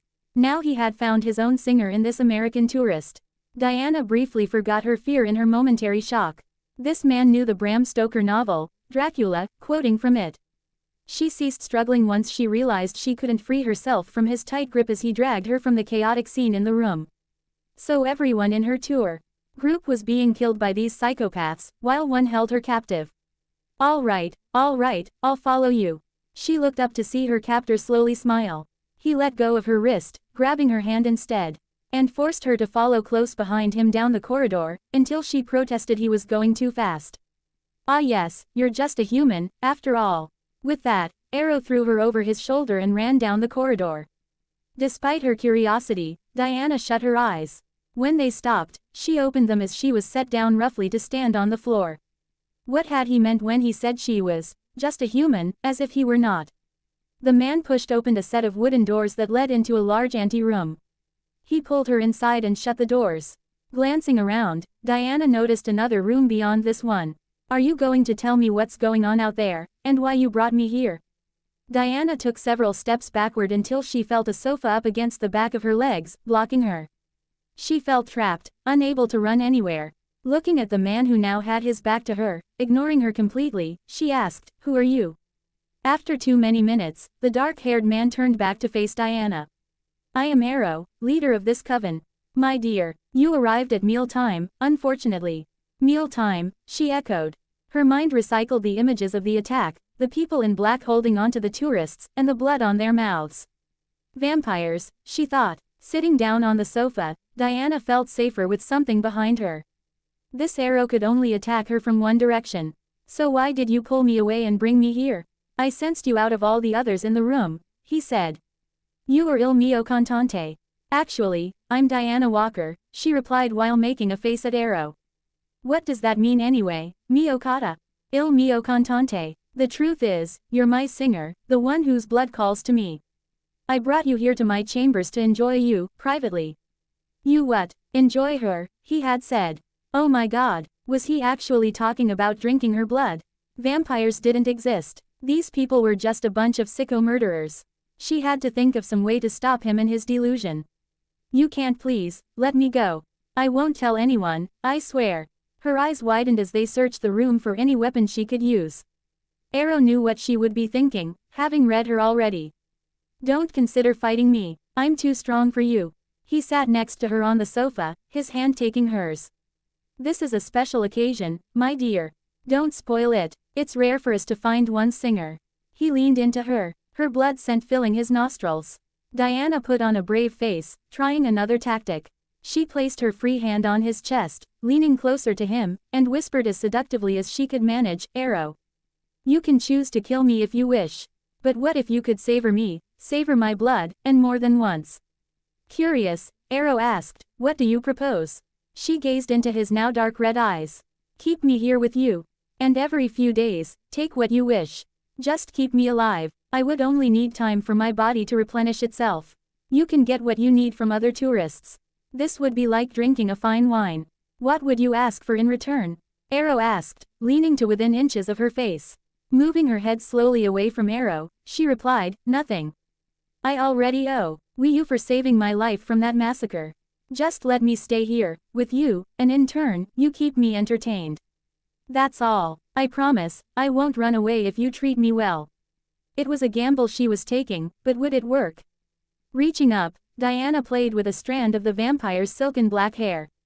Arrow was becoming more intrigued with this human female. It was true, he could drink his fill and kill her, or make use of her. As the infamous Bram Stoker Count Dracula had mentioned, a bountiful wine press, taking his time enjoying her sweet life's blood. Prolonging the pleasure of sipping from her might be worth it. "Why should I not just drink from you now?" he asked her, pondering whether having a human around who was not staff would be too much trouble. Her eyes never wavered from his, her gaze a challenge. "Because then the story would be over, and we'd have nothing to look forward to." Arrow laughed. "You're right, my dear. Very well, you may stay here. I rarely use this room anyway. But do not leave without a guide to accompany you. Some of my people have little restraint." Diana understood the warning. "Thanks," she replied, feeling a bit more confident that her life would not be drained away by this vampire. "At least not yet." Arrow reached out for Diana's hand, pulling her to him. "Before I leave you, one taste, my dear. Just to be sure." Before she could utter one sound in protest, Arrow was on her neck. his razor-sharp teeth in her flesh. She cried out in pain, the worst pain she had ever felt. So much for those vampire films that tell viewers, mostly women, that being bitten is an erotically pleasurable act. Finally, the teeth were gone as quickly as they had bit. Arrow sat up from his singer since she had fallen back on the bed in shock. Diana reached up to touch her neck, seeing her fingertips a bit bloodied. Why am I not bleeding more? Arrow pulled her hand away from her neck. Our venom can change you into what I am, once it enters your bloodstream. Her eyes wide, Diana felt a sudden fight or flight feeling, mostly flight. Arrow saw this. Not to worry, my dear. I removed the venom and healed your wound, sealing it when I licked your skin afterwards. Rising from the bed, Arrow looked down at his human. Get some rest now. You may feel weak for a while. I will send someone with food later. He leaned over her, his hands on either side of her prone body, an enigmatic smile on his face. Thank you, Diana. You're right. This may be a most satisfactory arrangement. Sleep now. With that order given, Arrow turned and left the human lying on his bed. Na was sitting on Arrow's sofa in the ante-room, a book on her lap. She had been about to read it, but her thoughts strayed to the trip Arrow had taken her on 3 days ago. She looked over at the 2 less of very expensive wine sitting on the desk. Arrow had driven her to a very old family-owned winery, letting her choose what she wanted. When she asked if he wanted to taste something during their wine sipping, he had shaken his head. I never drink wine. Diana laughed when she heard yet another quote of Count Dracula's. Show off, she had thought. He seemed to enjoy teasing her, and he was probably looking forward to his next taste of her blood. Hearing the doors open, she looked up to see Arrow entering, a beautiful, almost ethereal, woman at his side. Diana, I wanted to introduce you to my wife, Sulpicia. My dear, this is the human who apparently is my blood singer. You are so fortunate, Arrow, to have found one after so long a time. Sulpicia floated over to a now standing Diana and held out her hand. Diana felt like she should curtsy, but merely shook the extended hand, finding it hard to the touch and very cold.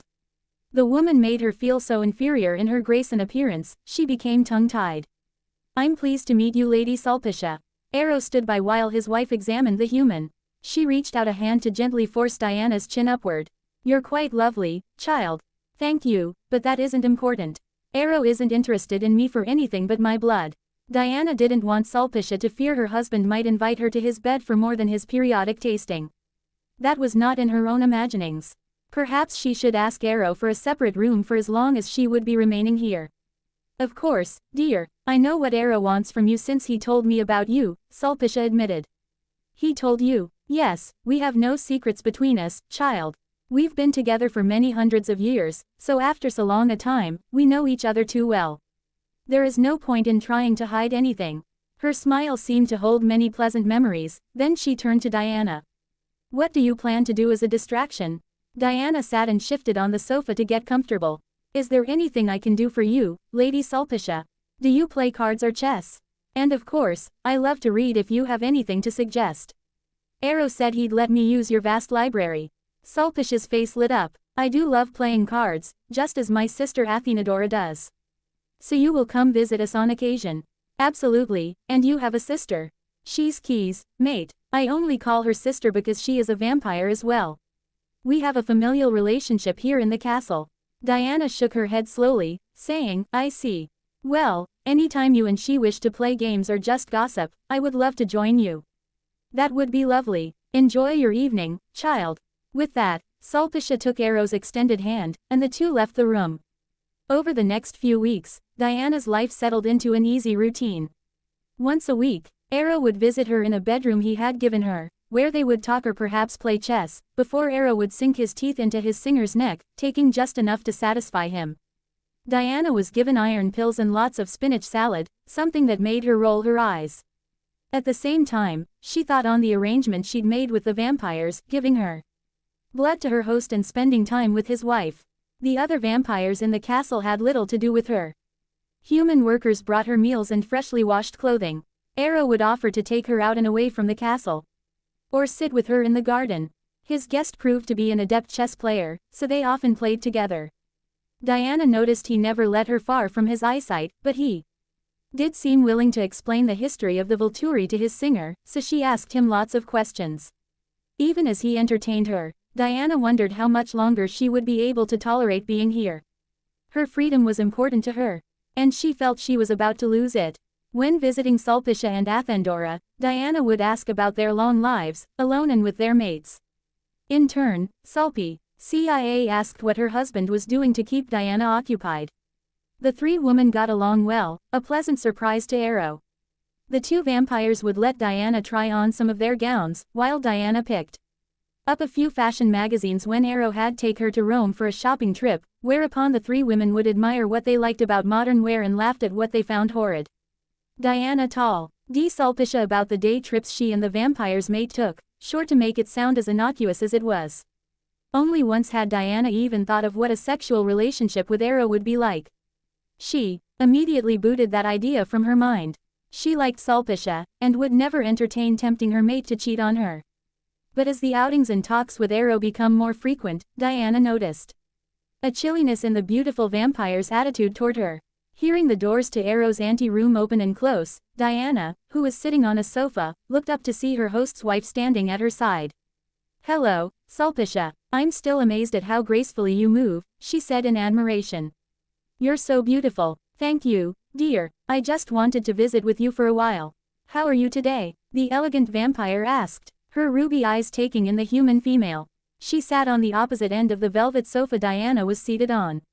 She noticed a small stack of books sitting next to her on the floor. "It's fine," Diana explained. "Arrow let me choose these books to look through. We must have been in the library for over 2 hours." Sulpicia's eyes flashed angry briefly, too briefly for Diana to notice. "That's sweet," she said with no sincerity whatsoever. "So you are enjoying your time here with us? It's been very interesting, I mean considering I never knew vampires really existed. And you're nothing like legend. No coffins, fear of garlic or sunlight burning you. No stench of the tomb. In fact, you all smell wonderful. That natural attractant Arrow explained to me." Sulpicia had wanted to speak to her mate about either drinking from Diana and ending this charade, or letting her leave. She genuinely liked the mortal woman, so never brought that subject up. "Arrow is nothing like what I imagined a vampire would be like." "Oh, and how is that, child?" Sulpicia asked, her voice honeyed.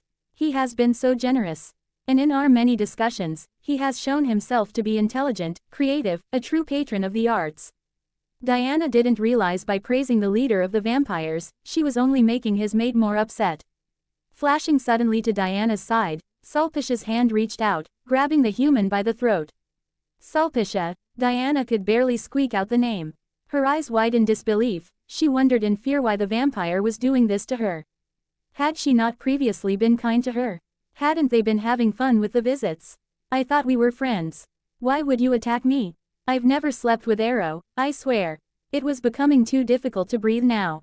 "I know that, dear. I just want what you took away from me. My husband's attentions. Are you going to suck me dry?" Diana felt it harder to breathe now, her words just sounds in the air, but Sulpicia understood her. "No, Diana, your blood belongs to Arrow." With that, Sulpicia barely twisted her hand to hear the crack of the human's neck breaking. Rising from the sofa, Sulpicia glanced at the human who now lay dead. She reached down for the book sitting on top of the stack, taking it in her hands. She flashed from Arrow's rooms to return to her sanctuary in the tower. Perhaps the book would be of interest, diverting her at least until Arrow came to visit her once he found his little human lying dead in the library. He would be furious with his wife, of course, but he could never remain angry at her for long. "He loves me, after all," Sulpicia said aloud, then opened the book and began to read. When he found out that Sulpicia had killed his singer, Arrow was indeed angry with Sulpicia for what she had done. But she was his wife after all. It could be centuries before he would find another singer, but it had taken time for him to find and cultivate the perfect mate. And to him, she was perfect. But at the moment, his temper would express his anger at her. When he found her in her chambers, Arrow was beside himself. She stood, waiting for him to speak. But he didn't. He knew why she had killed the woman. Jealousy, not for his love and loyalty to her, but for his time. She had missed him since the human had been here. It had been wrong of him to spend so much time with the human. Glaring at Sulpicia, Arrow paced the space of her sitting room. He hoped his expression let Sulpicia know how disappointed he was with her. After a moment of silence, he reached up to caress his mate's smooth flawless cheek. "I do love you, wife." Quote, I know, my husband. And I am sorry. Aro pulled Sulpicia to him, hugging her within the embrace of his arms. He kissed her deeply, remembering how he had come to love her in the first place. Aro would tell Felix to immediately dispose of Diana's body. Then the leader of the Volturi and his mate would head to the garden where he would choose the perfect bloom for his perfect mate. There would be other singers in the world, and he would wait patiently as he always had. What kind of babysitters would they make, while watching the child of a guard and his human mate? Keys, perhaps the cruelest of the three masters, he will look at the child as potential food, despite the fact its adopted father is a vampire and one of their own guards. But while gently testing the chubby arms and legs of the infant with his cool fingertips, the ensuing laughter coming from it touches Keys' heart and he freezes. The sounds coming from the baby are like rare music to the vampire. And Keys will tickle it to make it laugh more. He soon begins to coo, before realizing Aro and Marcus are staring at him, then he will cough to clear his throat. I believe the child needs a change. He sees Aro and Marcus each raise a brow, and says, I mean its diaper. The vampire warrior decides he will be the one to teach the baby how to fight, the sooner the better. Marcus, the most melancholy of the masters, lost any chance of having a family when he became a vampire. Then he lost his heart's love when his mate Didymus was killed, so unlike the guard, was not able to even adopt a child and raise it as his own. I will take it, brother. You wouldn't know the first thing, Marcus said flatly. Setting the baby on a towel on his bed, Marcus removes the soiled diaper and replaces it with a clean one. As if he'd been doing it all his long life. He changed the infant's shirt with one that had a cartoon wolf baby on the chest. We won't show this to Uncle Keys, will we? Of course. Marcus would dare Keys to say anything. He thought the shirt was cute.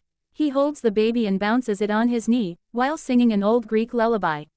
Aro, being a smart, overly educated man with centuries of experience under his belt, Aro will be thinking about the baby's future at the best higher-level school possible, the University of Bologna. Despite it not being his child, Aro never considers that its parents won't agree. Better it be educated before its change. He begins to relate historical trivia, seeing the child smile as it gazes up at him as proof it agrees with Aro. You know I'm right, don't you? Of course you do. See, smart already. Since the masters have done well with their first babysitting assignment, the guard and his mate agree to let them babysit anytime they want. Keys gives it a small wooden sword, and regales it with stories about the glory of past battles.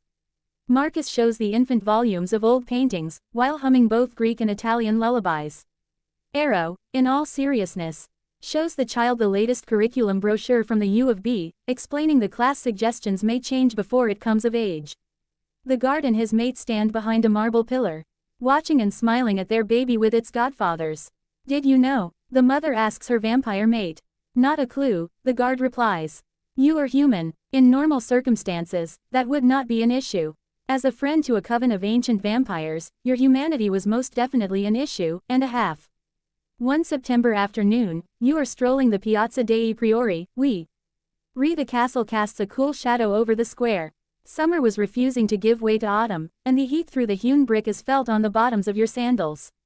You stop and pull a bottle of water from your bag, and take a deep drink. Looking around the square, you notice a group of tourists gathered near the castle. You'd always been curious about the ancient building, but stories about strange happenings had kept you away. Older now, you know ghosts and strange creatures don't really exist. If you joined the tour, you could get out of the heat, and leave when the sun lowered below the horizon. Home was not a far walk, but in the afternoon sun, it felt further than it was.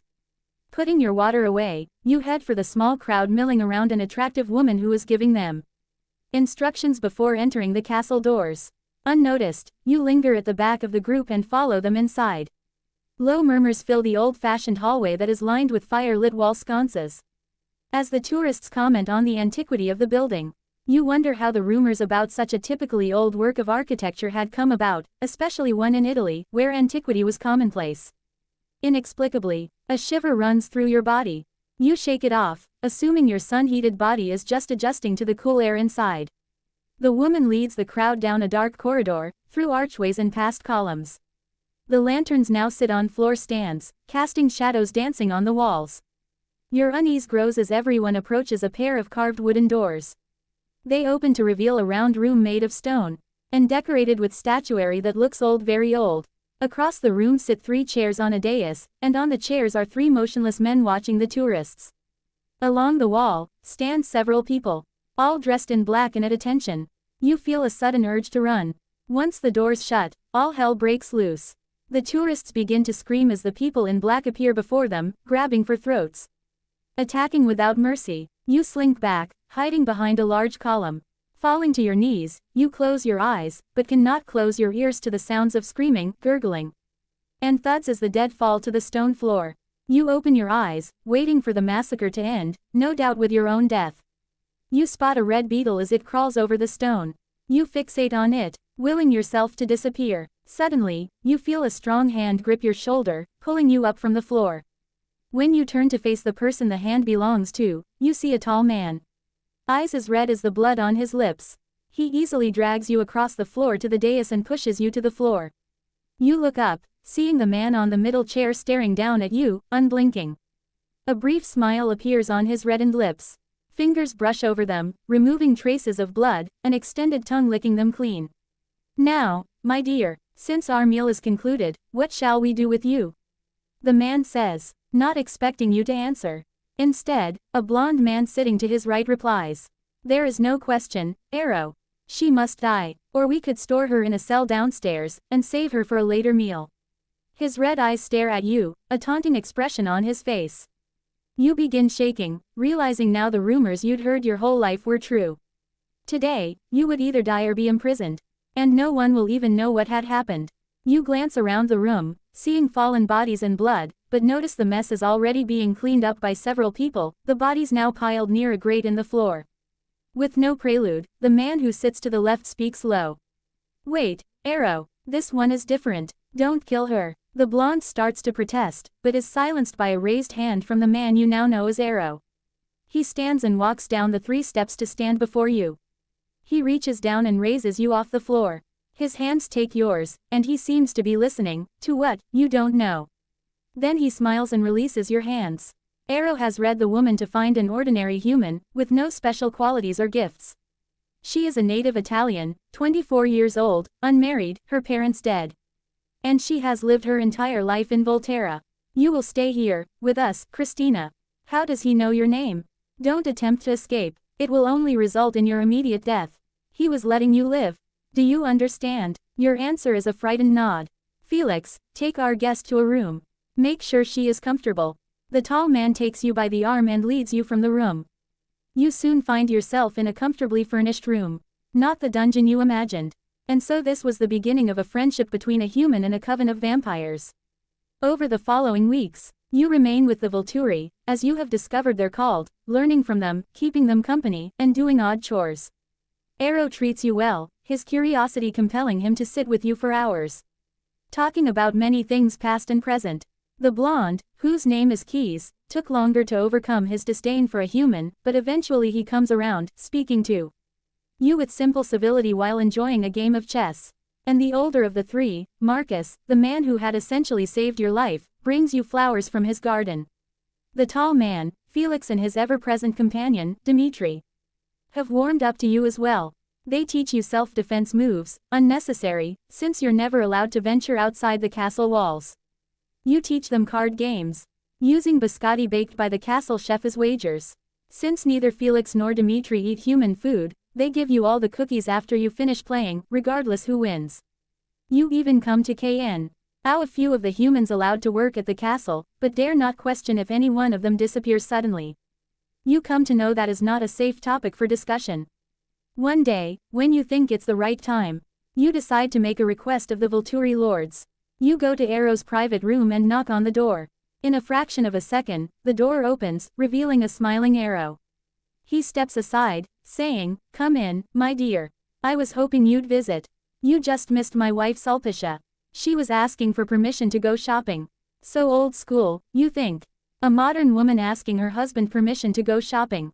But Arrow insists she be escorted by one of the guard whenever leaving the castle. Would you like to accompany her?" he asks. You shake your head. Whenever Sulpicia or Athenadora go out, Arrow asks you if you want to go too, giving you money to buy whatever you want. Today, shopping is not important to you. "Arrow, can we sit? I need to ask a favor of you." Arrow leads you to a velvet-covered settee. Of course. Is anything wrong? Eager to take advantage of his good mood, you speak quickly. Arrow, I want to go home.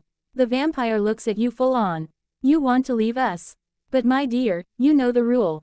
If a mortal knows about us, they must be changed or die.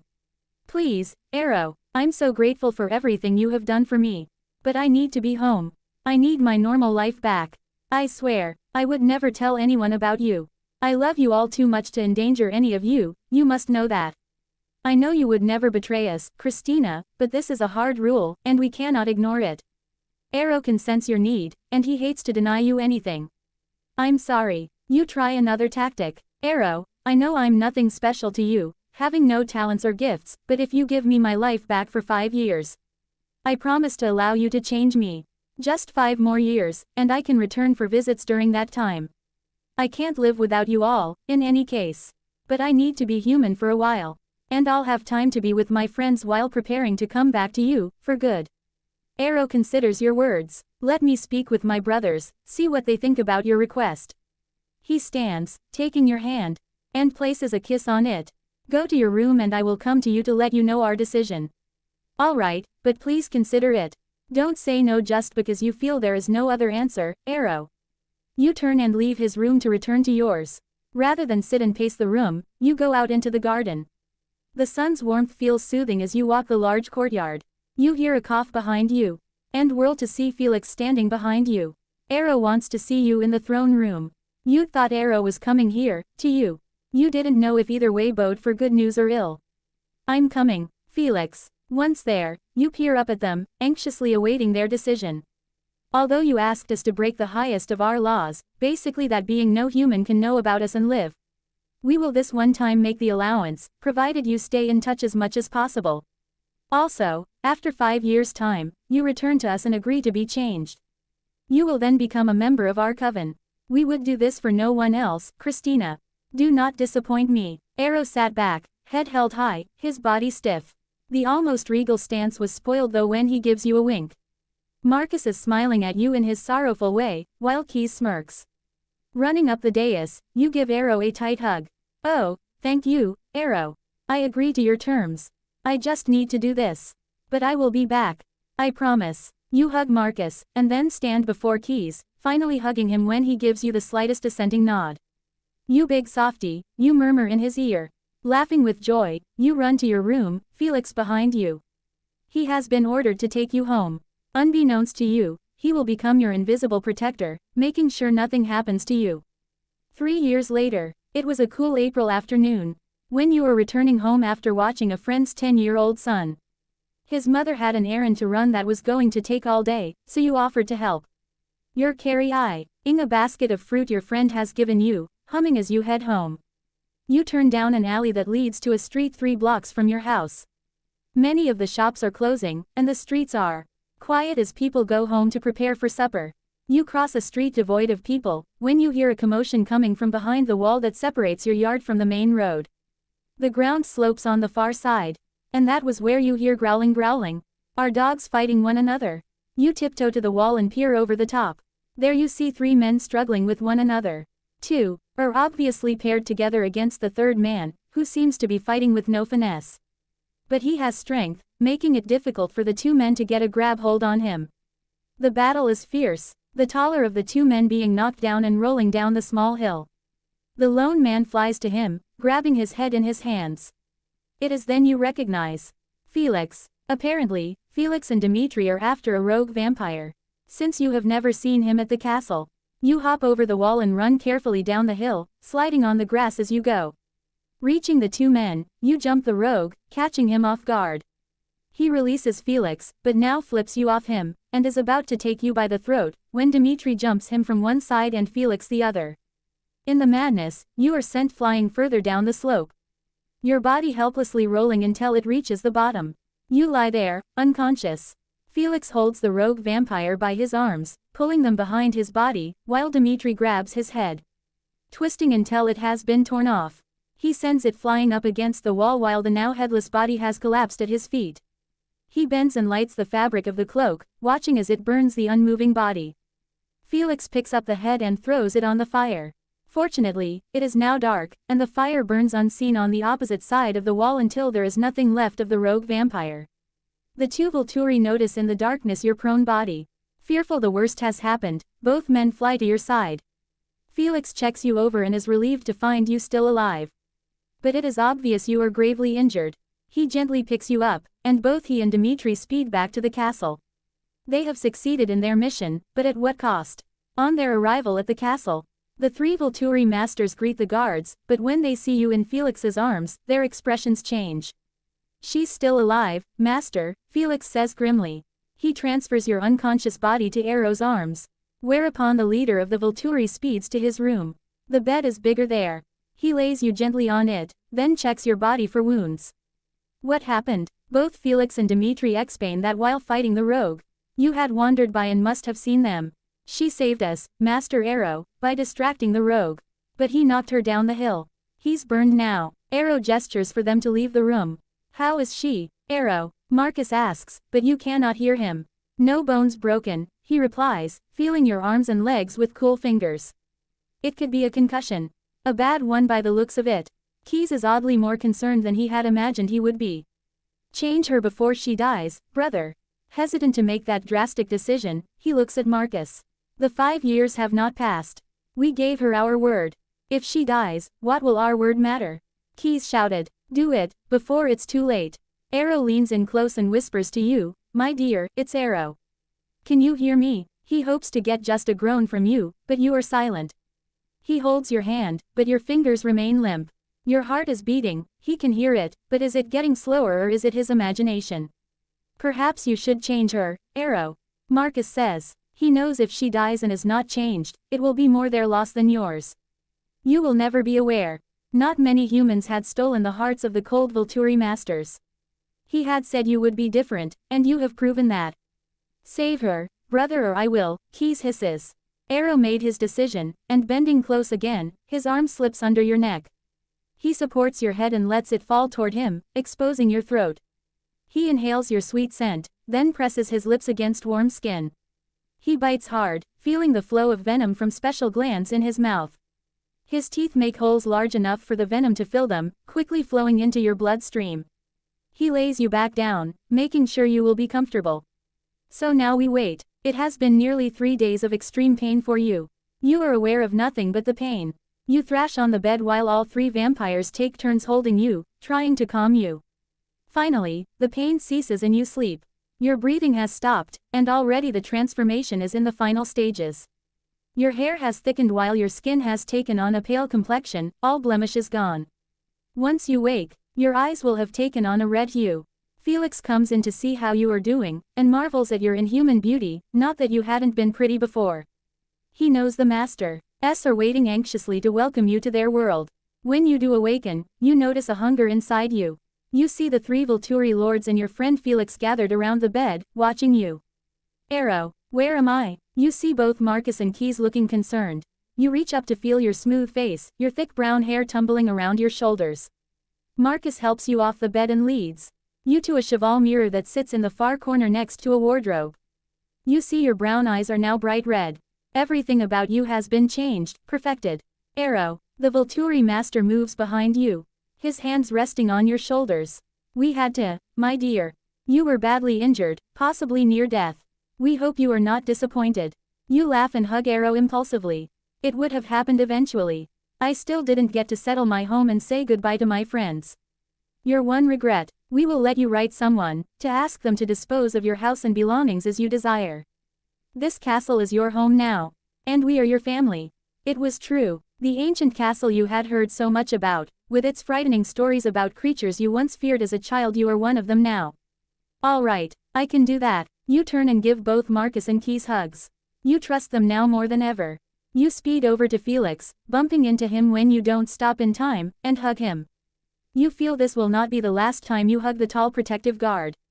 And so began an immortal life of the only human ever allowed to leave the Palazzo dei Priori, alive. The end.